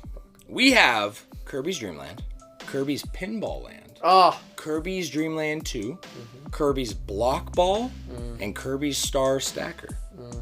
I put on here at first Kirby Drop because I Kirby couldn't Drop. remember any of their names, and I knew they were weird ones. Can so- you picture like the box art? Yeah, of course. Yeah, okay. I knew it was something like that, but I couldn't remember. the Yeah, name. no, I got you, bro. Couldn't remember Pretty it. obscure. You're getting 2 out of the 3 points on that one because of a 3-parter. Oh, true. Number 7, Joshi, Yes. which is not an official Kirby title. Will you return them? Repeat Yes, them? yes, I got you. We have Sure. Kirby's Mass Attack, Kirby's Dream Adventure, Kirby's Avalanche, and Kirby's Ghost Trap. I said B. That is correct. Yes, sir. 'Cause Kirby's Dream Adventure. It's just a combination of 2 titles. Right. Exactly. So we had Kirby's Mass Attack on the DS. I played, by the way. Yeah, you mentioned that. Yeah. Then we had Kirby's Avalanche. Also on the DS. That's on the DS? Okay. And then Which I also Kirby's Ghost Trap. I don't know if you'd heard of it. I have heard of it. You have? Okay. So That's that why I was was the literally- name for Kirby's Avalanche in Europe. It's Ghost Trap, and the artwork is also different. It is, It's okay. slightly different. Okay, I didn't see a box art. Yeah, in that's Europe, cool. or in America, they always make Kirby angry because it sells better. Yeah. So. That's so funny. All right. Well, All right. let's go. Let's go, baby. Number 8. Yeah. Kirby's Down Special in Smash has a form pertaining to a pink block referencing which game?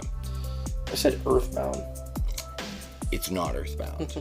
I hadn't heard of this game. Panel de Pon, I have no idea. which in America is known as Tetris Attack. Oh. I did not know. Have you heard of Tetris Attack?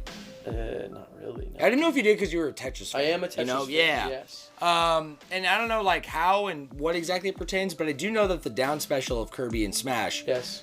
notoriously has several characters in it. It's got the Thwomp from Yes, Mario. of course. It's right? got well, currently it's got like the Sheikah chess Yes. from Breath of the Wild. They have the just a regular block from Kirby. Yes. You know, the way it comes down.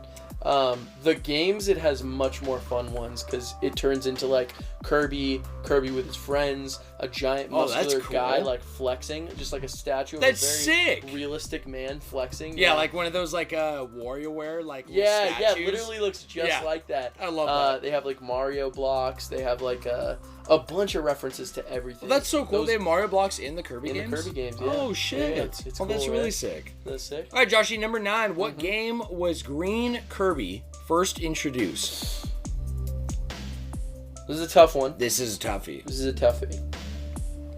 I'm debating between... I will accept 2 answers. Okay. Kirby Air Ride. Kirby's Amazing Mirror. Kirby and the Amazing Mirror. Kirby and the Amazing Mirror was an answer I would accept. Because the game was actually Kirby's Nightmare in Dreamland. What? I don't know where exactly this is debuted, but this was I stole this from another trivia. Okay. If you want to fact check, go ahead. No, I believe it. Yeah. I just don't know where because I played that whole game. I'm going to look it up. I'm going to fact check. Green Kirby. Yeah, you played Nightmare in Dreamland, right? I did, yeah. On the GBA. Is Green Kirby also in Smash? Yes, he is. Ah. The Yo-Yo Kirby. That's not from Nightmare in Dreamland. That's from the battle one. Oh my gosh, he was in a minigame. He was in a minigame. Yeah, it was those 3. Yeah. I loved those minigames in those Nightmare are in so Dreamland. Yeah, actually. Those are so fun. They still have minigames like that. They have a minigame in and their quality. what's that new one? Fuck. Forgotten Land? Or Yeah. Yeah. Joshi, number 10. Which Kirby game is Meta Knight's name revealed? I said Kirby Superstar. It was Kirby Avalanche. Apparently. I think Superstar... Wait, does he appear in Dreamland for the first time? Does he appear in Dreamland? Like, appear as a character. Not, like, whether his name's revealed. Because it was a tough question. I don't think so. I don't think he's in the originals. Because that was like... Because Kirby's Dreamland, the original, you have, like, abilities.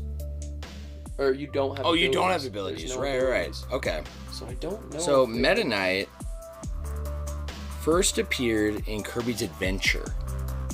And then his name was dropped in Kirby's Avalanche. I see. What game did you say?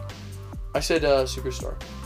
Because Superstar had Meta Knight, Meta Knight's Revenge. Oh, yes. Yeah. That was a SNES? SNES. Yeah. Damn. SNES, I think you gotta play that one. Joshi, what was your score? Did you tally it up? I did not tally it up. I think you got 7. Oh, I got 1, 2, 3, 4, 5, 6. Yeah, 6. Oh, but I also said Kirby got 7. Amazing Mirror. Yeah. So 7. You got 8. Actually. 8 from you got Dream Adventure. Mm-hmm. You got 2 games from number 6. Mm-hmm. You missed the connection question, but you got the true false. Mm-hmm. You got Susanna. Mm-hmm. You got the age, and you got the girlfriend. I'm counting 8. That sounds like 8 to me. Good shit, my guy. I expected myself to do ass. No, dude, you did really, really good. That was excellent, Not my bad. man. Joshi, we have our Proverb Spotlight traditionally to wrap up our episode today, episode 34, weekly words of wisdom inspired by the legendary Uncle Iroh himself. Rest in peace. I got a short one for you. Yes. Had to come from Kirby, of course. Of course, man. The quote is, "Victory is my destiny." Victory is my destiny. You can probably already guess who that Meta came Knight from. right It's Meta Knight as fuck, bro. That came directly from, not a Kirby game, though. Oh, really? Do you know where it came Smash. from? Smash Brawl, baby. My favorite Brawl quote is, "Come back when you could put up a fight." And that's Meta Knight. Yes, sir. Yeah, that was from the list of Smash quotes, and that was a runner-up. I'll tell you that much. It's a classic. Joshi, that wraps our episode today, episode 34. My friends, this is it.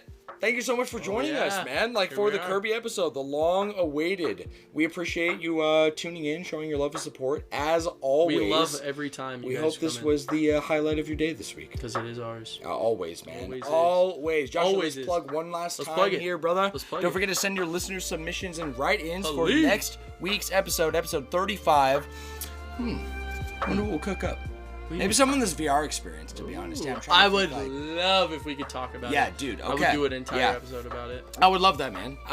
Alternatively, check out our Spotify Q&A. Yeah, yes, that'll please. be up with this Kirby episode dropping in a couple of days on the 12th.